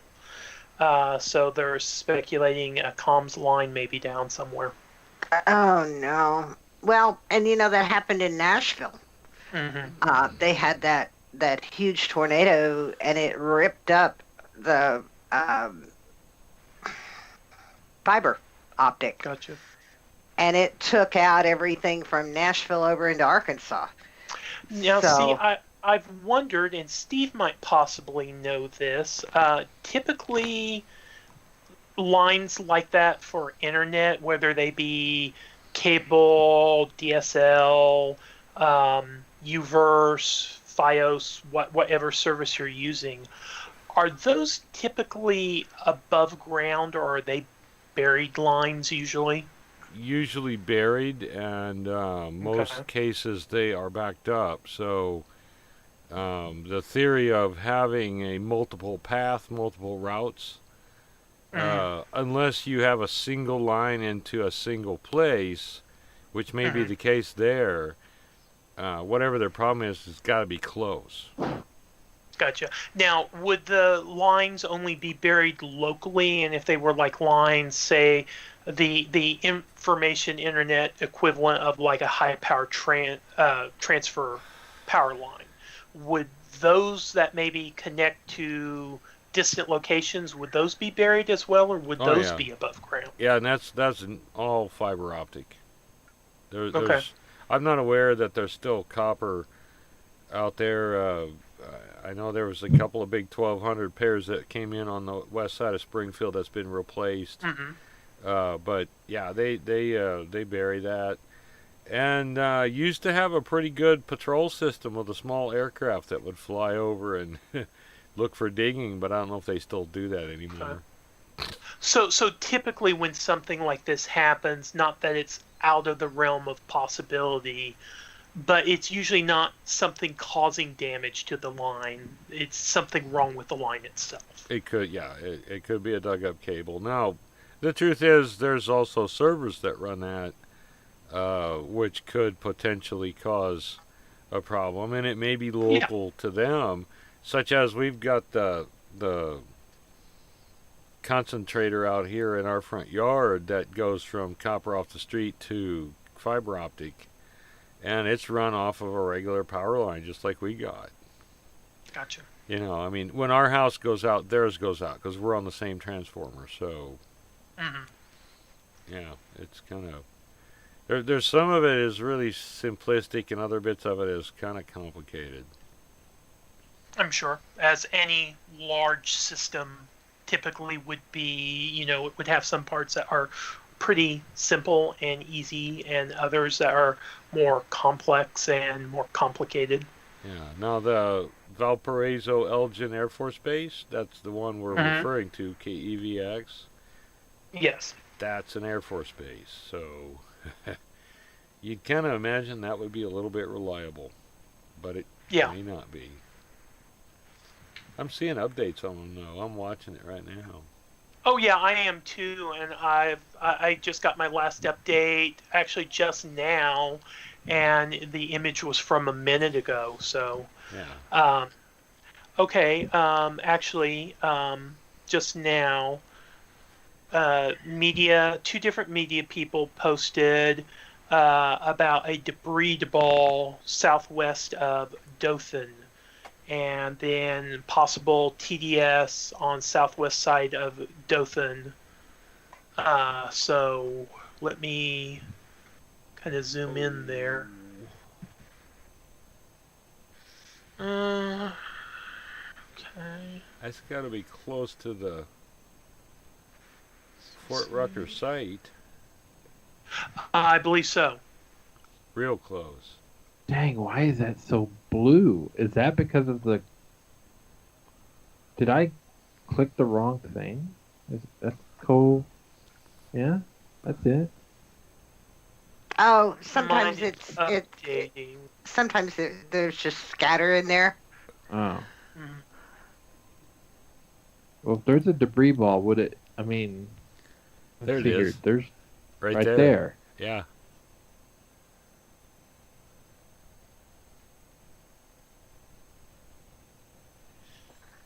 That would be my guess, just south of Dothan. Yep, that would be it right there. Or even Yeah. this right here.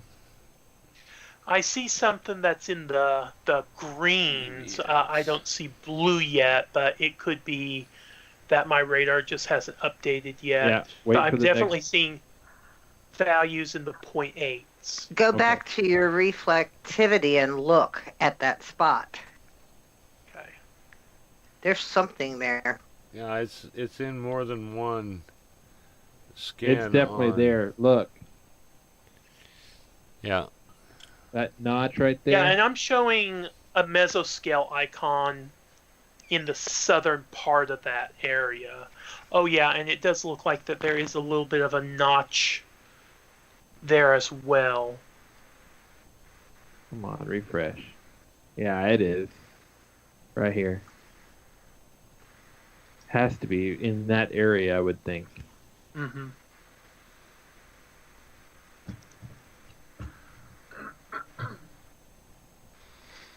It's persistent.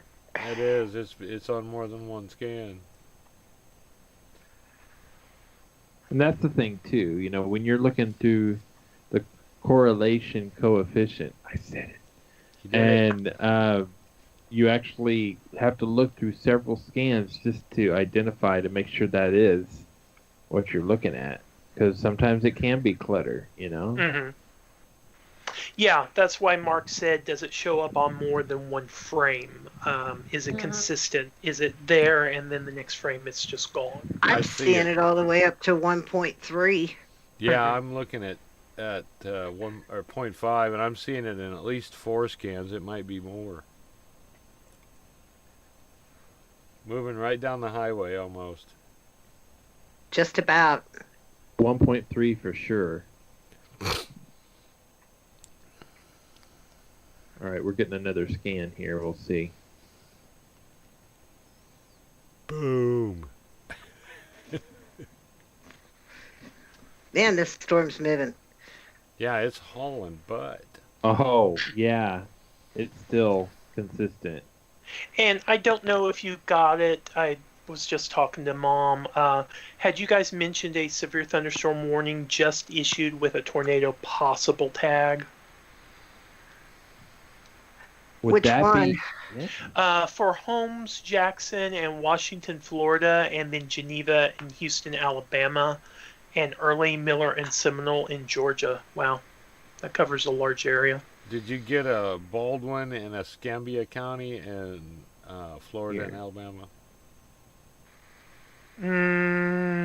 I don't think so, but it might not be from this office. That was issued at 11:45. Yeah, it's right here. So the storms that we are currently on, it's saying KTAE for radar. There's no KTAE down there. Let me pull up my little map. Is that Tallahassee? KVAX. Yeah, no, KTAE, that should be Tallahassee.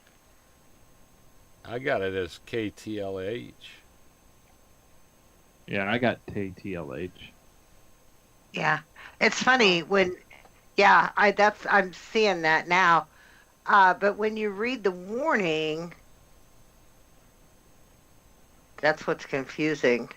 It says KTAE. Yeah, and that's what it's got on my map that shows the boundaries for each office, but the radar is showing up KTLH. Okay. That's weird.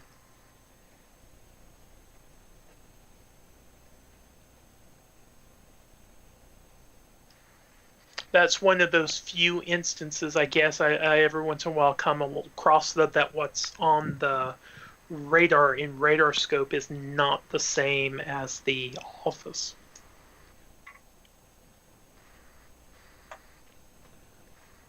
Oh yeah, and just switching to that, which of course it's on the edge of or close to the edge of the radar, so it's going to be a lot higher up. But around Elba to Brundig, it's still showing quite a bit of hail.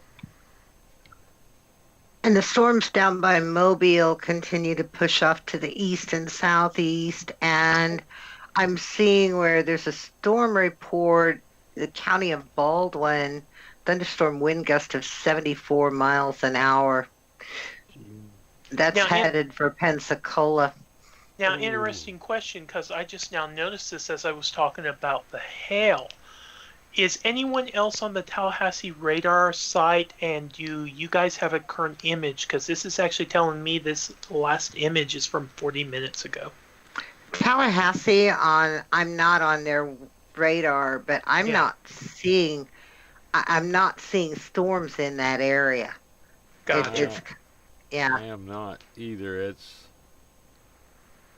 Yeah, I'm not seeing anything here either, but like I said, it is telling me now that's 41 minutes old. So yeah, that must be one of it's down. Yeah, that must be one of the ones they're having 0431. connectivity issues with. Yep. Well, see, it's saying it right here. Last volume was 0.7 hours ago, so 7. Yeah. All right. Well, we got off of that for show. Yeah. You got plenty of sites to choose from down there. Yes. I think I'm going back to KEVX. That's where I'm still at. Yeah.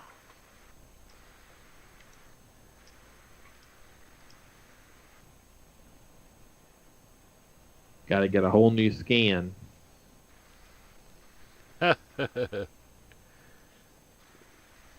It's kind of surprising that those radars down there scan the full thing, because there's nothing but ocean behind them. But they do marine radar too. Look at that notch, that inflow right there. Yeah. There could possibly be another one down here. And sure, radar. That's level 3. Level 2, get over here.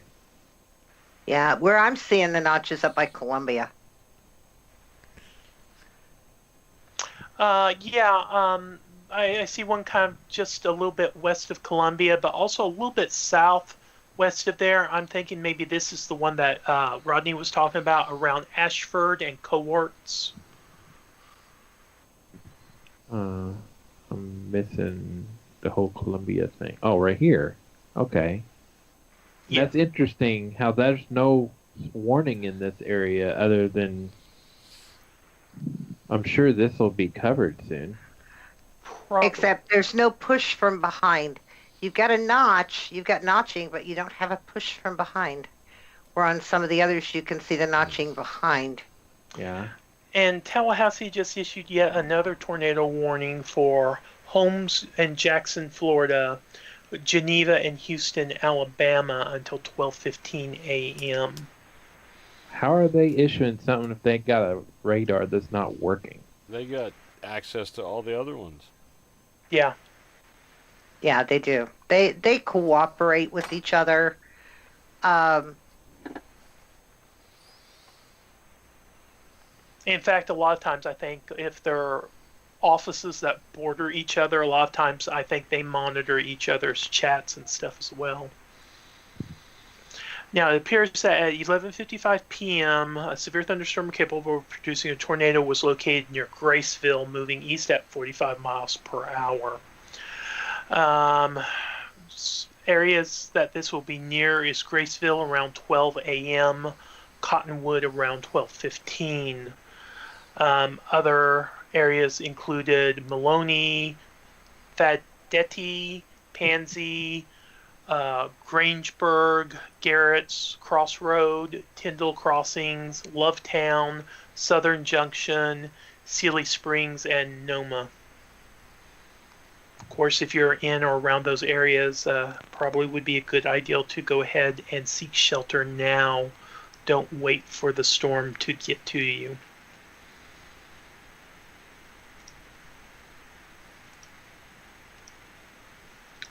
Just needs another L and another E. We'll be shut. That'd be my town right there. My town's in Alaska. Stephen, Alaska. Palmer, Alaska. Oh, Palmer, Alaska. I don't know. I don't know if I have any towns named after me. I've got a few counties, and I have an ice shelf in Antarctica. Oh, I forgot about my daughter's got a town in Alaska too. I think that's fictional. Sicily, Alaska. Sicily? Yeah. It is a real place. Is it? Hey, it may not be spelled the same, but she's got an entire island in Europe. Right, but it is not spelled the same. The one in Alaska is. I was gonna say there's a town in Alaska called Headbutt. And they take things rather seriously on that island in Europe. So this is splitting into more discrete cells now.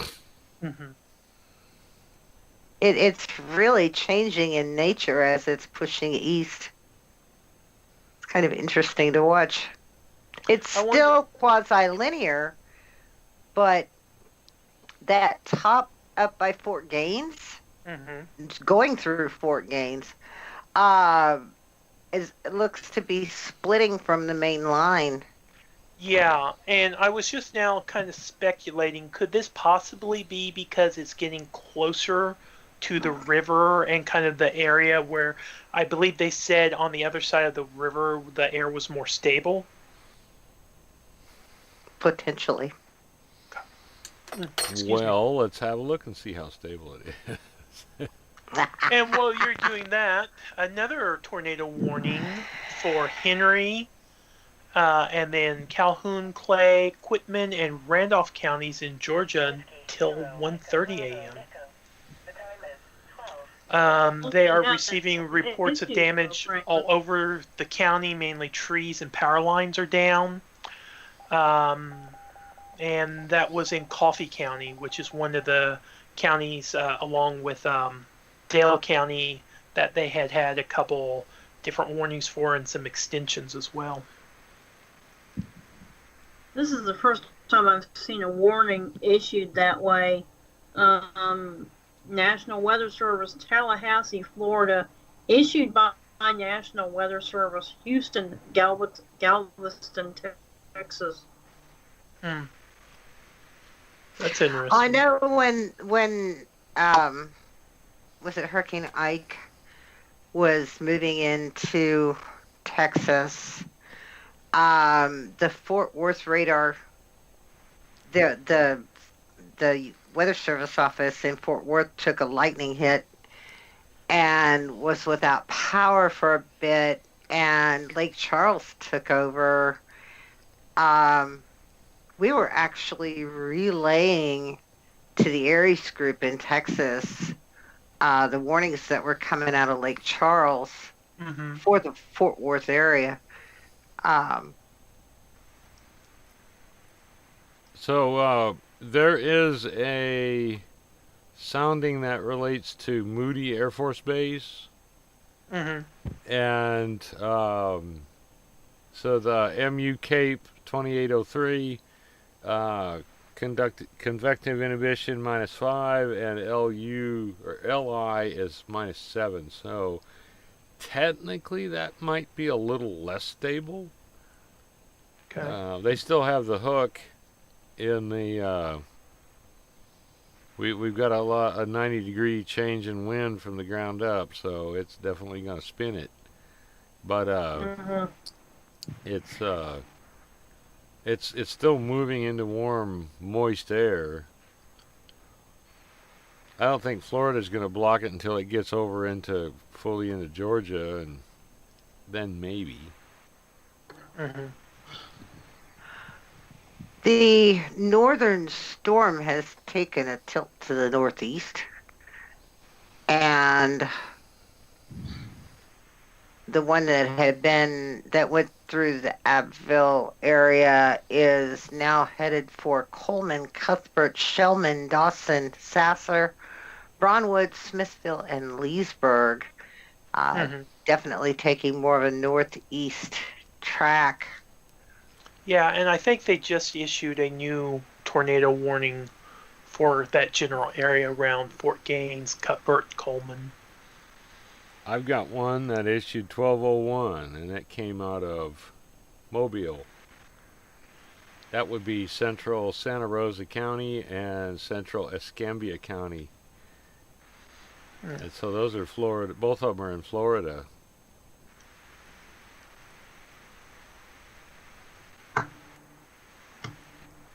Okay, there we go now. And yes, and once again, this is also National Weather Service, Tallahassee, Florida, issued by National Weather Service, Houston, Galveston. Whoa! That's A out there 10 ways. 102 a.m. severe thunderstorm capable of producing a tornado was located near Blakely, moving east at 45 miles per hour. Will be near Blakely around 105 and Arlington around 125 a.m. And other areas impacted include Cuba, Damascus, Early County AP, Douglasville, Old Damascus, Hintown, Rock Hill, Centerville, Hilton, and Rowan. So actually that is actually just below the one that I had mentioned around Fort Gaines, Coleman, and Cuthbert. It's just immediately south of there. Yeah. And there's still some serious wind in this because ahead of the tornado warnings, they're issuing thunderstorm warnings, which I'm sure are for the wind. 60-mile-an-hour wind gust. Let me see what I've got around there. 80, 70, one spot 91, 60, 40, 30, a little bit further back. So yeah, I've got kind of basically about the front or the eastern 2/3 of that watch polygon. Most of the wind speeds are between 80 to 90 miles per hour, and kind of the western third more around 20, 30, 40 miles per hour. Right. And they're taking that at what, 5,000 feet, 10,000 up to 10,000. So it's going to translate down to the ground quite differently, but Yes. It sure sounds like something when it's doing that. I'll tell you what. You got wind that high up above you, it sounds like a hurricane blowing. oh man, Oh, it's just definitely, I'm absolute sure. roar. I have never been through it, but Grandma, Grandpa, Mom, and my uncle, whenever Mom and my uncle were kids, the house that was there whenever they bought where they live now, right before Mom was born, they went through a tornado, and Mom said that it is just exactly what everyone always says. It sounds like a big, huge roar, almost, like a train going like right through, right by you. And they had a bit of suction that built up in the house, but thankfully the house withstood it. It is slowly falling apart through the ravages of time, but What you got there, Rodney? Oh, I was just referring back to the sounding that you were talking about earlier. You can see the Cape values in here, and then the SynH. It's definitely changed since the last time they showed that. And I may not have clicked directly in the right spot, but try again. I mean, wasn't it kind of down here in this area? Actually, it was down on the Florida border there at Moody Air Force Base, which is just above where your marker is now. About right here. Over to the middle of the state of Georgia. Down. How about, And Right. down to the southeast just a Right little there. bit. Yep, right there. Yep. oh, okay, yeah. That looks a little better. What's the MU Cape there? 677 is what it's showing. So it is more stable. Yep. Which means once it gets into that air mass, you think it'll start falling apart because it has no lift, and it doesn't have the upper rotation, right? It I will mean, start losing some of the convective available potential. Yeah, it'll lose a little bit of its energy. Now, will that change as the system gets there? Potentially. Consideration of the prevailing wind, maybe. That's what I'm going to say. Because the prevailing wind is pulling it right off the Gulf. If it's pulling it off Florida, it ain't going to be as warm.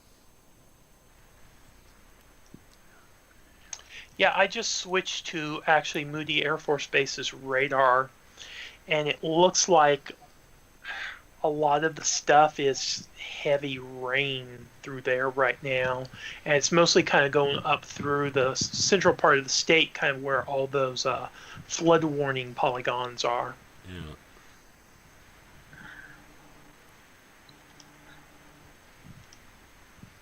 Yeah. A double swing on that radar. Yeah. Eh, When they're in sales, it's amazing what they can do.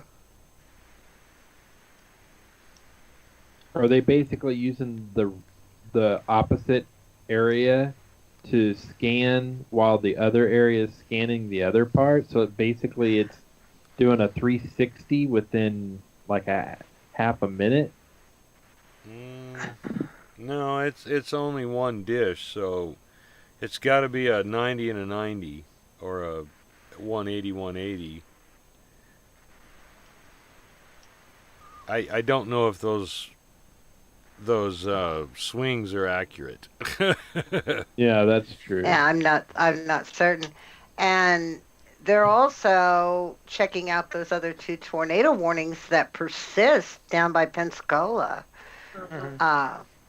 from this KEVX radar. Wow, look at that hail core. Jeez. It's just hanging, isn't it? Yeah. I didn't mean to interrupt you. Go ahead. No, I was just saying. That's crazy.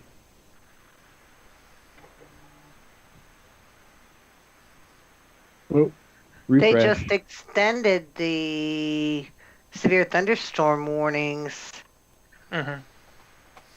onto the east. No doubt for those potential of 60-mile-an-hour winds.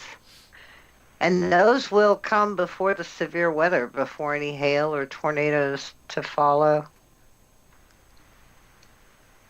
Yeah, definitely. That's what gets a lot of people in trouble is they see, oh, well, that shelf cloud or that front is still a ways off to, usually here in the Ozarks, it's coming from the west or the southwest.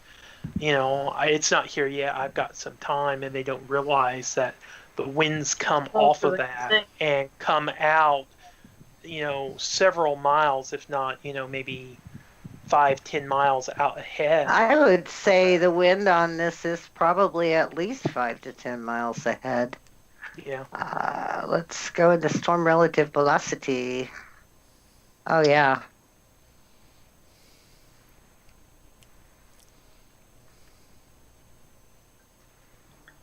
I'm gonna call this a night, guys. I'm gonna get some sleep. All right. Been fun, Heather. Have a Yeah. good night. Good seeing you. See ya. Catch you later, 73. 73. Catch you later. 73. I don't think they're going to extend those tornado warnings down south. They'll probably not over the ocean till after they get past the outer barrier islands. Yeah, they are kind of moving. They may. Wow, they're right down there in all the swampland, aren't they? Both of them. Yeah. This one might actually continue based on its track, but this one here I could see. Well, it's going in that direction too. Huh. It doesn't appear to be going out into the Gulf. It's almost like it's veering. Earlier when it was on over to the west, it looked like it was headed straight down into the Gulf, and they have both continued to just skirt the banks. Yeah, because apparently it's going to keep going. It could easily turn and go right back into this moist air again and fire up again. So they're It's kind of. possible. If it doesn't rain it out here, of course, but it's possible. I'm looking at the Mobile radar kind of in motion, and it has a movement that's pushing it out to sea, but it's also going east at a much higher rate. So it's almost like it gets canceled out. Kinda, yeah. I mean, it's as it goes east, it just slowly slips to the south. Yeah, like herding ducks. I tell you, you ever heard ducks? That's the same. You go one direction, they go the total opposite direction.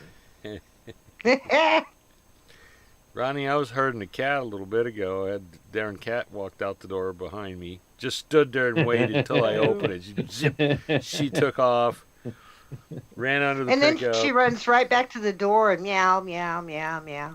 Meow, meow, meow. Yeah. You're gonna be no meow mix for that cat. She used to not meow at all till she started doing that. Oh, Patty, you She's missed it. saying, You missed it big tonight. What did I miss? Before we went live, it's about 6 o'clock, and I don't know. I was really dazed and confused. And Gene gets on the radio, and I'm like, "Oh crap, the net." So at 6:02 and some change, I started it, and which I don't feel bad about. And I think I had like 8 check-ins. It was just like one right after the next. They're all waiting on me. And I'm like, it's a good thing you woke me up, Gene, or I wouldn't have been there. That was slightly before I got my new name. Slightly. Slightly. I can't Patty has a repeat. I new name can't. now? I can't repeat my new name. Okay, well, you'll have to tell us some other time. You know, Cade's a minor, so we wouldn't want to say it in chat either. I mean, No, I can't do it in chat either. You could text us. Let's just say it included the word. How did he put that? We're gonna get Unengaging. banned. It started with unengaging and then a C word. oh, that word. Oh. Okay. And I wasn't even the one he was referring to. I just happened to catch a call back. Which resulted in an immediate hang up on my part. Don't blame you. Oh, they can say all the cuss words they want to, but they cuss me, it's over. It's done when they cuss me. Yeah. Yep. I don't have to sit and take that. That was one thing, and I'm sure it was very similar with Steve on his project. At Teltech, they were just like, they start getting verbally abusive. You warn them, they continue it. It's one of the few legitimate reasons that you can hang up without a supervisor telling you. Oh, Right. I never gave them two chances. They got one. Yeah. If they cussed me, I mean, if they used bad language because they were angry, I get that. People do that. You can People do forget that a that, little yeah. bit. But if you cuss me, I'm the guy that's supposed to help you. Sorry. So we are down to 3 tornado warned storms, but we still have other mesovorts along this line. It is apparently moving into more stable air. So we have one to the north of Pensacola. Included in the track are Milton, Baghdad, Wright, and Ocean City. Mm-hmm. We have one by Blakely. Oh, give me the track here. Damascus, Newton, Camilla, and Baconton. Mm-hmm. And then our northern storm that has really captured our attention tonight, Coleman, Cuthbert, Shellman, Dawson, Sasser, Braunwood, Smithville, and Leeburg. Mm-hmm. We haven't had a new tornado warning since 1:02 a.m. No, but we did get a couple continuances. And I can kind of abbreviate them here real quick. Were they? At 1:16, they had a thunderstorm capable of a tornado 7 miles southeast of Blakely, moving east at 45. It'd be around Arlington around 1:25. Then we had a tornadic thunderstorm which prompted a warning, moved out of the area of Quitman and Henry counties, but then a tornado warning remained in effect for eastern Clay, eastern Randolph, and northwestern Calhoun. At 1:17, the storm was located near Shellman or near Cuthbert, moving east at 55 miles per hour. We'll be near Shellman around 1:20, so that'll be here in about another minute. So that's either coming up to them or may already be there. So definitely in those areas, seek shelter. So in an area from about Bayou La Batre, I probably botched that real big. Bayou La Batre. Come on. Tree. Okay, was there in a we movie. go. From there until Bonifay, you have little cells. Oh, there's moisture, little pop-ups all over down there. But all that right along the Gulf, there's a possibility of some subsevere hail in all of those storms. Mm. So lots of little hail signatures popping up. I will Look at be that. right back. This right here. I'm just trying to find Bayou La Batre so I can see how it's spelled. Oh boy. Just like I've heard of it, but I've never seen it spelled out. just like it sounds.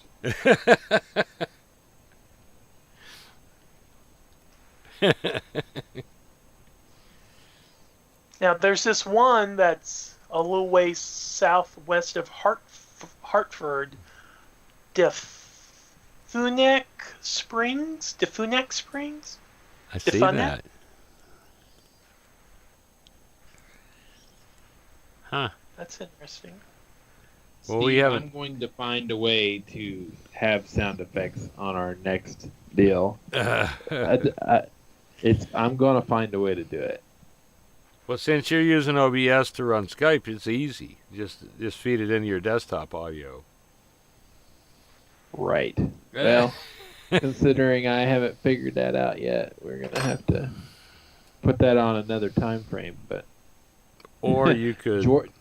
Jordan tried to give me, or not get me, but tried to get me to buy his old mixer. I'm like, for what I do, I don't think so. I don't think I can handle it. I had asked him, but he was kind of busy with some other things going on, and he never got back to me. I'm wondering how many channels that mixer is. I had 8. It was an 8-channel. Uh-huh. Uh, Trust me, I got the rundown last night. He really tried hard. Yeah. And I was almost convinced, and I thought, nah, I don't think I can handle that. I mean, if I can get just a simple mixer that maybe has like 2 or 3 channels, I think I could probably handle that a little well, bit. see, I was almost thinking about, and I didn't say anything, but I was almost thinking about, gee, I could buy that, depending on how much he's wanting for it, and then I could just give Rodney the 4-channel one I have. Ooh. I can tell you what he wants for it. How much is he wanting for it? He wanted $250 for it. He says it's worth. He says it's probably worth worth like it. $5. It probably is. I bet it's worth a lot more than my stereo disco mixer. Realistic catalog number 32-1100A. Do you remember what brand it is? Is it a Yamaha? It is. Yeah. See, I'm just wondering if it's going to be too big for my desk, though. And it would definitely be for me. Now, what? I mean, I could probably put it that on you have? here. It's just going to take up most of my extra space unless I actually do what normal people do and clean it off. What are you talking about? I know. Do you actually use your mixer now? I have been. I have not been using it for the last couple of weeks because I needed the power cable for it to. Excuse me.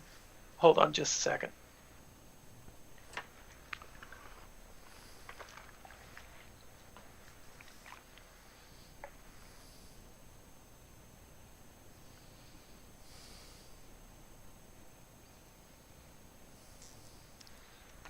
Excuse me. I had been using it up until about the last couple of weeks. I set up the Apple Airport Extreme base station that I got from work. It's the the AC version, the last version of the Extreme base station that they made. It requires the exact same kind of cable, and I've only got one, so it's currently powering that. So I went ahead and unhooked it, but I have been using it since a little bit after we moved up here to do the audio coming out of my 2730. That way, I've just got it right there. I can do the sliders up and down. I can, real quickly just, slide down and take out the one channel or the other, like whenever I'm monitoring both the regional and the Greene County Skywarns. The only thing with it is most of the sliders and a lot of the knobs, the actual plastic slider bars and the knobs, whoever had it before had to remove those. The pots still work, the sliders still slide up and down. You just don't have the little plastic piece over them. And everything seems to work on it. I've not had any issues with it, other than there's just a very slight little hum when I transmit, but I don't necessarily think that it's anything with that. It's probably maybe like a ground loop or something.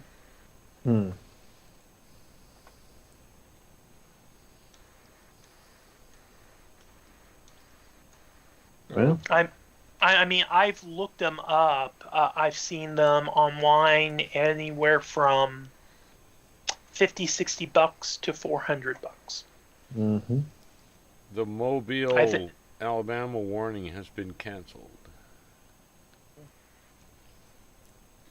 I think it just kind of depends on where you're looking at from and who's got it and whether they're trying to get a reasonable price for it or not.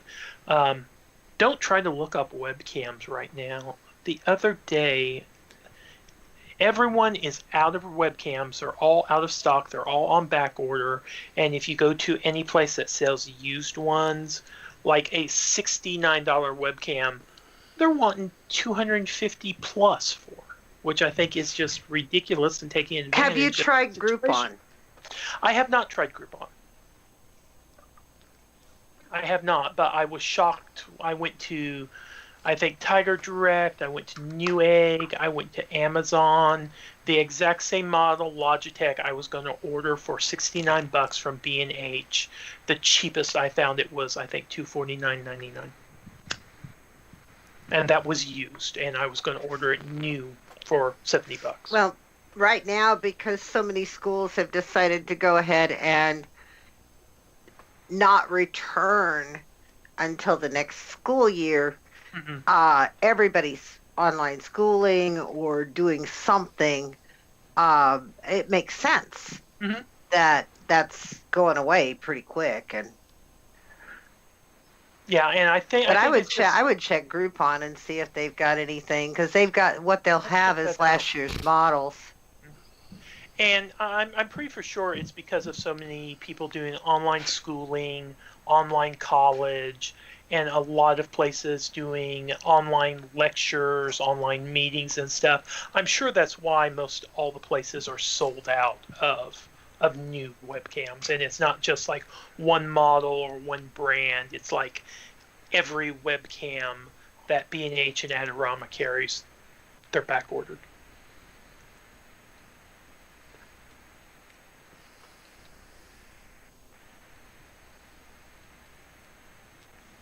Steve, is this the one you said had canceled? Yep. Yeah, when you go to the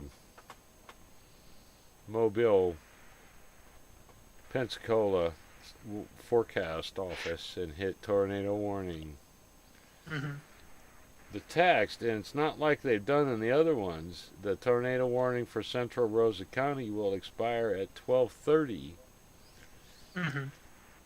So it will be. But it goes on to say it's moved out of the area. So we've only got one polygon there. The only two tornado warnings I am showing in radar scope are both in Georgia. Yeah, there's this one.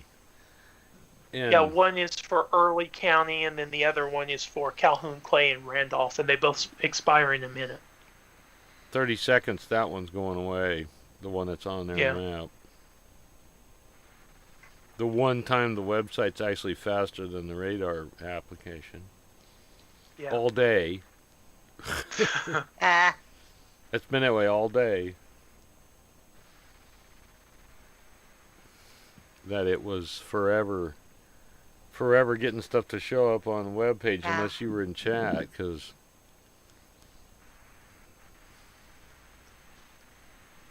yeah, all the warnings are now currently confined to that one area in Georgia. that went. And it's pretty substantial area, but As far as tornado warnings, now there's a lot of severe thunderstorm. And there's some flood and special marine warnings along the Gulf.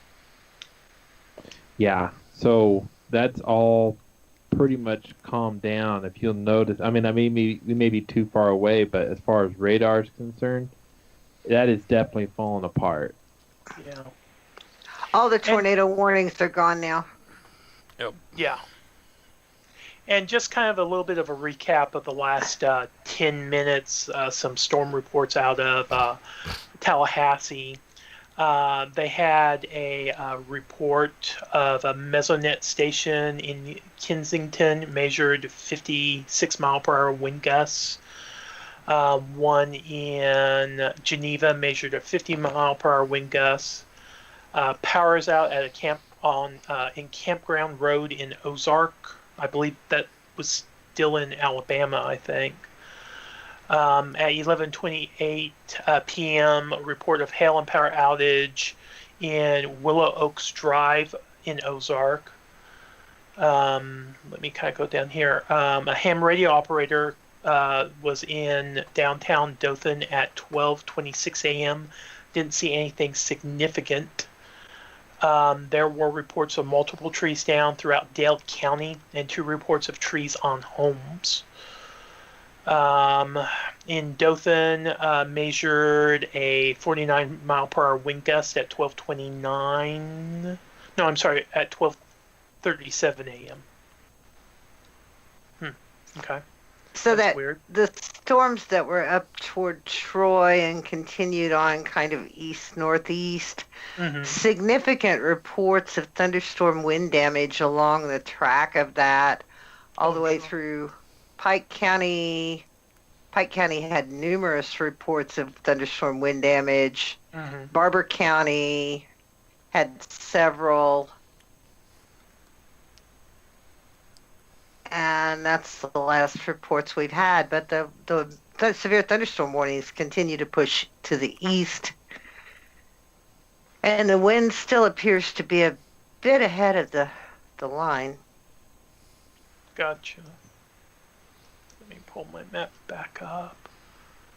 And that is probably going into FFC.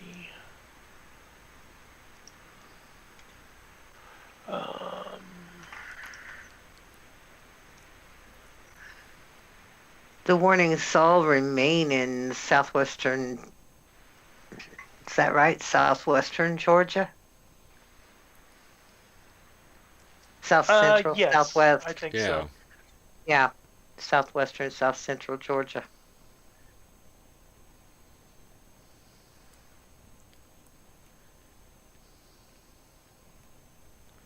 Let me pull that back up again. Oh, wrong one. And back toward Mobile, just kind of a sum, we had thunderstorm wind damage as well. Jackson County, Mobile County, and several in Mobile County. Thunderstorm wind gusts of 74 miles an hour in Baldwin County. Mm.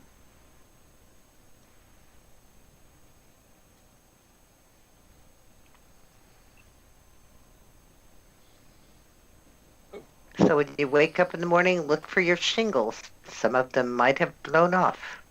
Well, Yes, actually, unfortunately. since you mentioned that, we're going to have a little bit to look forward to in the morning. If it's still held. Tomorrow afternoon and evening is the last I saw. Well, I was seeing a fog advisory, but I guess that's not there anymore.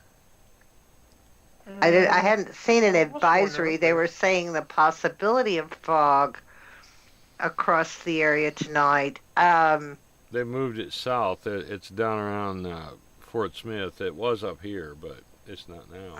Hmm.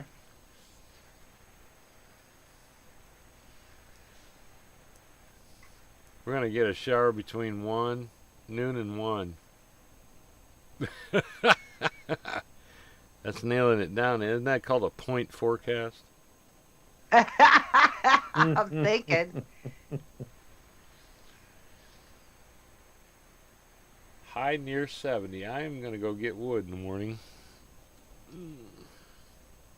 Yeah, a few strong thunderstorms possible on Monday afternoon into early evening. Pretty much across much of the region. Hail to the size of nickels, wind gusts to 50 mile per hour. Cloud to ground lightning. Probably about the time I head for work. Tomorrow? Yeah. Well, we might get our chance to do a live Skywarn net on here. So, where's that page that he sent me?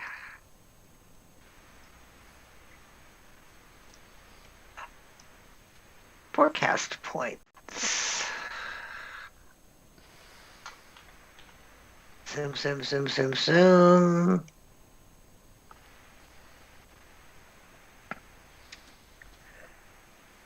Monday, max temperature 69 degrees, minimum 43. Max wind gust 25, cloud cover 77% cover.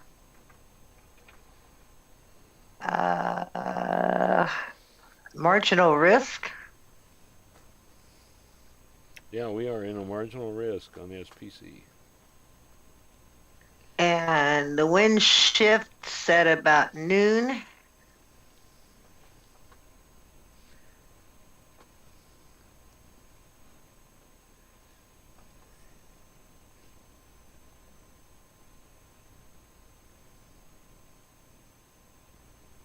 They even named us by name on the SPC as being in the marginal risk category.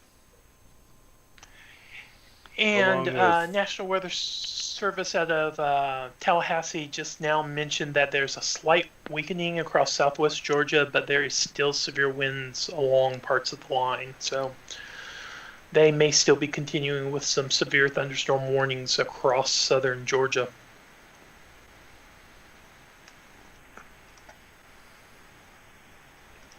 That's definitely a cluster of storms.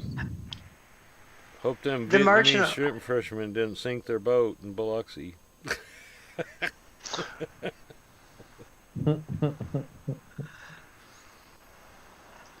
They had some great shrimp.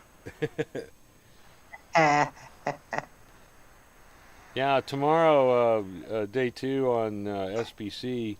In marginal, it says Jacksonville, Florida, Tampa, St. Petersburg, Orlando, Springfield, Missouri. No kidding.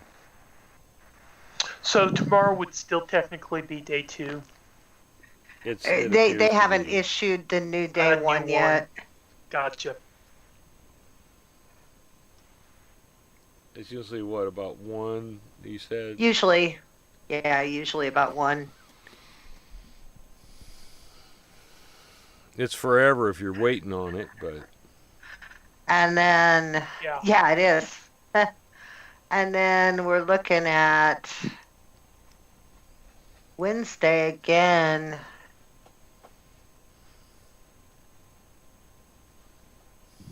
Now, day 4, they've got a 15% probability.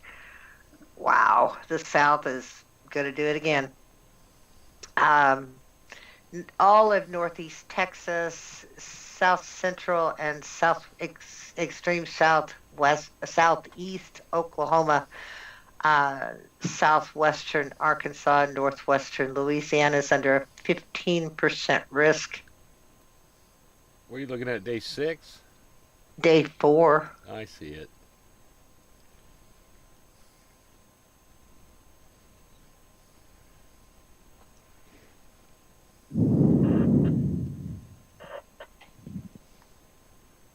Yeah, the models have not come into agreement beyond that.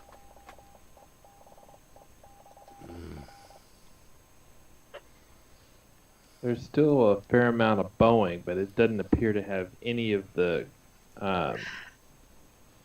characteristics it had about 25, 30 minutes ago. No, it doesn't. It has weakened considerably.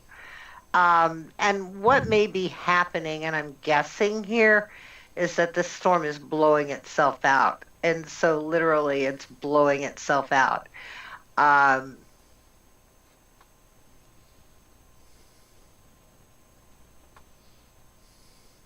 You can see areas where the shear coming over the top of the line is pushing out bands of light rain.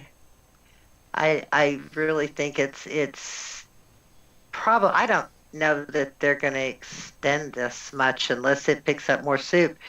Now, that being said, when you head up towards Savannah, where there's been a lot of convection this evening, and Jessup, even as far over as Hazelhurst, it may pick steam back up, and that's why they have an enhanced risk for South Carolina and just a tip of Georgia. So it's going to pick up. It's going to move back into an area of more energy as it moves closer to the ocean. I think it's going to weaken considerably between here and there, and then probably kick off again. And if you see where your front is, it actually moves almost due north just off the coast there. So yeah, it's gonna pick the energy back up from the front. When I clicked on a sounding from Savannah, which would be a 0 Zulu, and that's 5.5 hours ago, their MU Cape values 2142, 0 on the inhibition, convective inhibition, and the LI is -5. I don't know. They've got the hockey stick for a storm slinky too. So Can I just say, if anyone wants to pay for me a flight down to Savannah, I will not say no. why, you want to see the cemetery? I just have always heard that Savannah is just a very, very lovely, gorgeous looking city. It does not hurt being the Civil War fan that I am. That is where Sherman made his final location for his march to the sea, and as being a Clint Eastwood fan as well, it does not hurt that that's not where it does not hurt the fact that that is where the story, the Midnight in the Garden of Good and Evil, was set. Gosh, I bungled that whole thing up. So I'm going to eat my words. They just extended 3 of the severe thunderstorm warnings to the east.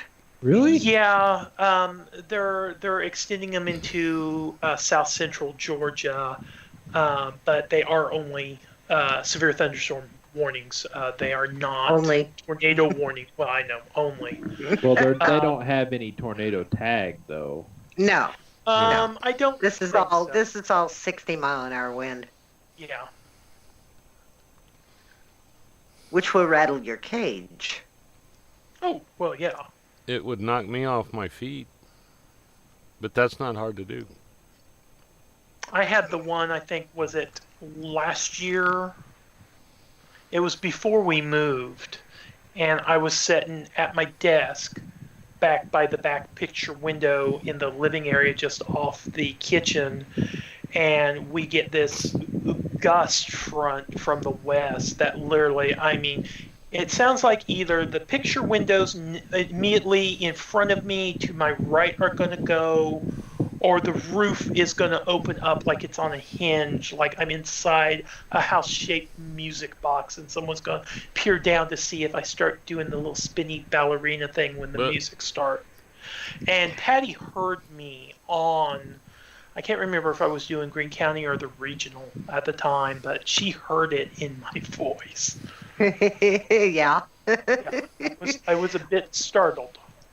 So, Rodney, over by your namesake, or nearly namesake, to the south of there, we do have a TVS. Yeah. Where is that at? Oh man. Just to near Greenwood, Okay, I'm looking Green. for the Malone. and it's due south of Malone.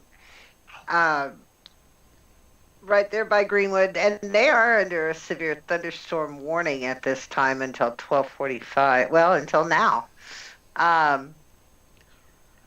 Severe weather statement until 1:30. Oh, did they extend that warning? Why can I not find that? I know I had. Oh, okay, right there, Greenwood. Okay, Malone. Okay, yeah. Where? Here we go. There we go. Oh, yeah. Got it, guys. I need a picture of that and put an L here and an E right there. I'll be set. Just Yeah, I hit don't screen see the print TDS real quick, Rodney. yet, but I do see a mesoscale icon, and just to the east of Bascom, I do see a hail core. So this is a level 3 TVS, low level delta velocity 33, maximum delta 52. Still got a little bit of a punch to it, huh? Got a little bit. Oh, Little okay. bit of vorticity there. KEVX and the TVS popped up. I'm still in KEVX. I hadn't switched out. Now I don't see the hell coordinate. Could be that it's just shooting above or under it now.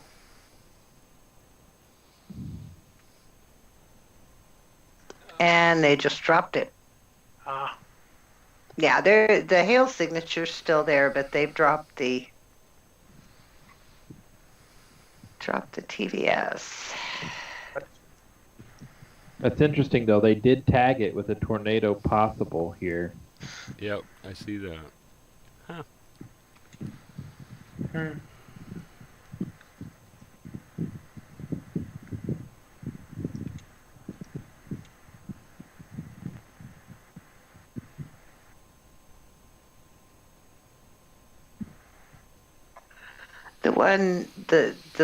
Wow, that's a huge southeastern Houston, Jackson, and the Panhandle of Florida, east central Washington and the Panhandle, Decatur County in Georgia, northwestern Grady in southwest Georgia, Miller County, southwest Georgia. Are they mean southeast? Because Southeast would be along the ocean. oh, okay, I gotcha. Southern Mitchell, southwestern Baker, southeastern Early, and Seminole counties. Severe thunderstorms located along the line from Del Colquitt to 9 miles west of Donaldsonville to Marianna to 6 miles southeast of Chipley, moving east at 35 miles an hour. They're still saying 70-mile-an-hour wind gusts and tornado possible.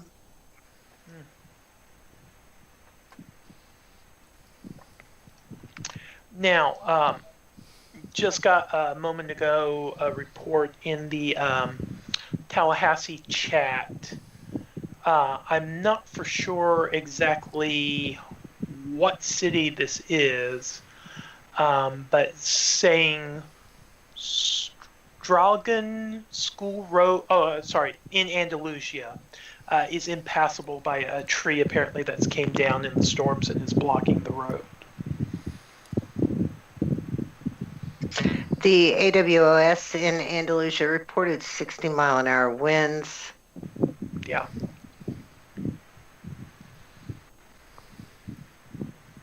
It sounds like you're in 50-mile-an-hour winds. I can hear the fan blowing through your microphone. Yeah, I've never had it before, but today I noticed if I turn my head kind of slightly to the left every once in a while, it catches it just enough, but I'm slightly warm in here. And I've even turned the mic level down a little bit, and it still catches it. So, is that you breathing, or do you have a vent above you that's on right now?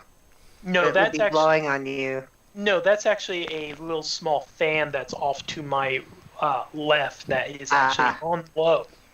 Yeah. But it's blowing at me. There you go.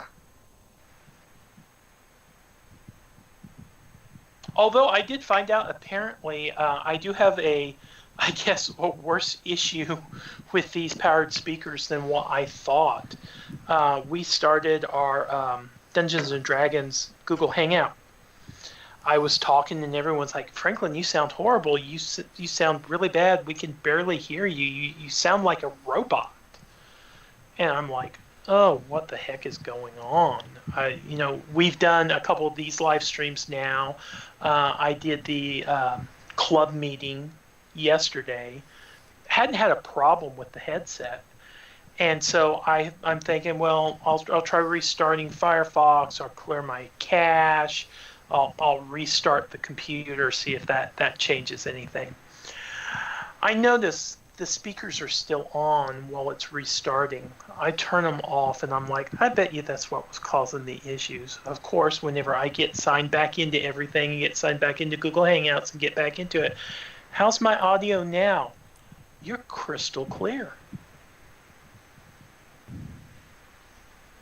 Well, wasn't that related to I heard you talking through the feed while I was picking up stuff, and I noticed that you had kind of a distant sound, but it was almost kind of like, I don't know how to explain it. It was almost like you had a reverberation, like someone turned on a sustain or something. Maybe, I don't know. I absolutely cannot use these speakers. In fact, I can't even have them plugged in if I'm on the radio. If I'm using either of the ICOM radios, I just get this loud, huge, annoying, buzzing hum coming out of these speakers. And I mean, they're shut off. It still does it. I have to yank the power adapter out of the outlet, and it goes away.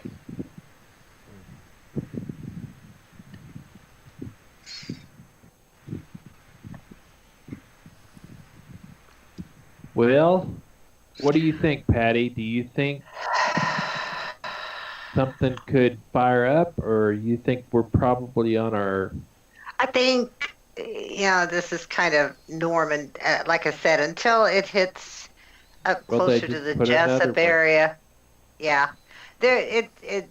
It's still pushing some wind, but I don't think anything else is going to really, like tornado warnings, that kind of thing, until it gets closer to the Jessup area, where it gets into those areas of prior convection and that where the front shoot, or the jet stream, I'm sure that's the jet stream pushing that.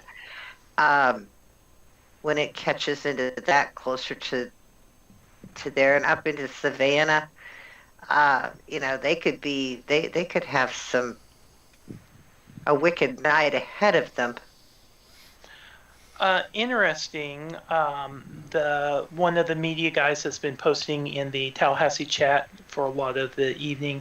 Just now questioned the internet connection.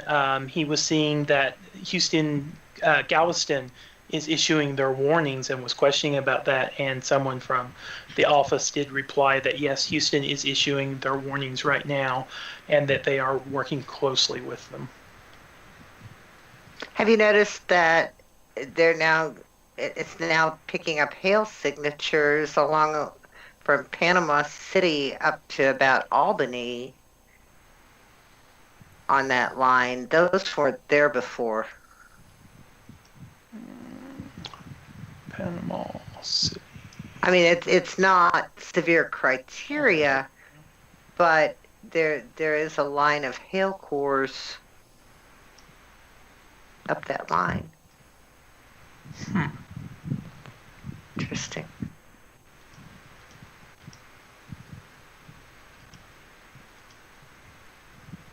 Well, guys, I'm tired. I've been up since 8. I think we have done our duty for the day. Yeah, I mean, I could go longer, but I've ate once today, and I would like to get a little bit of something to eat. That was almost 7 hours ago. Well, I've eaten since you have. I had my supper about 7, but I've eaten twice today. I think part of what I'm going to do is the other day we got I got some German brats, and I think I got either 2 or 4 apple brats. And I'm thinking about putting a couple of one or the other in the oven. That would be good. I had beef stew, and I had ham and cheesy potatoes, and then I munched on oranges in between. So I can't remember if it was last night or the night before. I think it was last night, and there wasn't a whole lot left. Mom made stew out of a couple chuck roasts that we got from Harder House. Stew meat was, I think, $5.99 a pound. And I mean, we don't like little small chunks, but we don't like the real big, almost like 2.5 inch square chunks. So I used to, for my grandma, she'd buy a roast and I'd cut it down for her. So that's what I did. I cut these. We used one whole roast, and then we used probably about a third of the other one, and it turned out really good. Oh, cool. I think the roast, they were in a package. They weren't out of the case, but they weren't in with like the regular package stuff. I think they were $4.49 a pound, so it was a little bit cheaper than what the stew meat was per pound. Right. Right. Well, Steve, so that we can do this properly, it appears that we have 3 minutes before 1. How about you start us out with the 73 round, and let's lock this baby up. All right. Well, hey, you know what? We did a great job tonight. Great job with the whole live stream. Everything was, for our second real big go at this, it was great. We did good. And so, 73 to everyone. All right. Well, this is Rodney, K0FZ. I had a good time. I think we learned a lot. I continue to enjoy these get-togethers as long as it's not, 10 to 12 hours. That'll get to you after a while, but it was still fun. So 73s, have a good one. And I guess I will go next. Enjoyed everything. Sorry that I wasn't here at the very, very beginning. Had a previous engagement, but I'd said that if stuff was still going on or if anything fired up for Greene County, I would hop off of that and I would be back over here. Thankfully, nothing happened locally and things were still going on, so I got in on it. After all, hope everyone has a great evening. Hope everyone stays safe, and 73s to everyone. And I will turn it over to Patty. All right. Well, guys, thanks for letting me tag along when I got off work tonight. I apologize for my little blurt in and out, and yeah. But it's been interesting. I learned something every time we do this, and I appreciate being able to sound off each other because I think it's a great learning tool. And for those that are in the southeast, just be weather aware the rest of the night as these storms progress across Georgia and up into South Carolina. Especially, the northern part of this that's heading up toward Vidalia has a strong history of storm damage, actual damage reports. So be safe, and 73 from KD0AEL.